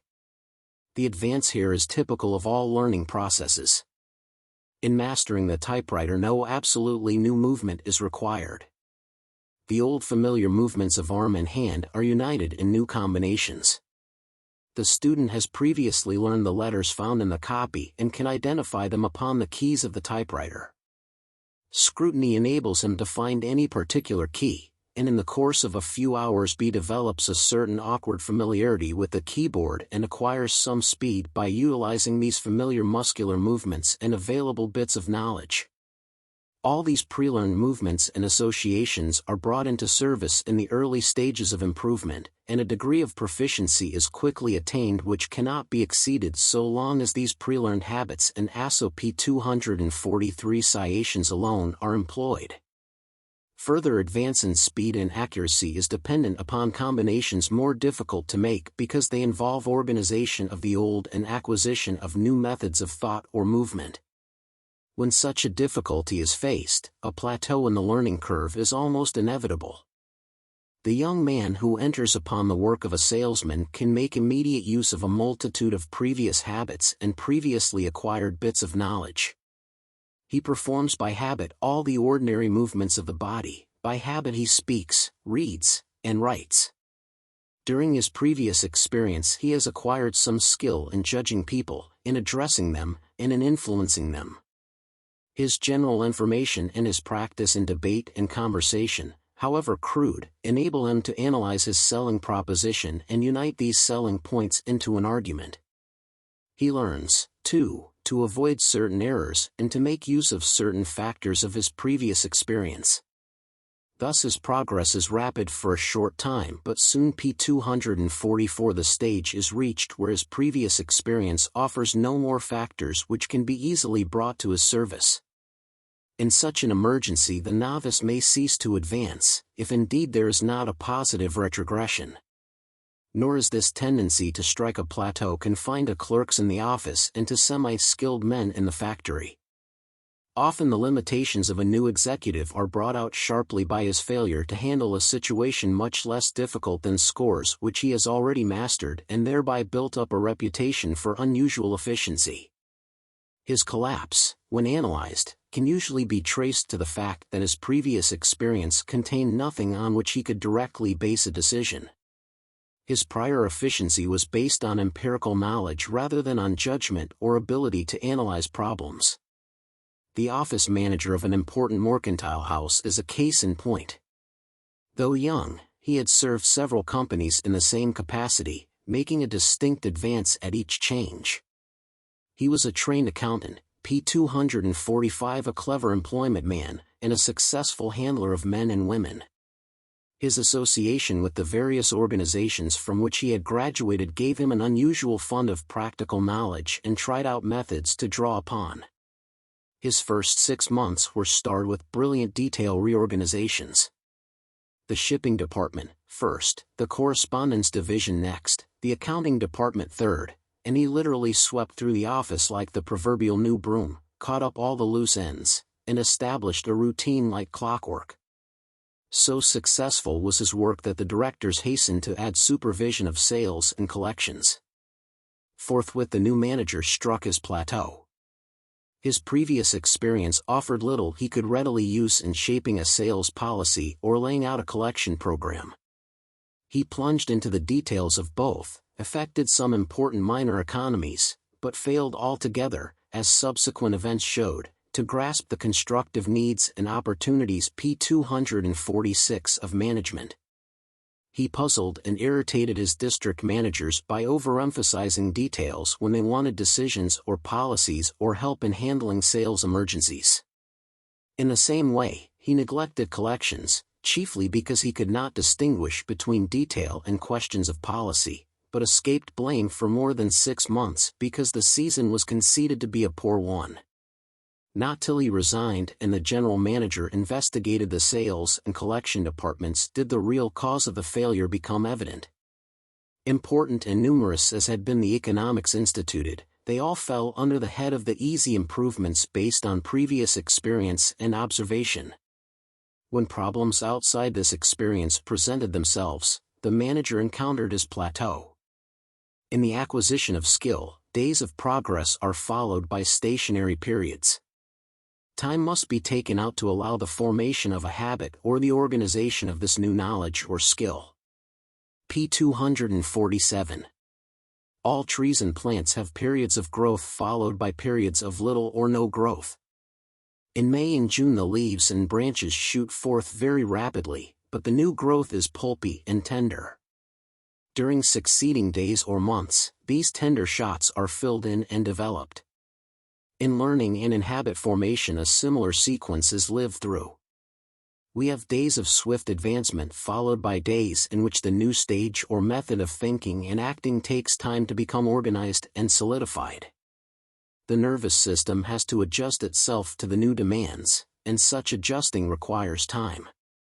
Although periods of incubation are essential for every specific habit, practically every active skill is dependent upon a number of simpler habits. At any one time progress may be made in utilizing some of these habits, even though others could not be advantageously hastened. Thus the period of incubation should not necessarily cause any profound slump in the advance. Almost invariably, however, it produces a plateau which persists until the worker P248 has mastered the expert way. The golf player, for example, usually finds he is able to drive longer and straighter balls at the beginning of the season than a little later. The reason is that in golf the perfect stroke is the product of almost automatic muscular action. In the first round the swing of the driver or iron is not consciously governed, and the muscular habit of the previous year controls. Later, as the player concentrates on his task of correcting little faults or learning more effective methods, his stroke loses its automatic quality, his game falls off, and it is not until he masters his new form that he attains high efficiency. The same cycle is repeated in office and factory operations, where efficiency is possible only when the hands carry out automatically the desired action. In typewriting and telegraphy, in the handling of adding machines, in the feeding of drill presses, punch presses, and hundreds of special machines, the learner passes through three distinct phases. First, swift improvement in which pre-learned move P249 men's and skill are brought to bear on the task under the stimulus of both novelty interest and voluntary interest. Second, arrested progress, the period of incubation or habit formation, and the final stage of automatic skill and efficiency. Since increase of efficiency is dependent upon continued efforts of will, slumps are inevitable. Voluntary attention cannot be sustained for a long period. Work requiring effort is always subject to fluctuations. The man with a strong will may make the lapses in attention relatively short. He may be on his guard and try most faithfully, but no exertion of the will can keep up a steady expenditure of effort in any single activity. All significant asterisk increases in efficiency, however, are dependent upon voluntary attention, upon extreme exertions of the will. No man can develop into an expert without great exertion of the will.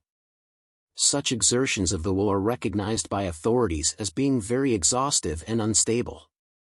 One of the greatest of the authorities and one who in P250 particular has emphasized the necessity of a do-or-die attitude of work concludes his discussion with the following significant admission: all this suggests that if one wants to improve at the most rapid rate, he must work when he can feel good and succeed, then lounge and wait until it is again profitable to work. It is when all the conditions are favorable that the forward steps or new adaptations are made. Voluntary attention must be employed in making the advance step, in improving our method of work, and in making any sort of helpful changes. But voluntary attention must not be depended upon to secure steady and continuous utilization of the improved method or rate of work. To secure this end, an attempt should be made to reduce the work to habit so far as possible and also to secure spontaneous interest either from interest and pleasure in the work itself or because of the reward to be received. The case of the young sales manager, described in the first part of this article, suggests P251 some of the methods by which this interest can be secured. The chief factor in his progress was the interest in the work itself due to the novelty of his successive tasks, an element impossible to introduce into the average man's job.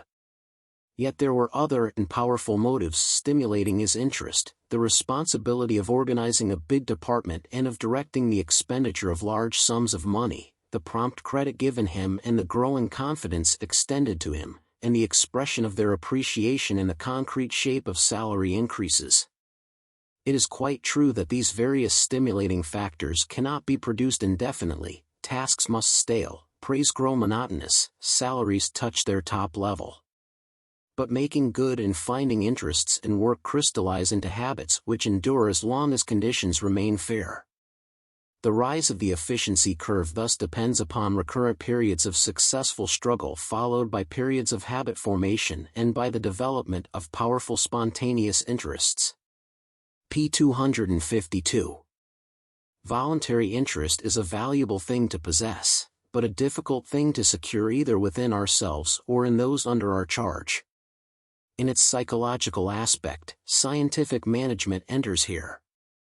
By working out and establishing a standard method and standard time for various repeat operations a workman is engaged in, it encourages, and even enforces, the formation of new efficiency habits. The bonus paid for the accomplishment of the task in the specified time supplies an immediate and powerful motive to the effort necessary to master the right way of doing things. In the main, employees do their best to acquire efficiency, but their humanness must not be forgotten, and the burden of increasing efficiency must be carried largely by the executive. His part it is to supply interest. If the nature of the work forbids the finding of it there, he must introduce it from outside either by competition, by emphasizing the connection between the task and the reward, as in piecework, or by provision of a bonus p. 253 for the achievement of a certain standard of efficiency. He must eliminate the factors in environment or organization which distract employees and make voluntary interest more difficult. He must provide the means of training and must understand the possibilities and the limitations of training. If a man slumps in efficiency, he must look for the cause and make sure this is not beyond the man's control before he punishes him. In a word, he must allow for periods of incubation or unconscious organization before expecting maximum results from a new employee or an old man assigned to a new job. The man who by persistent effort has developed himself into an expert has greatly enhanced his value to society. The boss who demands expert service from untrained men is either a tyrant or a fool. But the executive who develops novices into experts and the company which transforms mere handymen into mechanics are public benefactors because of the service rendered to the country and their men. Chapter 11. Practice plus Theory. The demand for trained and experienced men is never supplied. Most business and industrial organizations find their growth impeded by the dearth of such men. To employ men trained by competitors or by inferior organizations is expensive and unsatisfactory. A man trained till he has become valuable to his parent organization is not likely to be equally valuable to other organizations that might employ him at a later time. In general, the most valuable men in any organization are the men who have grown up in it. The man who is a rolling stone secures, in a way, more experience than the man who is developed within a single organization, but his wider experience does not of necessity make him a more valuable man. It is not mere p. 254 p. 255 experience that educates, develops, and equips men, but experience of particular sorts, and acquired under very well-defined conditions. Scientific management has taken seriously the problem of providing and utilizing the most valuable experiences. But the viewpoint of the leaders in this modern movement is that of the employer seeking the most valuable experiences for those employees whose work is mainly mechanical, e.g. machine tenders, stenographers, etc. Scientific management has conclusively demonstrated the fact that it is poor economy to depend upon haphazard experiences for the development of those employees whose excellence depends upon the speed and accuracy of their occupation habits. It has thus done great service in demonstrating the kind of experience most valuable in developing men for positions of routine work. But it has done little for men whose welfare depends upon judgment, in making new adjustments and in solving the new problems continually arising in all positions of responsibility. It has left for others p. 256 to consider the experiences most profitable for developing executives. The most valuable experience in acquiring an act of skill is frequent repetition in performing the act. The value of the experience continues till by frequent repetition the act has become so mechanical that it is performed without attention. Further experience has little or no value. On the other hand, it is true that every worthy calling demands forms of activity which could not and should not be mechanized. There are emergencies in every form of occupation that call for new adjustments. The ability to make such new adjustments depends upon richness of experience and width of view as well as upon skill in performing the old processes. The difference between a machine and a man is that the man is capable of adjusting himself to the changed situation, while a machine cannot do so. The machine may work more accurately and more rapidly than the man P257 in routine work, but it is capable of nothing but routine work. There is a need for much experience to make the man approximate the skill and accuracy obtained by a machine. But there is also need of experience to develop the man in that particular in which he surpasses a machine, i.e. in a broad experience that enables him to form judgments and hence to make a multitude of different adjustments when a need for a change occurs. A machine is constructed to perform a particular kind of routine work in a stereotyped way, but so soon as there is discovered a better way of performing this work the machine is thrown to the scrap heap because it cannot be adjusted to new requirements. Experience which renders human activity machine-like is a form of experience that increases the probability that the possessor will be discarded and his work accomplished by the introduction of some new tool or some new method of work. Experience therefore which merely increases the skill of action without increasing the width P258 of horizon is necessary, but it is inadequate. In addition to skill in routine work the man should secure the broader experience that will enable him to adjust himself to changed conditions in his occupation and that will develop the judgment necessary to enable him to adjust his vocation to new demands. Every form of occupation has many possibilities, a few of which are from time to time discovered to be significant.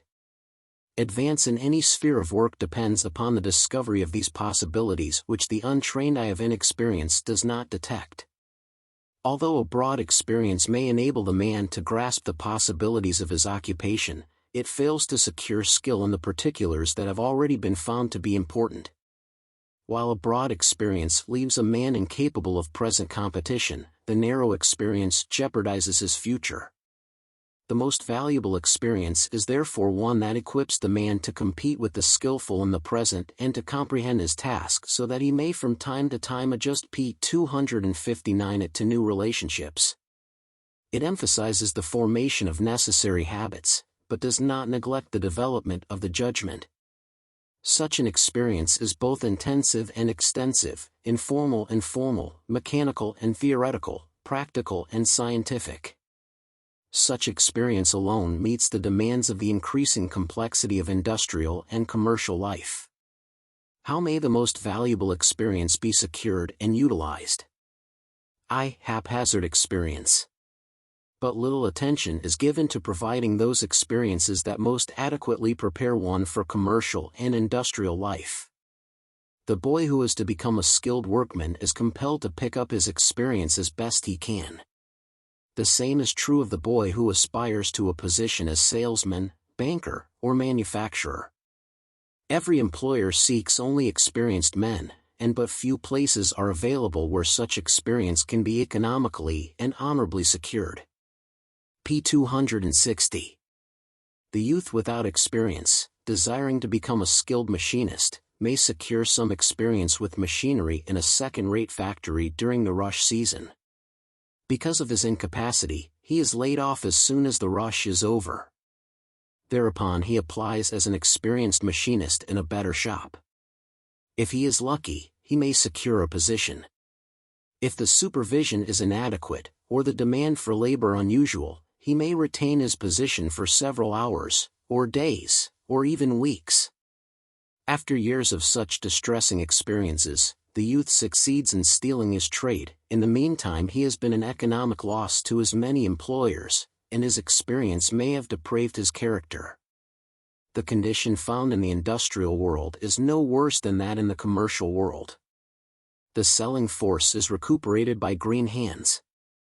In most selling organizations, no instruction is given and no experience provided except what is picked up haphazard behind the counter or on the road. Most new men fail, are dismissed, employed by another firm, and P261 missed again, etc. We have here nothing but a struggle for existence and the survival of the fittest in a crude and destructive form. The burnt child avoids the fire, and his experience is most effective. However, the wise parent arranges conditions so that the burn shall not be too serious. The machinist who steals his trade profits greatly by his mistakes, and the new salesman never forgets some of his most flagrant errors. Such experiences are practical, lasting, effective, but uneconomical. But such experiences are of necessity unsystematic and inadequate to modern industrial and commercial demands. 2. Apprenticeship experience. The waste and the haphazard method of securing experience in the industrial world has long been apparent and has led to attempts to provide systems of apprenticeships which would enable the youth to secure educative experiences with a minimum of cost to himself and his employer. In theory, the youth who becomes an APP 262 apprentice is bound or indentured to serve as master for a period of years.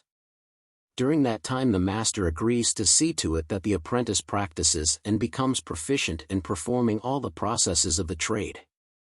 The employer, master, is rewarded in that he secures the continuous service of the boy for the period of years upon the payment of little or no wages. Furthermore, the apprentice, when developed into a journeyman, is likely to become a valuable employee. The apprentice is rewarded for his years of service by the practical experience which he has been permitted to secure in actual work with all the various processes involved in the trade. Although the apprenticeship system has many excellent points, it has been found inadequate to meet the needs of modern commercial and industrial institutions. At least in its primitive form, it is decadent in every industry which has been modernized. All forms of commerce and industry have become so complicated and each part demands such perfection of skill that an apprentice can P263 scarcely secure sufficient experience in even the essentials of the trade to render him expert in these various processes. In short, the traditional apprenticeship system is unable to give either the general comprehension of the industry or the skill in the specialized processes. 3. Theoretical practical experience. In contrast with the two methods discussed above, haphazard experience and apprenticeship experience, schools must be considered as a method of providing experiences preparatory to industrial life. The first two methods secure skill, but the schools secure learning. The first two might be said to educate the hands and the latter the head. The comparative advantages of these contrasted systems is the theme of unceasing debate. The man skilled in one thing can at least do that one thing well. The man who has learned but not skilled in any activity of his chosen occupation is unable to compete with the boys who, at the expense of schooling, went to work in that particular occupation. P264. An advanced general school education has very distinct advantages. But skill in reading Latin does not greatly increase one's ability to read instruments of precision. Skill in applying mathematical formulae will not greatly assist in estimating the value of merchandise. A knowledge of general psychology will not ensure ability in selecting employees. Even great proficiency in discoursing upon ethical theories does not protect one from the temptation to be dishonest in business. Skill in one thing does not ensure skill in other and even in similar things. Learning in one field is not incompatible with gross ignorance in other and related fields. We have discovered that skill and learning are largely specialized, and accordingly we see the necessity of acquiring skill and learning in the particular fields in which the skill and learning are desired. To meet these demands, various modifications in our schools have been made. To meet the needs of training for the industries, we have the manual training schools, industrial schools, trade schools, continuation P265 schools, correspondence schools, night schools, technological schools, etc. To provide the appropriate experiences for commercial life, we have commercial schools, business colleges, store schools, schools of commerce, etc. These schools have rendered invaluable service and are rapidly increasing in number, yet they do not provide either the skill or the learning which should be possessed by the employee. 4. Practical theoretical experience. The weakness of the haphazard and apprenticeship methods of securing experience is twofold. 1. They cease too early. So soon as the man really enters into his occupation, his education ceases.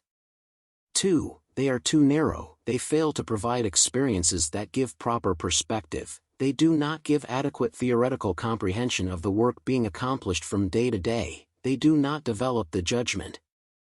The weakness with the theoretical practical method of providing experience resembles p. 266 the weakness of the haphazard and the apprenticeship methods in that it ceases too early. It ceases before the individual begins his life work. It may have the special weakness of not being closely organized with the vocation for which it is assumed to be a preparation, hence of being impracticable. The practical theoretical form of providing experience is based on two assumptions. The first assumption is that the practical and the theoretical should be equally emphasized, that they should be closely organized, and that the theory should be deduced from the practice. The second assumption is that the educative processes should continue so long as the man is engaged in his occupation. A concrete illustration will make clear the difference between the 4 different methods of acquiring experience as given above. During the present summer vacation, I have been spending a few weeks in a boarding house. Some previous boarder had bequeathed to the house an intricate Chinese block puzzle. During this summer, one lad in the house spent 267 8 hours in solving the puzzle. He worked by the haphazard method, trying blindly, till he just happened to get it right. The next attempt did not take so long, but it was many days before he could solve the problem rapidly. As soon as the lad had learned to solve the puzzle, my son watched him solve it many times, and kept trying to do it as he saw it done. My son learned to solve the puzzle in perhaps 2 hours by thus watching another and then trying it himself. He was employing the apprenticeship method, and his education was accomplished in 1/4 the time required by the haphazard method. In the boarding house was an expert mechanical engineer. He took up the task of solving the problem and was most scientific in his procedure. He figured out the principles that he thought might be involved, tried them, and immediately abandoned methods that proved unsuccessful. He was able to solve the puzzle in a half hour. Later trials were all successful and rapid. He knew just how he had solved the puzzle, and therefore p. 268 did not have to experiment or take chances on later trials. This engineer employed the theoretical practical method of learning. The engineer volunteered to instruct me in the problem. I took up the blocks and began trying to unite them. As one difficulty after another arose, I was given instruction in the principle for overcoming it. No principle was presented to me till I had faced a situation demanding that particular principle. The practice and the theory went together, and so far as the instruction was concerned, the practice preceded the theory step by step. I was therefore employing the practical theoretical method. As a result, I was enabled to solve the problem in 15 minutes. Furthermore, I knew just how I had done it and could do it again and could apply the same principles to other puzzles. A comparison of these results is most instructive. The lad who went at it blindly by the haphazard method required 8 hours and even then did not analyze out the principles that would help him solve later prob p. 269 lems. My son, who employed the apprenticeship method, accomplished his task in 2 hours but discovered no principles. His work was blindly mechanical. The engineer worked according to the theoretical practical method, completed his task in 30 minutes, and understood perfectly what he had done. By employing the practical theoretical method, I was enabled to accomplish the task in 15 minutes and to understand also how it was done.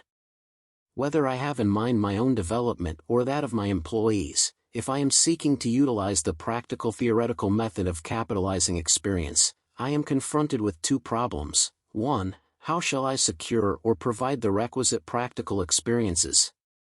2. How shall I secure or provide the appropriate theoretical interpretation of such experiences? During recent years in the educational, industrial, and commercial world, serious attempts have been made to answer these two questions, and the results are most significant. p. 270.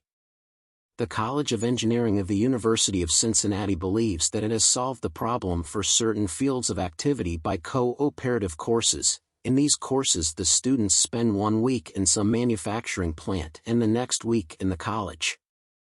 This weekly alternation of practical and theoretical is kept up for 6 years.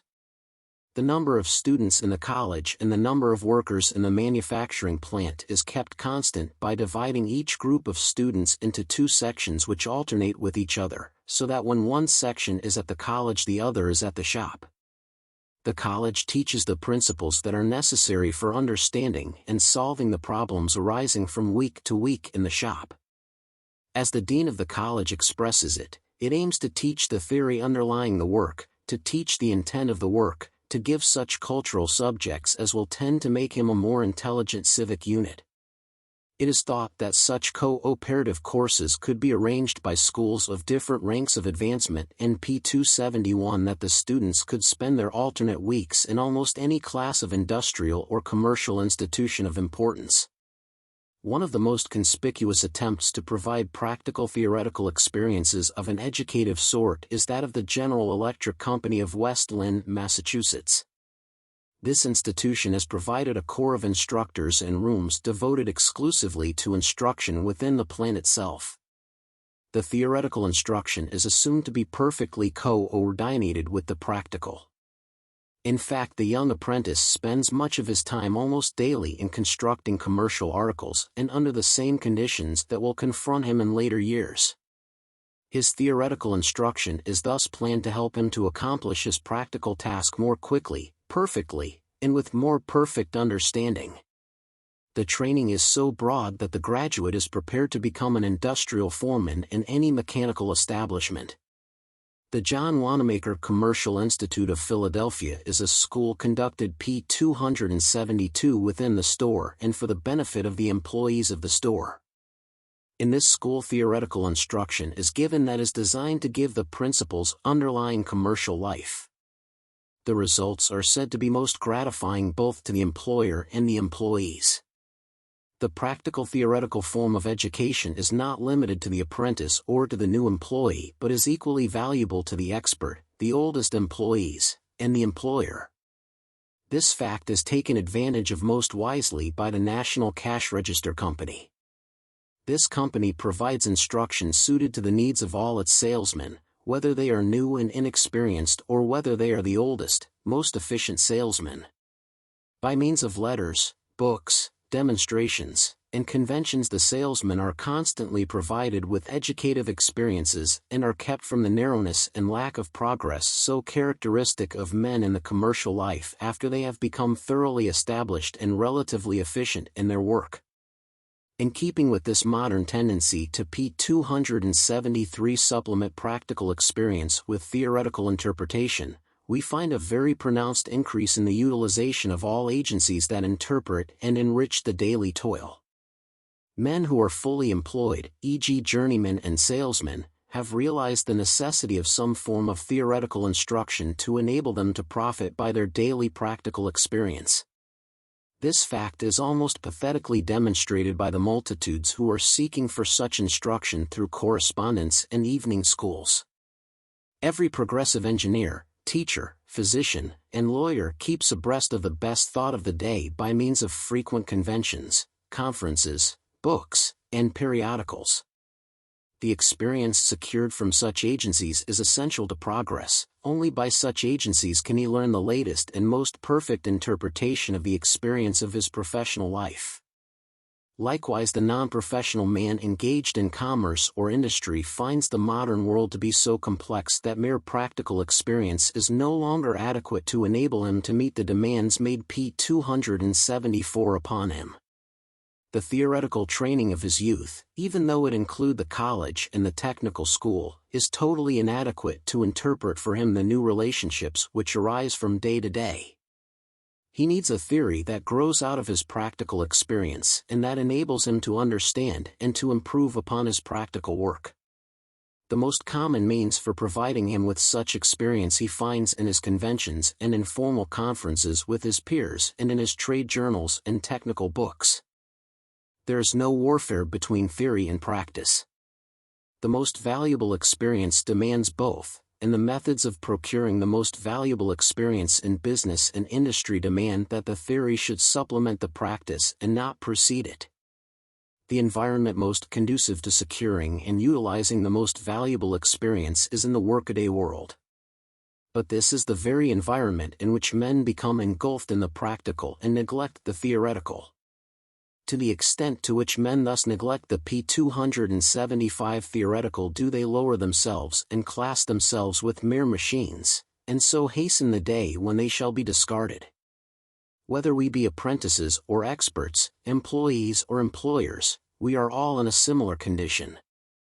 In every case, advance is dependent upon the proper utilization of practical and theoretical experiences, upon the practical experience which is adequately interpreted. Chapter 12. Making experience an asset, judgment formation. Why is it that of two men who are working at the same desk or bench the one acquires valuable experience rapidly and the other slowly? Why is it that of two houses each employing 1,000 men the one sees its employees securing experiences that enhance their earning capacity rapidly, but the other house is compelled periodically to secure new blood by importing men from rival firms? Modern psychology teaches that experience is not merely the best teacher but the only possible teacher.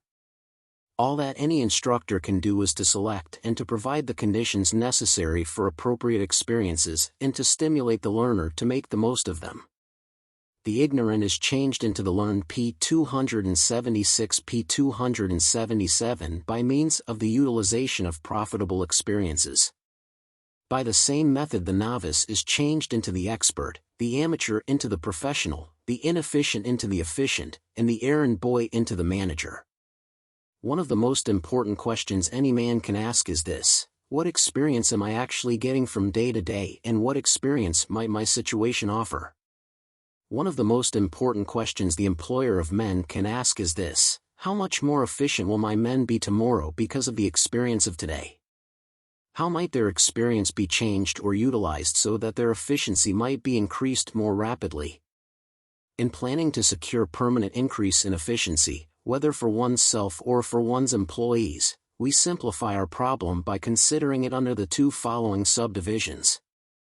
What experiences are most valuable? How may these most valuable experiences be secured and utilized? P278. Preparatory to the answering of these two questions, it will simplify matters to consider the general conditions which affect the value of experience. General conditions giving value to experience. 1. Health and vigor.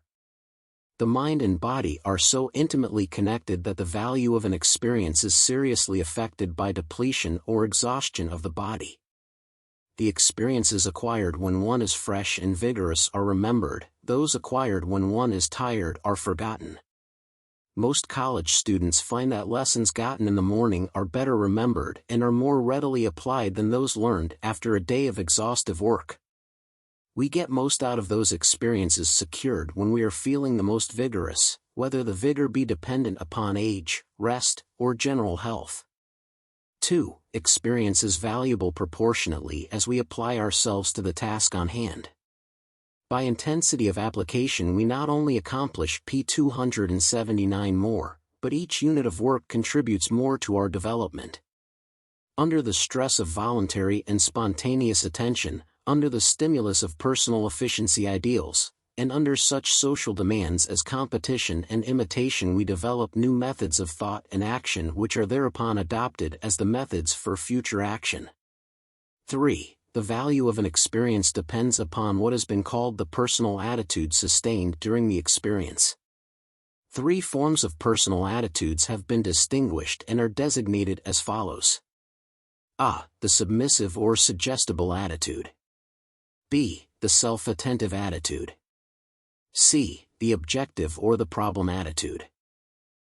One is likely to be thrown into the submissive attitude when a new situation arises, a business problem, if one knows that he is in the presence of others who could solve the problem with relative ease or accuracy. In such a situation, the individual is hampered in his thinking by the presence of those who are more expert than he. His thinking is P280, therefore futile for the present difficulty, and is devoid of educative value. B. The self-attentive attitude is similar to the submissive attitude, but is not to be confused with it. If when confronted with a difficult problem my attack upon it is weakened by the expectation of assistance from others, I am in a submissive attitude. If, however, my attack is weakened by my realization that I am on trial, that what I do with the problem will be observed by others, then I become self-conscious and am thrown into the self-attentive attitude. If I am conscious that I am being watched, it is quite difficult for me to hit a golf ball, to add a column of figures, or to deliver a lecture on psychology. So long as I am self-attentive, my efficiency is reduced, I hit on no improved methods of thought or action, and my experience therefore has no permanent value. C. So soon as I can forget others and myself and can take the objective, or the problem attitude, the chances of efficient action are greatly increased. I find it relatively easy P281 to assume this attitude when I feel that I stand on my own responsibility, that the problem cannot possibly be referred to any higher authority, but that the solution depends upon me alone. My chances of solving the problem would be much reduced if it were proposed to me at a time when I felt domineered by a superior, or when I felt that he knew much more about it and could settle it much more easily and surely than I. If the problem demanded previous experience and the possession of knowledge which I did not possess, it would be likely to make me self-conscious and hence incapable of utilizing even the experience and the knowledge that I do possess. Past success, the possession of wide experience, and technical instruction keep me from assuming the self-attentive attitude and enable me to take the problem or objective attitude. This is the only attitude consistent with improved form of thought or action, and hence is the attitude essential for valuable experience. 4. That experience is the most valuable that is acquired in dealing with conditions similar P282 to those in connection with which improvement is sought. Experience in wood chopping makes one a better chopper but does not necessarily increase his skill in sawing wood. Experience in bookkeeping increases one's ability in that particular, but does not appreciably increase his ability to handle men. Speed and accuracy of judgment secured in inspecting one sort of goods cannot be depended upon if a different sort of goods is to be inspected. The experience secured in responding to one situation will be valuable in responding to a similar situation because of the three following facts. Two similar conditions may secure identical factors in our activity. Thus school life and the executive's work secure such identical activities as are involved in reading, in writing, or in arithmetic, and so forth, whether accomplished in the schoolroom or the office. B. The method developed in one experience may be applied equally well to another activity.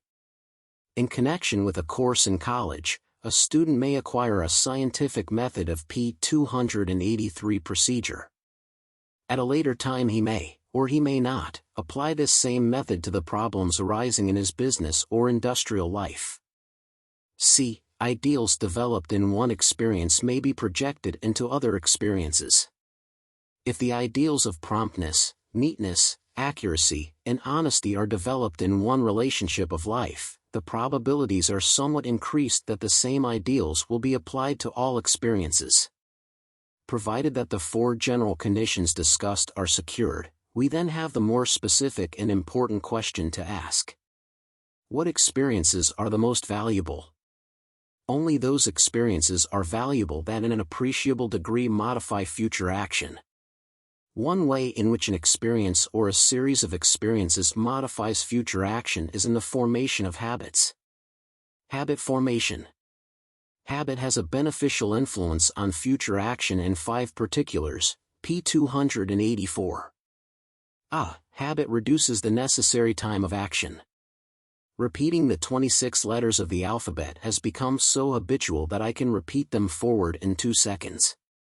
To repeat them in any other than an habitual order, e.g. backwards, requires 60 seconds. Habit increases accuracy. I can repeat the alphabet forward without danger of error, but when I try to repeat it backward I am extremely likely to go astray. Habit reduces the attendant exhaustion. Reading English is for me more habitual than reading French. Hence the latter is the more exhausting process. Habit relieves the mind from the necessity of paying attention to the details of the successive steps of the act. When piano playing has been completely reduced to habit, the finger movement, the reading of the notes, etc., are all carried on successively with the minimum of thought. Habit gives a permanency to experience. For many years in playing tennis I served the ball in a way that had become for me perfectly P283 habitual. For an interval of 3 years I played no tennis, but when I began again I found that I could serve as well as ever.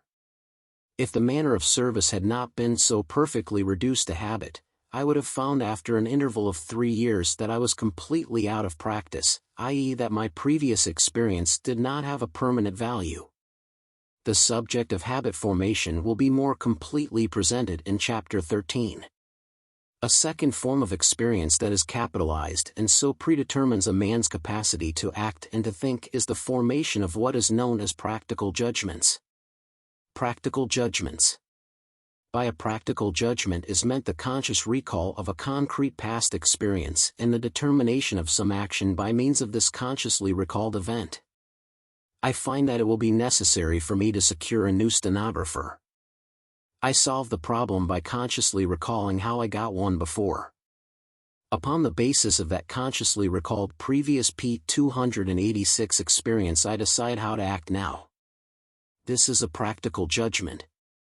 In strictness what is capitalized is not the practical judgment itself but the original concrete experience that is recalled at a later time, and upon the basis of which a practical judgment is formed. Practical judgments cannot be more comprehensive than one's previous experience. The necessary condition for fertility in the formations of practical judgments is therefore richness of previous experience. Indeed, one's practical judgments are much more restricted than one's actual experiences. A practical judgment is dependent not merely upon having had the necessary experience, but upon the recall of it at the appropriate occasion. The key to a side door of my house was temporarily lost. After trying scores of keys, I found that a key to a room in the attic would also open the side door. This side door key was again carried off last week. After much vexation and after trying numerous keys, I again discovered that the key to the room in the attic would open the P287 side door. I failed to make the necessary practical judgment. If when the key was lost the second time I had recalled my former experience and had taken advantage of it, I would have formed a practical judgment and would have saved myself much inconvenience. The formation of practical judgments is not a high form of thought.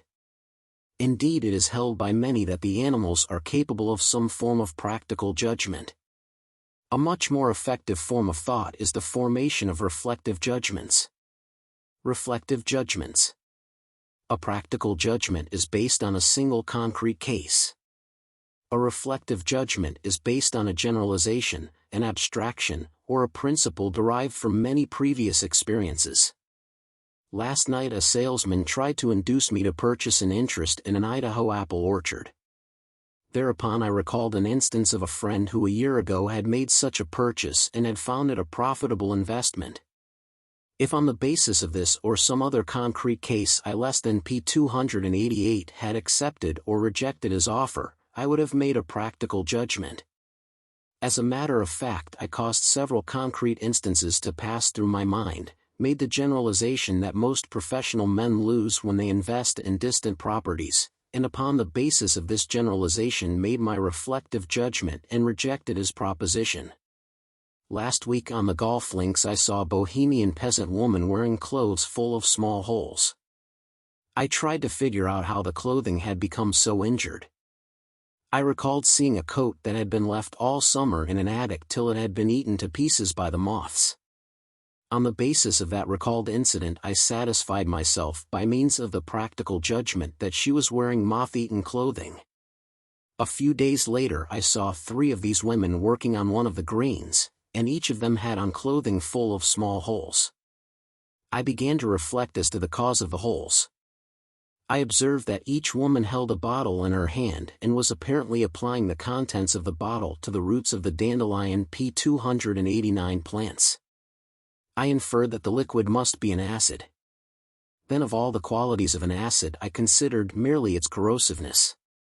With that abstraction in mind, I made the reflective judgment that the women were working with an acid and that from time to time particles of the acid got on their clothes and corroded them. A manager of a large manufacturing and selling organization made a study of the conditions affecting the prosperity of his organization. From his observations he deduced the principle that for him it is more important to increase the loyalty of the men to the organization than to reduce the apparent labor cost. With this principle in mind he made various reflective judgments in upbuilding his organization. In these illustrations of theoretical or reflective judgments it will be observed that no previous single experience was in the mind of the one forming the judgment but merely a generalization, an abstraction, or principle.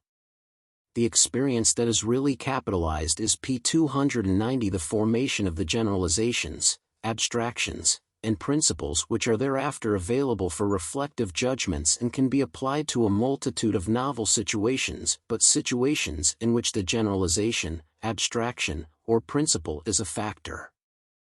The significance of reflective judgments in increasing human efficiency was manifested in a striking manner by the following experiment. A group of individuals were tested as to their ability to solve a number of mechanical puzzles. The time required for each individual was recorded. The subjects then described as completely as possible how they had solved the problem, worked the puzzle. In some instances the subjects kept trying blindly, till by accident they hit upon the right method. In such cases the second and third trials might take as long or even longer than the first trial. If, however, the subject had in mind the right principle or principles for solving the problems, the time required for succeeding attempts fell abruptly. Curve of Figure 6 is a graphic representation of the results of A with one of P291 the puzzles. To solve the problem the first time required 1,476 seconds. While solving it this first time A discovered a principle upon which success depended. The second attempt consumed 241 seconds. While solving the problem the second time he discovered a second principle. With these two principles in mind succeeding attempts were rendered rapid and certain. Another young man, B, in solving his problem. Chinese rings puzzle, succeeded after working 1,678 seconds. At the completion of this successful attempt he had in mind no principle for working it. The second trial was not so successful as the first and lasted 2,670 seconds. With succeeding trials he reduced his time but not regularly and was still working in the dark. His method was one of extreme simplicity and probably not different from the try again method employed by animals in learning. The results of his first 10 trials are graphically shown in Curve B of Figure 6. A comparison of Figure 6 with the 5. P292, Illust. Caption equals Figure 6. P293 figures of Chapter 10 will show how rapidly increase of efficiency is when dependent upon judgments as contrasted with improvement dependent upon habit. A judgment once having been made may be utilized again and again. The process of applying these preformed judgments is known as an intuitive or perhaps better called an expert judgment. Expert judgments. Just as appropriate concrete experiences determine the nature and the range of practical judgments, and as the formation of generalizations, abstractions, and principles determine the possibilities of reflective judgments, so the actual formation of the practical and reflective judgments determine the nature and the range of the intuitive or expert judgments. Some years ago I had a need for an attorney to perform for me a petty service. Just at that critical moment I met a friend who was a lawyer. I employed him forthwith. At a later time I needed a lawyer again, recalled my P294 former experience, and called up the same attorney. This employing him the second time was clearly a practical judgment. If I have frequent need for an attorney, I shall probably make use of my preformed practical judgment and employ the same attorney. This act will never become a habit, but it will approximate more and more a habitual action, and will seem to be performed intuitively, and will be an illustration of an expert judgment. This morning I was asked to find a cook and man of general utility for an outing camp. I had no preformed practical judgment which I could apply to the case and did not even possess a remembrance of any experience upon which I might base a practical experience. In such a case therefore I am not only not an expert but I do not possess the necessary preliminary experiences for developing such ability. During the last decade I have given much thought to this question: does the efficiency of one's thinking depend at all upon the clearness and distinctness of the mental image used P295 in the thinking? I settled the question in the negative. The formation of this principle, clear thinking does not depend upon clear visual image, was an act of reflective judgment. But now the application of this preformed judgment has developed into an expert judgment. Recently I was given the manuscript of a course in psychology and asked to appraise it. One of the chief points of the author was to advise all businessmen to develop clear visual images. In fact, he asserted that clearness of thinking was in proportion to clearness of the visual image with which the thinking is carried on. Without again weighing the evidence for my principle, I applied my preformed judgment and by means of this expert judgment condemned the course. A man is expert only in those fields in which he has developed the appropriate habits, the necessary, practical, and reflective judgments, and has had some practice in applying these judgments. We find that 4 classes of experiences are valuable, i.e. such experiences as result in the P296 formation of habits, such as result in practical judgments, in reflective judgments, and in expert judgments. Our final task is to consider methods for increasing the probabilities that such experiences may be secured and utilized. Securing and utilizing these most valuable experiences.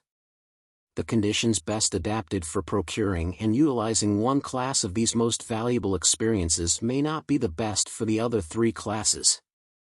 Our final problem must therefore be subdivided into 4 parts corresponding to the 4 classes of valuable experience. Special conditions favorable to habit formation. The essential condition for habit formation is repetition with intensity of application. The modern movement in the industrial world known as scientific management supplies this need for repetition by standardizing all activities so that they will be repeated over in P297 over an identical form, and it secures the intensity of application by means of the task and bonus system. By these means the most valuable experiences for habit formation are secured and utilized.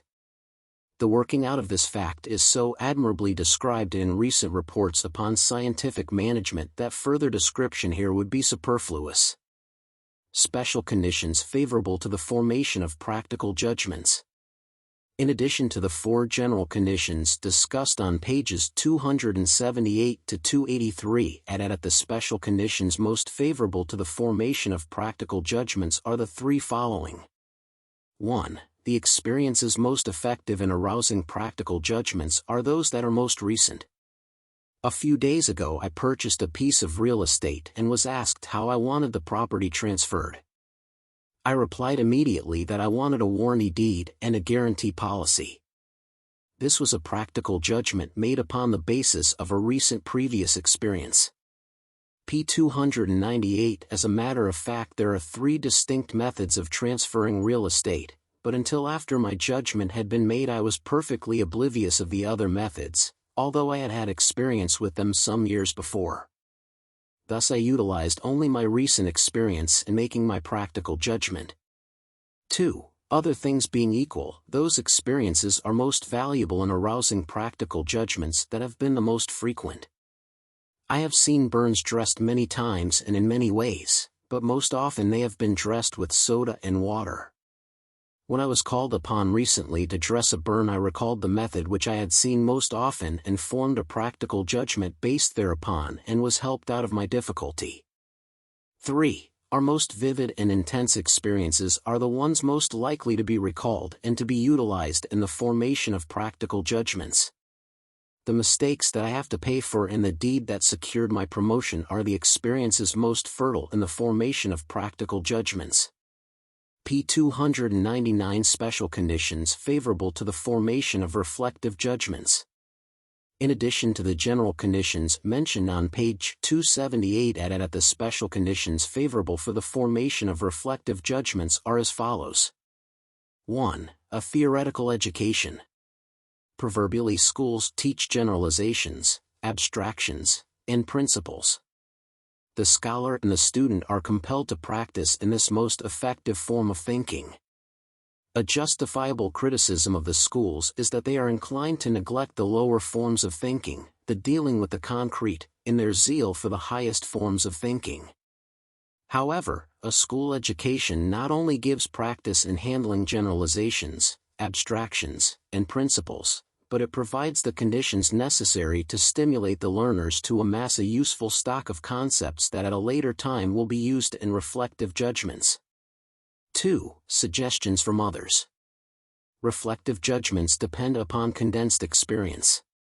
The condensation is not produced by Comper's p. 300 Schaun but by selecting the common though essential element from various former experiences and by uniting these elements into a new unity. This breaking up of former experiences by analyzing out the essential factor is a difficult task and one in which no man can proceed far without assistance from others. At a recent meeting of psychologists, a speaker presented a paper on the most helpful order of presentation of topics for a course in psychology.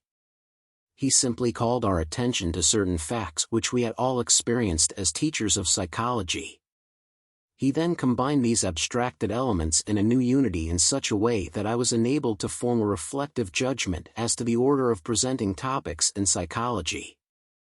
Without his suggestion, I probably never would have been able to make the analysis necessary for the reflective judgment. We need all the help we can get to assist us to analyze our own experiences. To this end we employ with great profit such agencies as conferences with fellow workmen, conventions, p. 301 visitations, trade journals, and technical discussions upon our own problem, cf. Chapter 11. 3. Verbal expression. We cannot well unite factors of previous experience into a new whole unless we have some symbol to stand for the new unity. As such a symbol, a word is the most effective. Animals never carry on reflective judgments and never can, since they do not possess a language adequate to such demands. The attempt to express one's thought in words is in reality often a means for creating the thought as well as a means for its expression. A few years ago I prepared a paper on the subject, Making Psychology Practical. In my attempt to express myself I clarified my thinking, formed new generalizations, and therefore was enabled to do with full consciousness, with reflective judgments, what previously I had done but blindly. It is a most helpful practice to attempt to express in words just what one is trying to accomplish, what are the conditions necessary for success, what the conditions that are lower p. 302 ing efficiency, and what are the possibilities of the work, etc. The method of analysis and expression assists wonderfully in abstracting the aspects of one's experience necessary for the generalization, abstraction, and principle used in reflective judgments. Special conditions favorable to the formation of expert judgments. There are no clearly defined special conditions for increasing one's capacity to apply expert judgments. The general conditions discussed on page 278 at it seem to cover the case. If I have provided, as an executive, for all these conditions for developing expert judgments. 1. If I have good vigorous health. 2. If I am working with enthusiastic application. 3. If I have the right attitude towards my work. 4. And finally, if I am having frequent experience in making practical and theoretical judgments, I am then fulfilling the conditions most favorable for the development of expert judgments. Chapter 13. Capitalizing Experience, Habit Formation. After spending 4 years in an Eastern college, a young graduate was put in charge of a group of day laborers. He assumed toward them the attitude of the athletic director and the coach combined. He set out to develop a winning team, one that could handle more cubic yards of dirt in a day than any other group on the job. He had no guidebook and no official records to direct him. He did not know what the best form was for shoveling dirt, and he did not know how much a good man could accomplish in an hour. With stopwatch and notebook in hand, he began to observe the movements of the man who seemed the best worker in the group. He counted the different movements made in handling a less than P303 P304 shovelful of dirt, and the exact time required for each of the movements. He then made similar observations upon other men. He found that the best man was making fewer movements and faster movements than his companions. But he also discovered that even this best workman was making movements which were not necessary, and that he was making some movements too slowly and thus losing the advantage of the momentum which a higher speed would have produced, and which would have enabled him to accomplish the task with less effort. The young collegian then set about to standardize the necessary movements and the most economical speed for each movement required in the work of his group. He instructed his best man in the improved method of working, and offered him a handsome bonus if he would follow the specifications and accomplish the task in the estimated time. The man, eager to earn the increase, followed the directions closely, and in a few weeks was enabled to accomplish more than twice the work of the P303 average workman. The improved habit of working was then taught the other workmen, and the result was a winning team.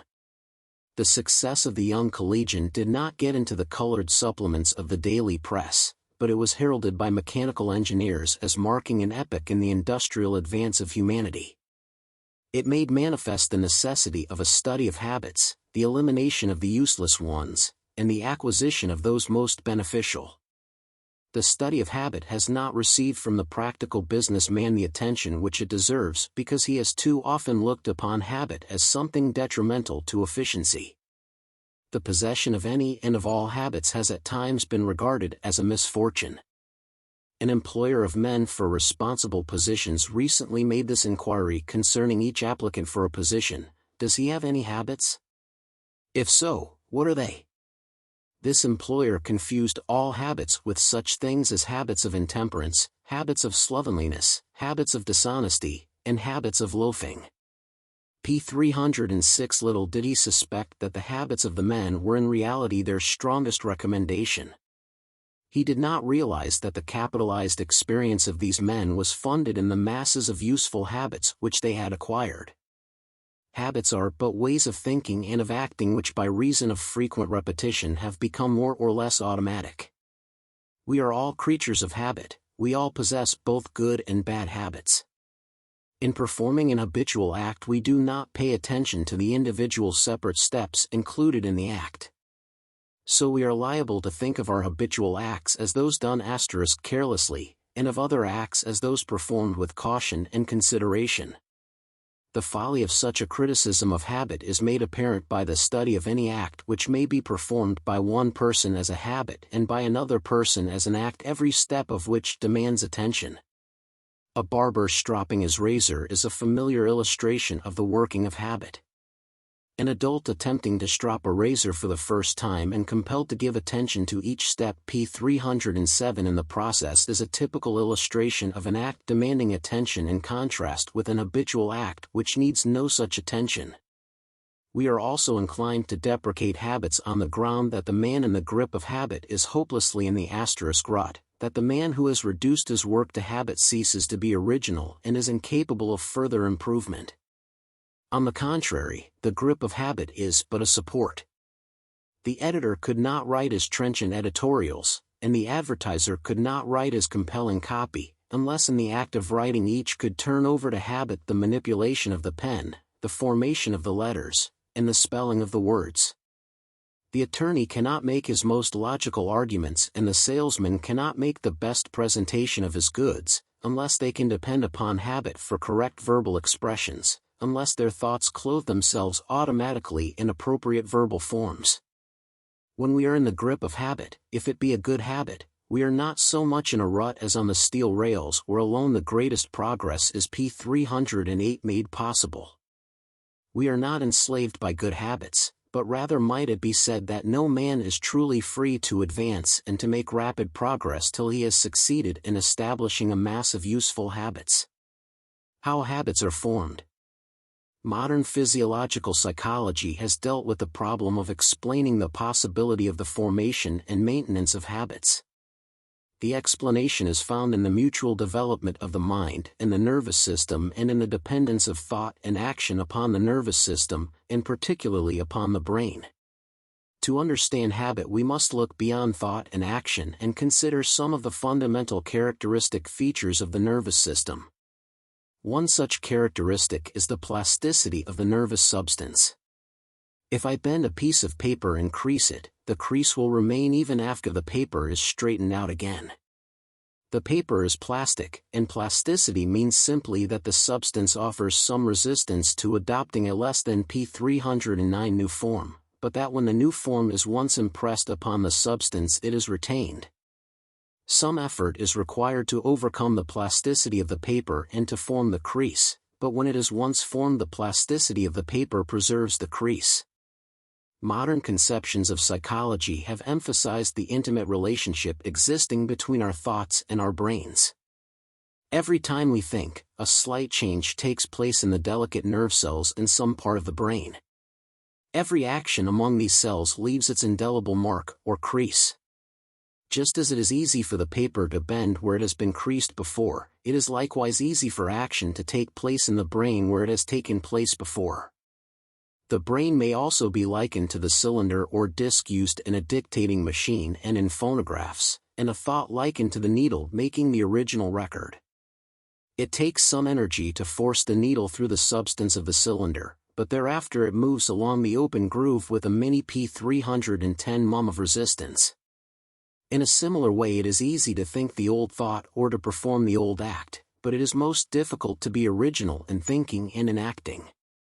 When an idea has been thought or an act performed many times, the crease or groove becomes so well established that thinking or acting along that crease or groove is easier than other thoughts or actions, and so this easier one may be said to have become habitual. In a very real sense the thoughts and actions form the brain by means of the delicate physical changes which they produce, and then, when the brain is formed, its plasticity is so great that it determines our future thinking and acting. Habit shortens the time necessary for a thought or an act. Human efficiency depends in part upon the rapidity with which we are able to accomplish our tasks. It is surprising to us all when we find how rapidly we can accomplish our habitual acts and how slowly we perform the tasks to which we are compelled to give specific attend P311 tie-in. I find that I can repeat the 26 letters of the alphabet in 2 seconds. I do not give attention to the order of the letters, but all I seem to do is to start the process, and then it says itself. If, however, I attempt to pronounce the alphabet backward, my first attempt takes a full minute. If I attempt to say the alphabet forward but to insert after each letter a single syllable, such as to, it takes 16 seconds. Thus, A2, B2, C2, D2, etc., requires 8 times as many seconds as the simple alphabet, A, B, C, D, E, etc. The sequence which has become most perfectly habitual requires but 2 seconds, the process which employs the old habit in part requires 16 seconds, but the act which has never been reduced to a habit at all, repeating the alphabet backward, requires at least 60 seconds. Some time ago I could pick out the letters on a typewriter at the rate of about 1 per second. Writing is now becoming reduced to a habit, and I can write perhaps 3 letters a second. When the act has been P312 reduced to the pure habit form, I shall be writing at the rate of not less than 5 letters per second. I can send a telegraph message at a rate but little faster than 1 contact per second. Those who have reduced the transmission of messages to a habit are capable of making 12 contacts per second. In multiplying one three-place number by another, I have the fixed habit of writing the multiplier under the multiplicand, the partial products under these, and the final product beneath all. If I reverse all these positions, the multiplying should be no more difficult, but as a matter of fact this simple reversal increases the time of operation about 85%. All mathematical operations are rapid in proportion to the degree to which they are habitual. The speed of thought is slow unless it follows the old creases and the old grooves. No adequate speed is possible so long as attention must be given to the succeeding stages of the thought or act. This is true of all acts and P313 of all thoughts, whether in the home or upon the street, in the shop or in the office. Great speed of thought and action must not be confused with hurried thought and action. Speed which is habitual is never hurried. There are many acts of skill which can be done much more easily if performed rapidly than if performed slowly. When working hurriedly, there is a speeding up of all movements whether necessary or unnecessary, but the speed secured from correct habits is primarily dependent upon the elimination of useless movements and the concentration of energy at the essential point. Habit increases accuracy of acting and thinking. Where machinery can be employed, we find greatly increased accuracy of work.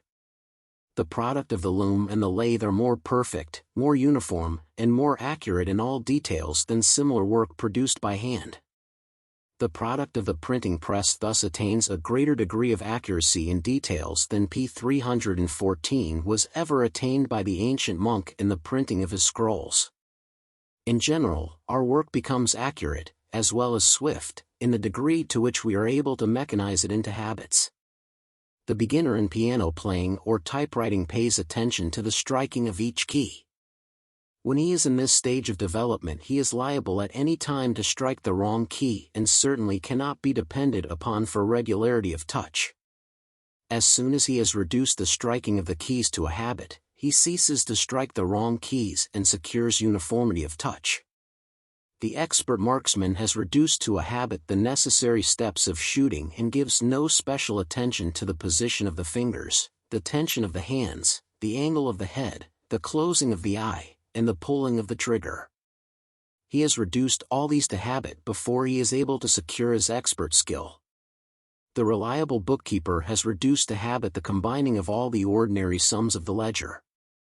The man of accuracy of speech P315 is the one whose thoughts clothe themselves in the verbal expressions by habit but with no conscious selection of words.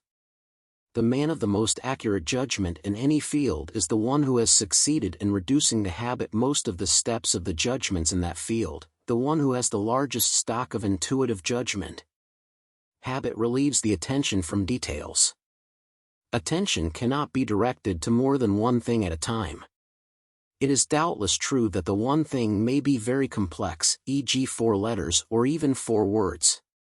So long as the performance of an act demands attention, this one act is practically all that can be done at that time.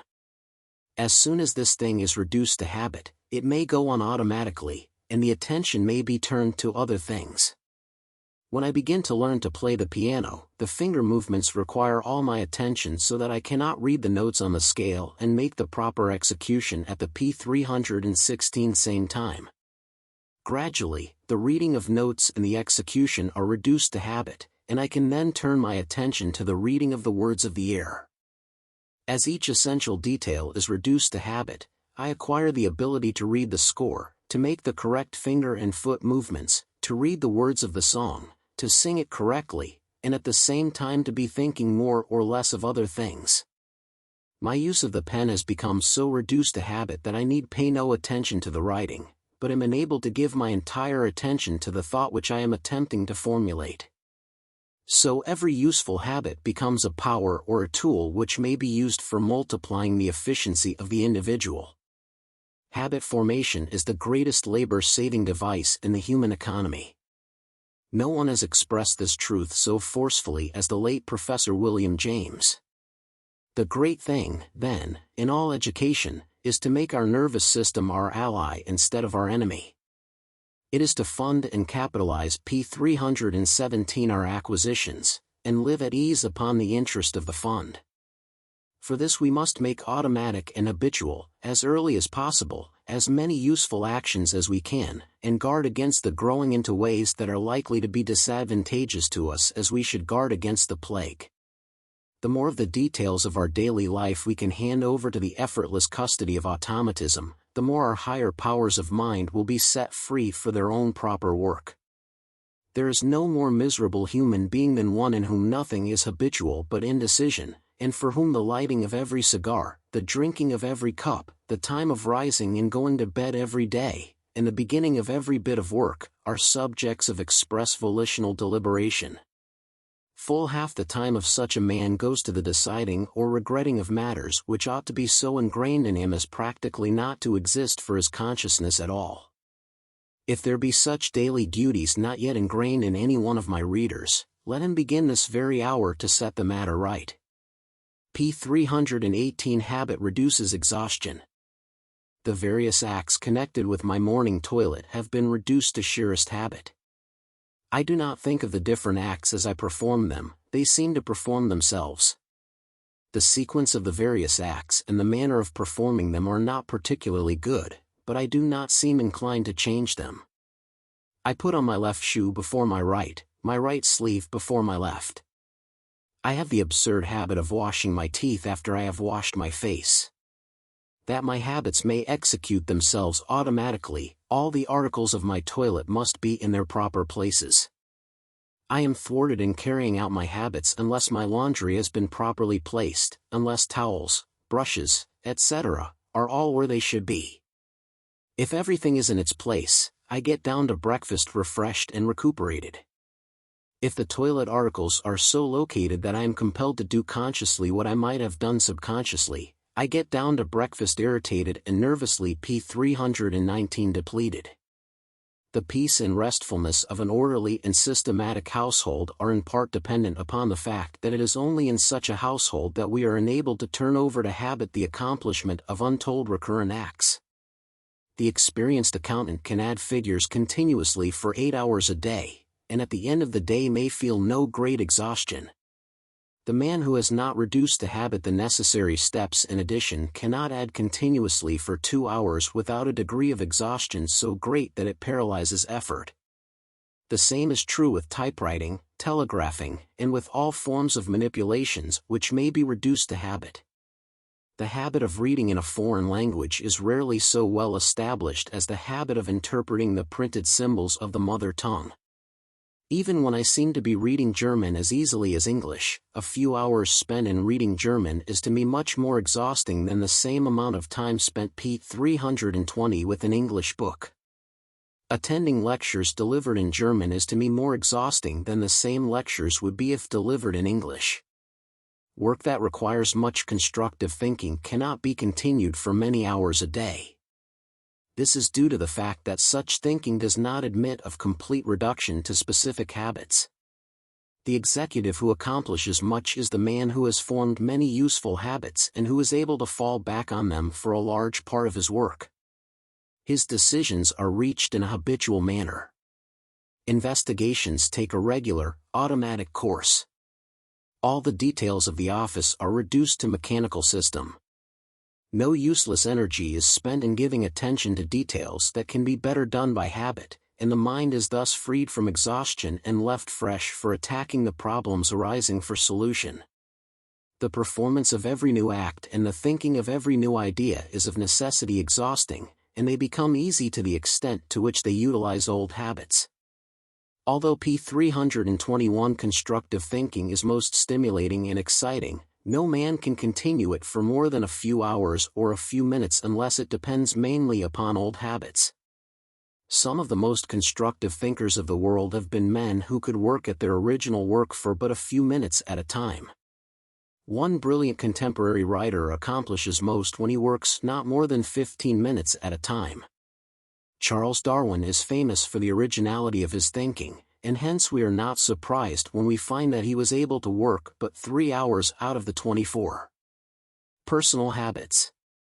Personal habits are the most apparent and those by which we most often judge an individual, Manner of dress becomes so much a matter of habit that the wearing apparel is sometimes spoken of as the habit, and, as Shakespeare says, it oft betrays the man. Cleanliness and neatness of appearance, the tone and accent of voice, the manner of walk p. 322 ing, and of carrying the head, and the use of language are personal habits which are acquired early in life, but which mean much in the chances of success.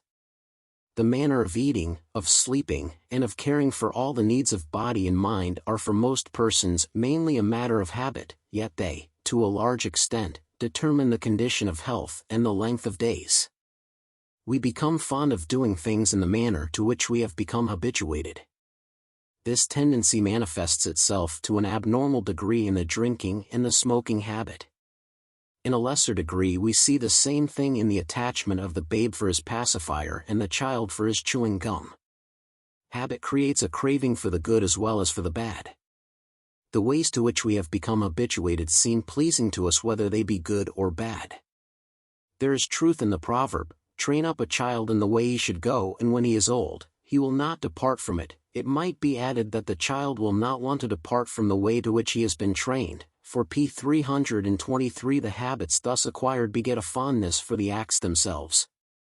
It is very unusual for anyone to acquire a language after the age of 20 so as to speak it without a foreign accent. All other personal habits are like the use of language in that they are acquired during the early years and are not easily changed. So far as personal habits are concerned, but little change need be anticipated after the 20th year. Social habits. Our treatment of others is largely a matter of habit. We are affable or gruff according to habit. Honesty and dishonesty in dealing with others is, in the main, a matter of habit. The honest man is the one who takes honesty for granted and acts honestly from habit. So soon as he begins to observe that he is an honest man, to call attention to the fact, and to be much impressed by the honor of his choices, at that moment suspicion of him should be entertained, for honesty has with him ceased to be a habit. p. 324. We classify individuals largely by means of their personal and social habits. By these the gentleman is recognized as surely as the boor. By means of them we select our friends and engage new employees. Efficiency in every life calling depends upon our success in dealing with people. Such success is largely dependent upon the social habits that we acquire.